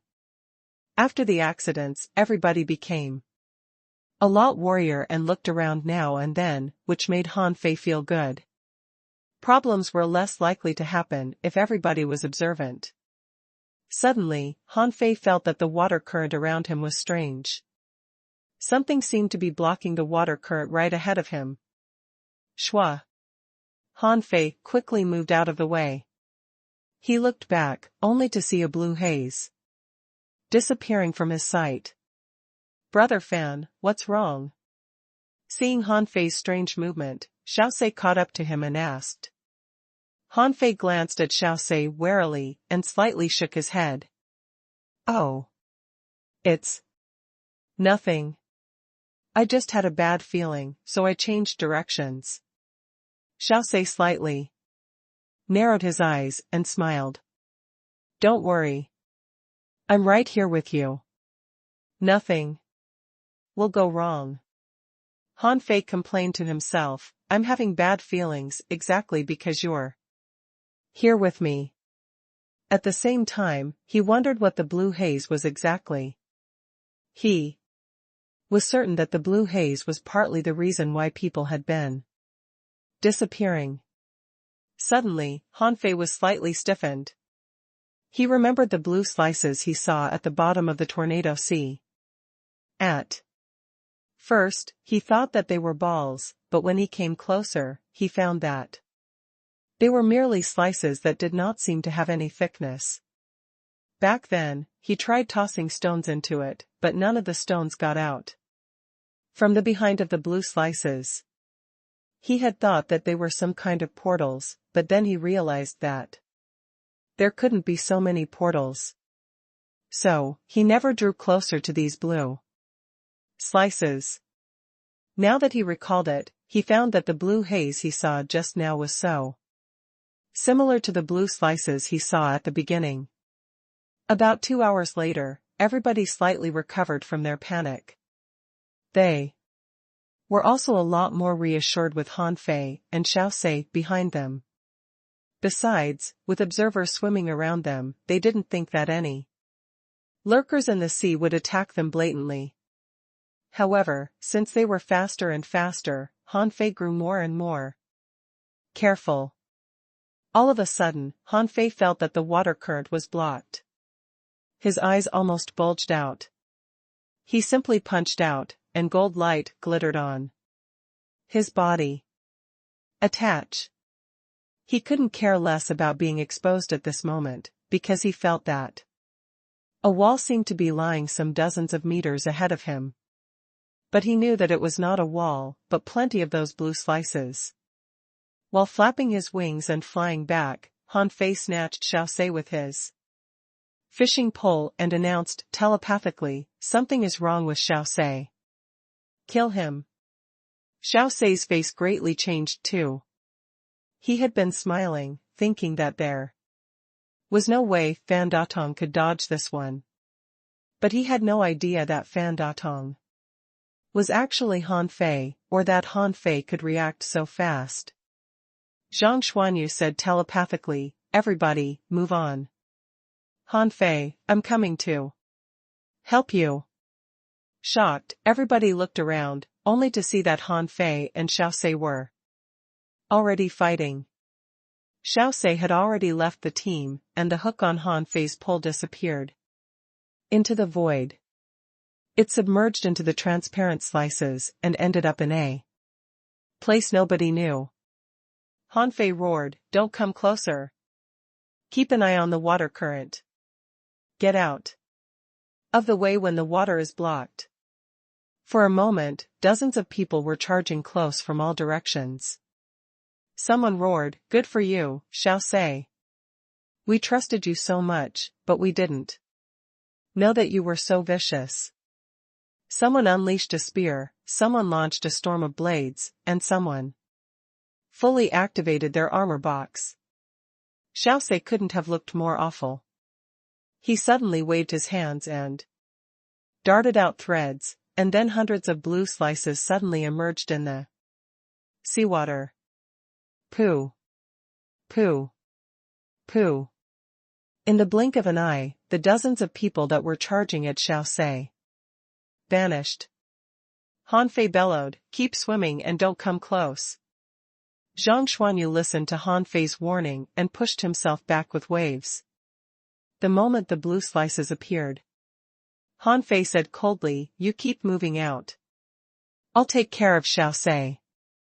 Xiao Sei sneered, "You've ruined my business again and again." "Who are you? Exactly? How did you find me?" Dozens of fist auras answered Xiao Sei's question. Han Fei had already activated the majestic mystic spell and accelerated his speed. The seawater was exploding, and the golden fist auras were so fast that they raised torrents wherever they reached, making Xiao Sei surrounded. However, many blue slices emerged around Xiao Sei, and Han Fei's fist auras disappeared after they passed the blue slices. Shoot! Han Fei was lost for words. He had never met such an uncanny enemy before. What was his method? He couldn't believe that a dangling fisher was capable of using the power of teleportation. Even Xiao Shaochan couldn't do that. Xiao Sei found a way out and ran crazily. "Han Fei, I'll remember you for what you did to me today." However, on his way of escape, a man suddenly appeared. Waves surged in the blink of an eye, and in another blink, Xiao Sei was blown hundreds of meters away. Han Fei was dumbfounded. Shoot! A clone? Zhang Xuanyu himself was blocked on the other side of the blue slices, but another Zhang Xuanyu had emerged before Xiao Sei, which made Han Fei rather surprised. He wondered when Zhang Xuanyu picked up such a skill. But while Xiao Sei was being blown away, a third Zhang Xuanyu showed up and swung his rod into thousands of shadows. One of them simply stabbed through Xiaosei. Crack! Xiaosei suddenly blinked and disappeared into nothingness, leaving nothing but the pieces of a flash stone behind. Zhang Xuanyu cursed, "Damn it. You really think that I'm good for nothing? Don't run away if you've got balls, and see how I'll beat your ass." Han Fei was dumbfounded. "All three of them were you just now? How is that possible?" Zhang Xuanyu ignored him. "Let's go and keep up with them." They had fought for no more than 10 seconds, but most of the team had already disappeared. Actually, they were frightened when dozens of people suddenly vanished just now. They all fell back although they had planned to charge at Xiaosei. Some of them even dispersed. Zhang Xuanyu cursed. "They've all run away. None stayed at all. Damn it. I really don't want to save them." Han Fei patted Zhang Xuanyu's shoulder. "You have to. Those people seem useless right now, but may be helpful in the future. Xia Xiaochan and I pissed off a lot of people outside. If we make friends with the people here, they may help us out later." The two of them quickly chased after the team. On the way, Han Fei glimpsed at Zhang Xuanyu weirdly, and the other two Zhang Xuanyu clones were already gone. He couldn't help but ask, "Are these things your clones? How can clones be so powerful?" Zhang Xuanyu grinned, "Don't presume that you're the only one who found treasures. You think I was stuck in the flowstone pit for nothing? What do you think of that move? All three of those were me. The name of the skill is the tertiary body. Unfortunately, it has a very high demand on the power of the soul, or I would have given it to you." As they talked, they saw Sun Ruoruo who was waiting for them on the way. Seeing that they were fine, Sun Ruoruo swam close and asked, "Xiaosei escaped?" Zhang Xuanyu nodded. "Don't worry. He had been heavily wounded before he fled. I don't think he can cause any more trouble." Right when Zhang Xuanyu was about to catch up with the team, Han Fei stopped. Zhang Xuanyu was stunned. "Seriously? You're really going in?" Han Fei said, "There's an opportunity waiting for me inside. You go out on your own. Remember, don't tell anyone what happened inside the abyssal chasm, or everybody will be hunted by the dragon boats. Also, there should be more dangers ahead, but since Xiaosei is not here, I think you can handle it." Zhang Xuanyu gnashed his teeth, "Be careful. I'll come to your rescue if you don't come out in a month." Han Fei turned around and swam away without hesitation. Actually, his original purpose was only to get Zhang Xuanyu out. However, saving one person was no different from saving a group of people. It seemed useless to rescue the thousands of people, but they all owed their life to him. And Zhang Xuanyu now. He was up for it if he could save so many people at the cost of merely several hundred yellow-blooded sea cucumbers. It didn't matter even if those people couldn't be of any help to him later. At this moment, Han Fei was slightly gloomy. He needed to go back to the dragon boat sometime. Xiaosei was not an idiot. He definitely had good reasons to keep those people behind. Han Fei, for one, thought that the thing that Xiaosei kept so many people behind to work on couldn't be anything small, and that there must be more secrets on the dragon boat.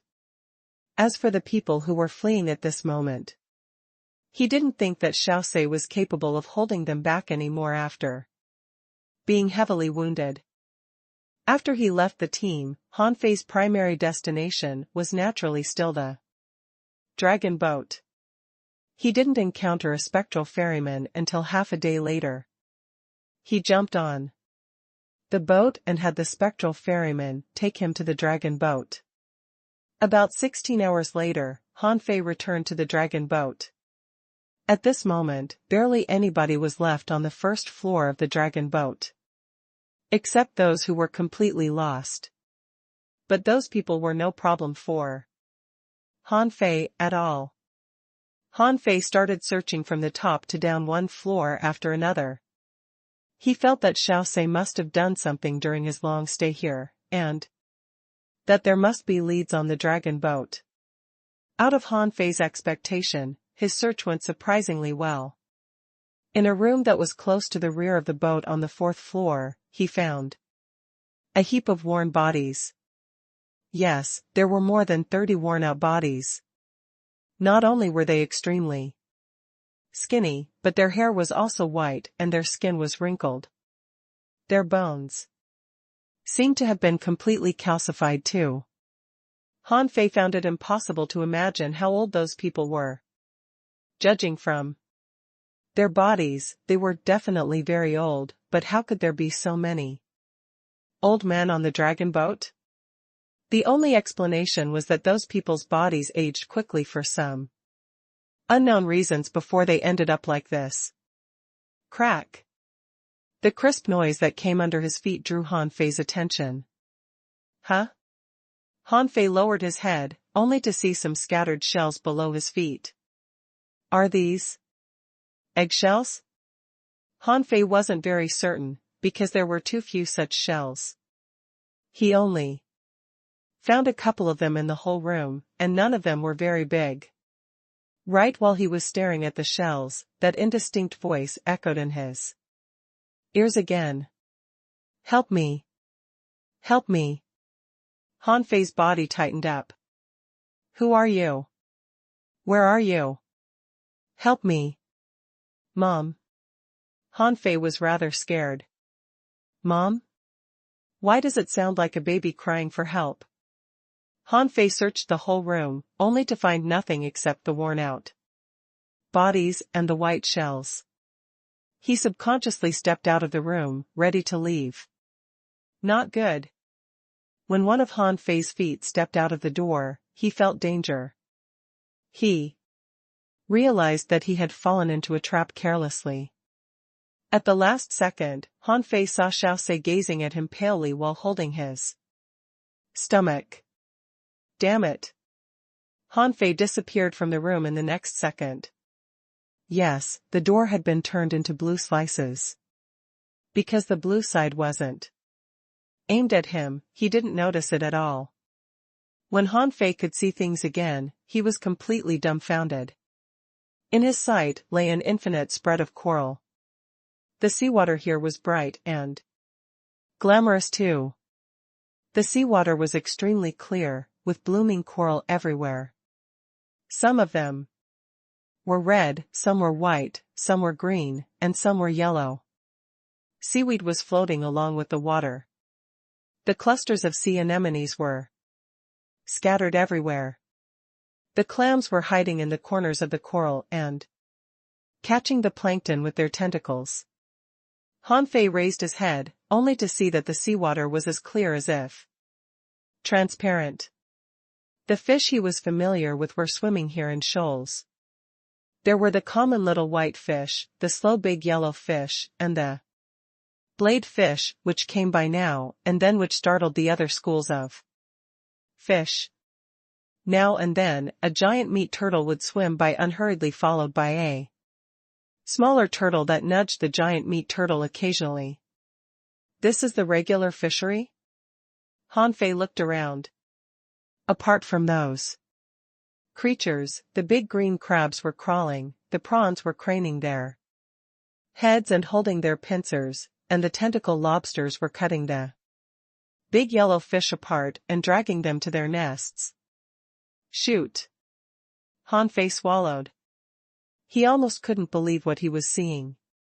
Most of the creatures here belonged to the regular fishery, but they were different from the creatures that lived in the regular fishery.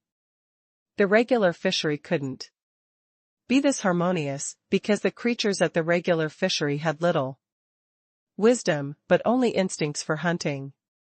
But here, they were in harmony together. The picture was really beautiful. Hanfei suddenly unleashed his aura. As the ripples spread out, all the creatures within several hundred meters shrank behind.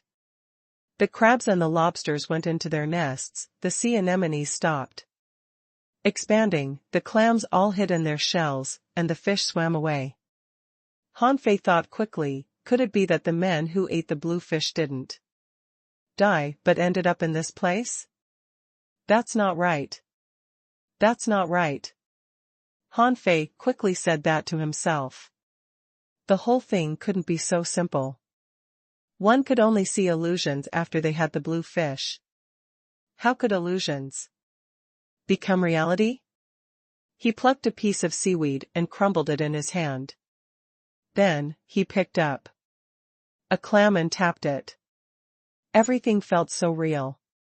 Damn it. What is this place? Hanfei would never believe that this place was real because it was as beautiful as paradise.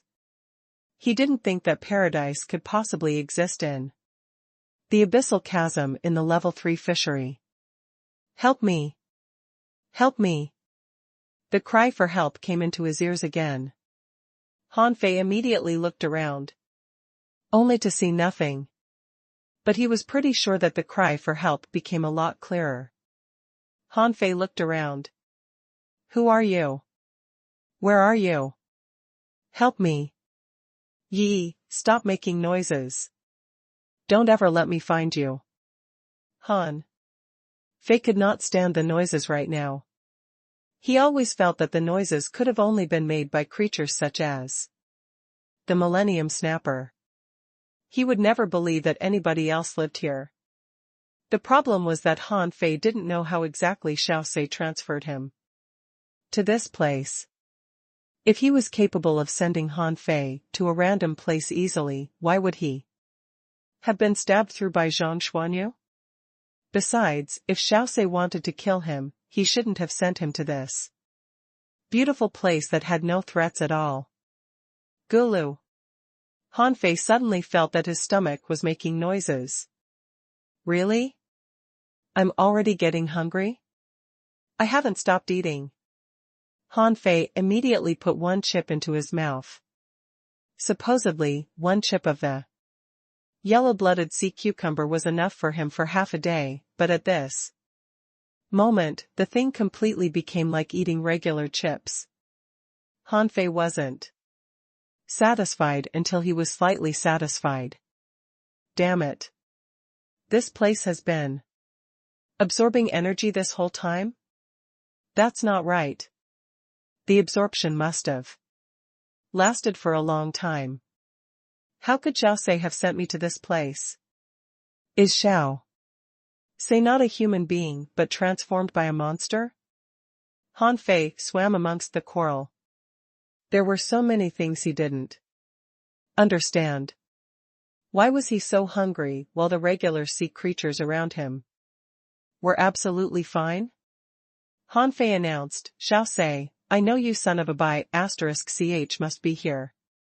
Do you really think you can kill me in such a way? Hanfei grabbed a random clam, squished its shell with one hand, and took out the meat. This clam is a fat one. You want to exhaust and kill me through absorption? Then you should have killed all those sea creatures first, or I can always feed on them, can't I? Qilu. Mom. While Hanfei was making declarations against Xiaosei, he suddenly heard a cute girl's voice. Hanfei turned his head in a hurry, only to see a golden white carp the size of a palm staring at him with big watery eyes. Seriously? Hanfei was at a loss for what was going on. He hurriedly kept a distance from the creature. Information popped up in his eyes. Name Dragon Carp of Time Introduction unknown. Level 1. Quality mysterious. Spiritual energy 1000 points. Effect? Collectible? Unabsorbable. Han Fei could not say a word, as if someone had just stuffed a shrimp into his mouth. A mysterious creature that contained 1,000 points of spiritual energy meant that it was on the same level as Little White and Little Black. The dragon carp of time said to Han Fei timidly, Mom? Han Fei was instantly dumbfounded. Who's your? Well, daughter, I'm your dad. Han Fei didn't want to recognize her as his daughter. However, the time dragon carp was at the same level as Little Black and Little White. Besides, maybe the chaos of this abyssal chasm was caused by this little thing, which showed how powerful it was. So he didn't mind recognizing her as his daughter. The time dragon carp blinked her big eyes and asked stupidly, Dad? Do I have a dad? Han Fei chuckled. Before you were young and ignorant, but now you have a father. Suddenly, Han Fei frowned and threw the embroidery needle at the void. Come out. In the clear water, a figure appeared. It was Xiao Sei. He yelled, Han Fei. You are courting death. Just now, when Xiao Sei heard Han Fei let the time dragon carp call him dad, he was almost frightened out of his wits. Are you kidding me? You don't even know what the creature in front of you is. And you dare to make her call you dad? Xiao Sei nervously shouted at the time dragon carp, Little Master, don't believe him. He is a liar. Han Fei blinked. Little Master? Do I have a F*** hearing problem? You, a human, are calling a fish Master? The time dragon carp blinked and her expression was exactly like a human's. She looked at Han Fei aggrievedly, You lied to me. When she said this, Han Fei felt that the energy in his body was rapidly depleting. Han Fei didn't care about it, and immediately said with a serious face, My baby girl, how can I lie to you? I'm really your father. Look how handsome and attractive your father is. Look at the two of us, we look exactly the same.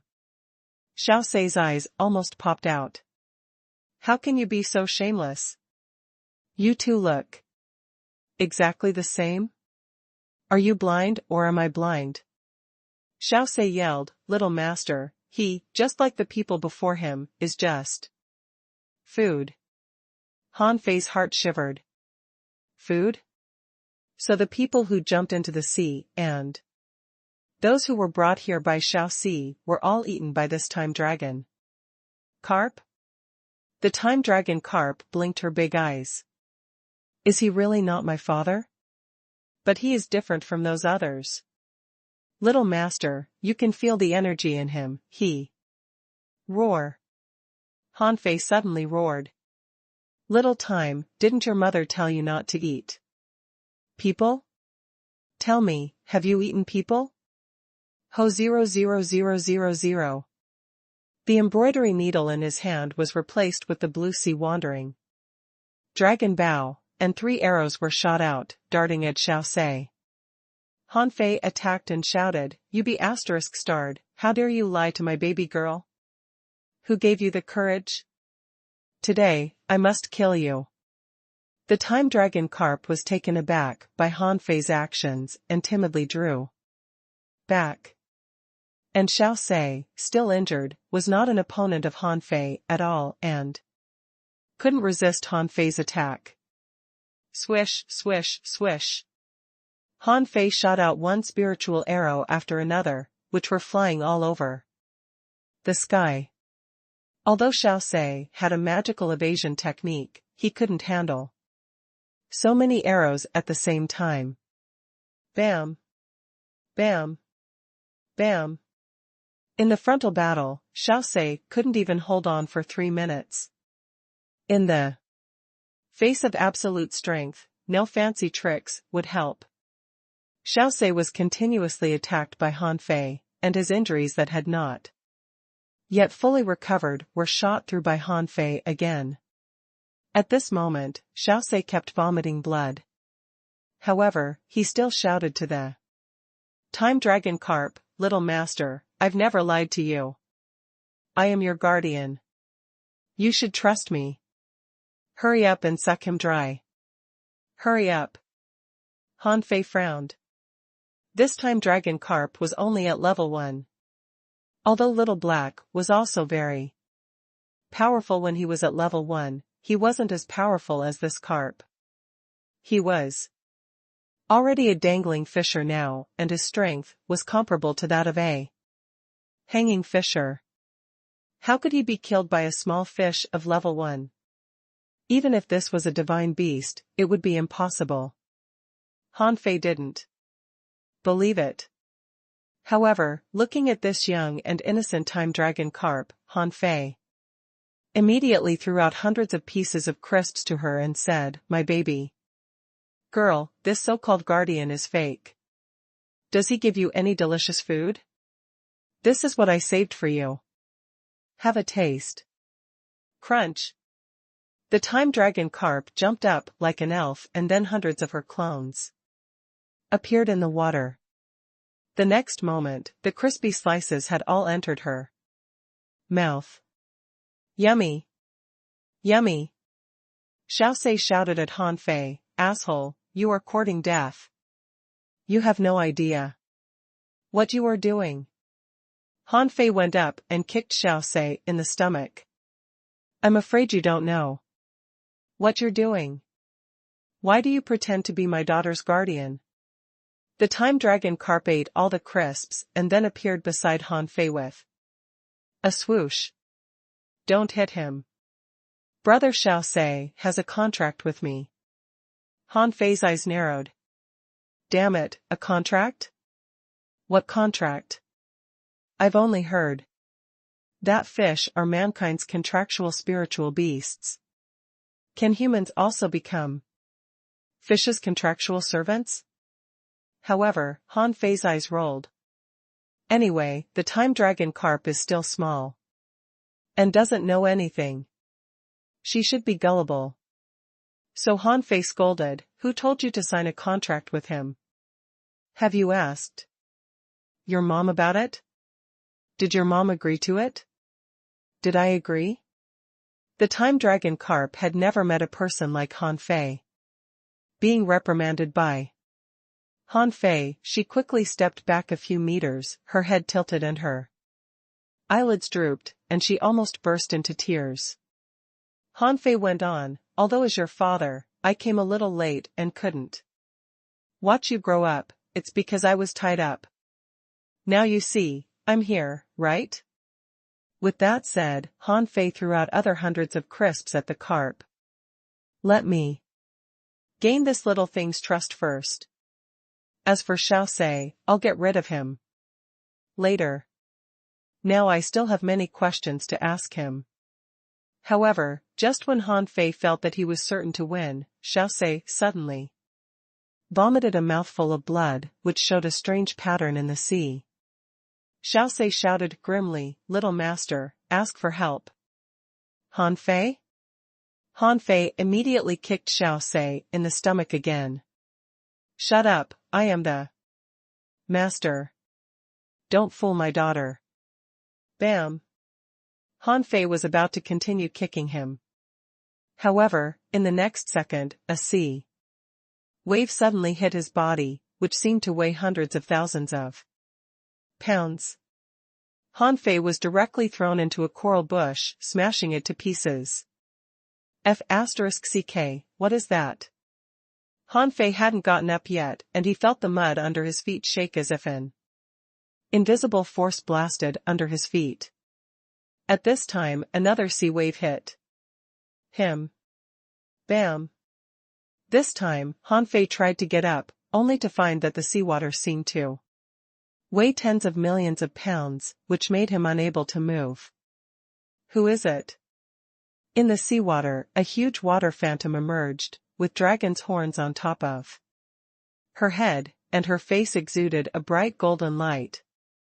Although it was just a phantom, it sent a chill down Han Fei's spine. "Mom. The little time dragon carp rushed towards the huge phantom, wanting to rub her body against the big fish. However, her small body passed through the water phantom.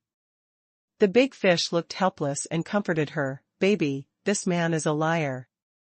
The little time dragon carp was taken aback. "Isn't he my father? He gave me a lot of delicious food." Bam! Hanfei only felt that the weight on his body had suddenly doubled. "Damn it! How could I know that this fish did have a mother? Isn't your mother here? Why did you still keep crying, 'I want my mom, I want my mom'? If I had known your mother was there, I wouldn't have lied to you." Whir! Majestic mystic spell. The pressure on his body was really too heavy, so he had to use the majestic mystic spell. As soon as his strength was increased 5 times, Hanfei was immediately able to withstand this huge pressure. However, his whole body turned red and he struggled to stand up with difficulty. Huh? This big fish was a little surprised. This person seemed a little different. Hanfei felt another wave of water coming. With a muffled roar in his throat, his fists trembled, and as he raised his hand, a dazzling fist light burst out of the water. Boom! Hanfei was sent flying, but the water wave was also smashed by Hanfei's punch. Hanfei glared at the big fish. "What do you want?" "9 tails, little gold. Attach." Swoosh! Clang, clang, clang. When the 9-star chain danced wildly in the air and 2 wings popped up on his back, his strength rose further. Plus with the effect of the majestic mystic spell, Hanfei was almost in his peak state. Xiaosei was dumbfounded. "Is this person so strong?" Hanfei let out a low growl. "You feed on people. Shouldn't I teach you a lesson? Take my punch." Boom! Hanfei threw a punch with almost all his might. The huge fist mark, printed in the sea, burst out with brilliant golden light. Hanfei could perceive that this phantom seemed to be just a wisp of thoughts. He had no choice but to fight. He certainly wouldn't await his doom. In the face of this powerful existence, he couldn't flinch. Therefore, Hanfei must strike with this punch regardless of whether he can resist the phantom or not.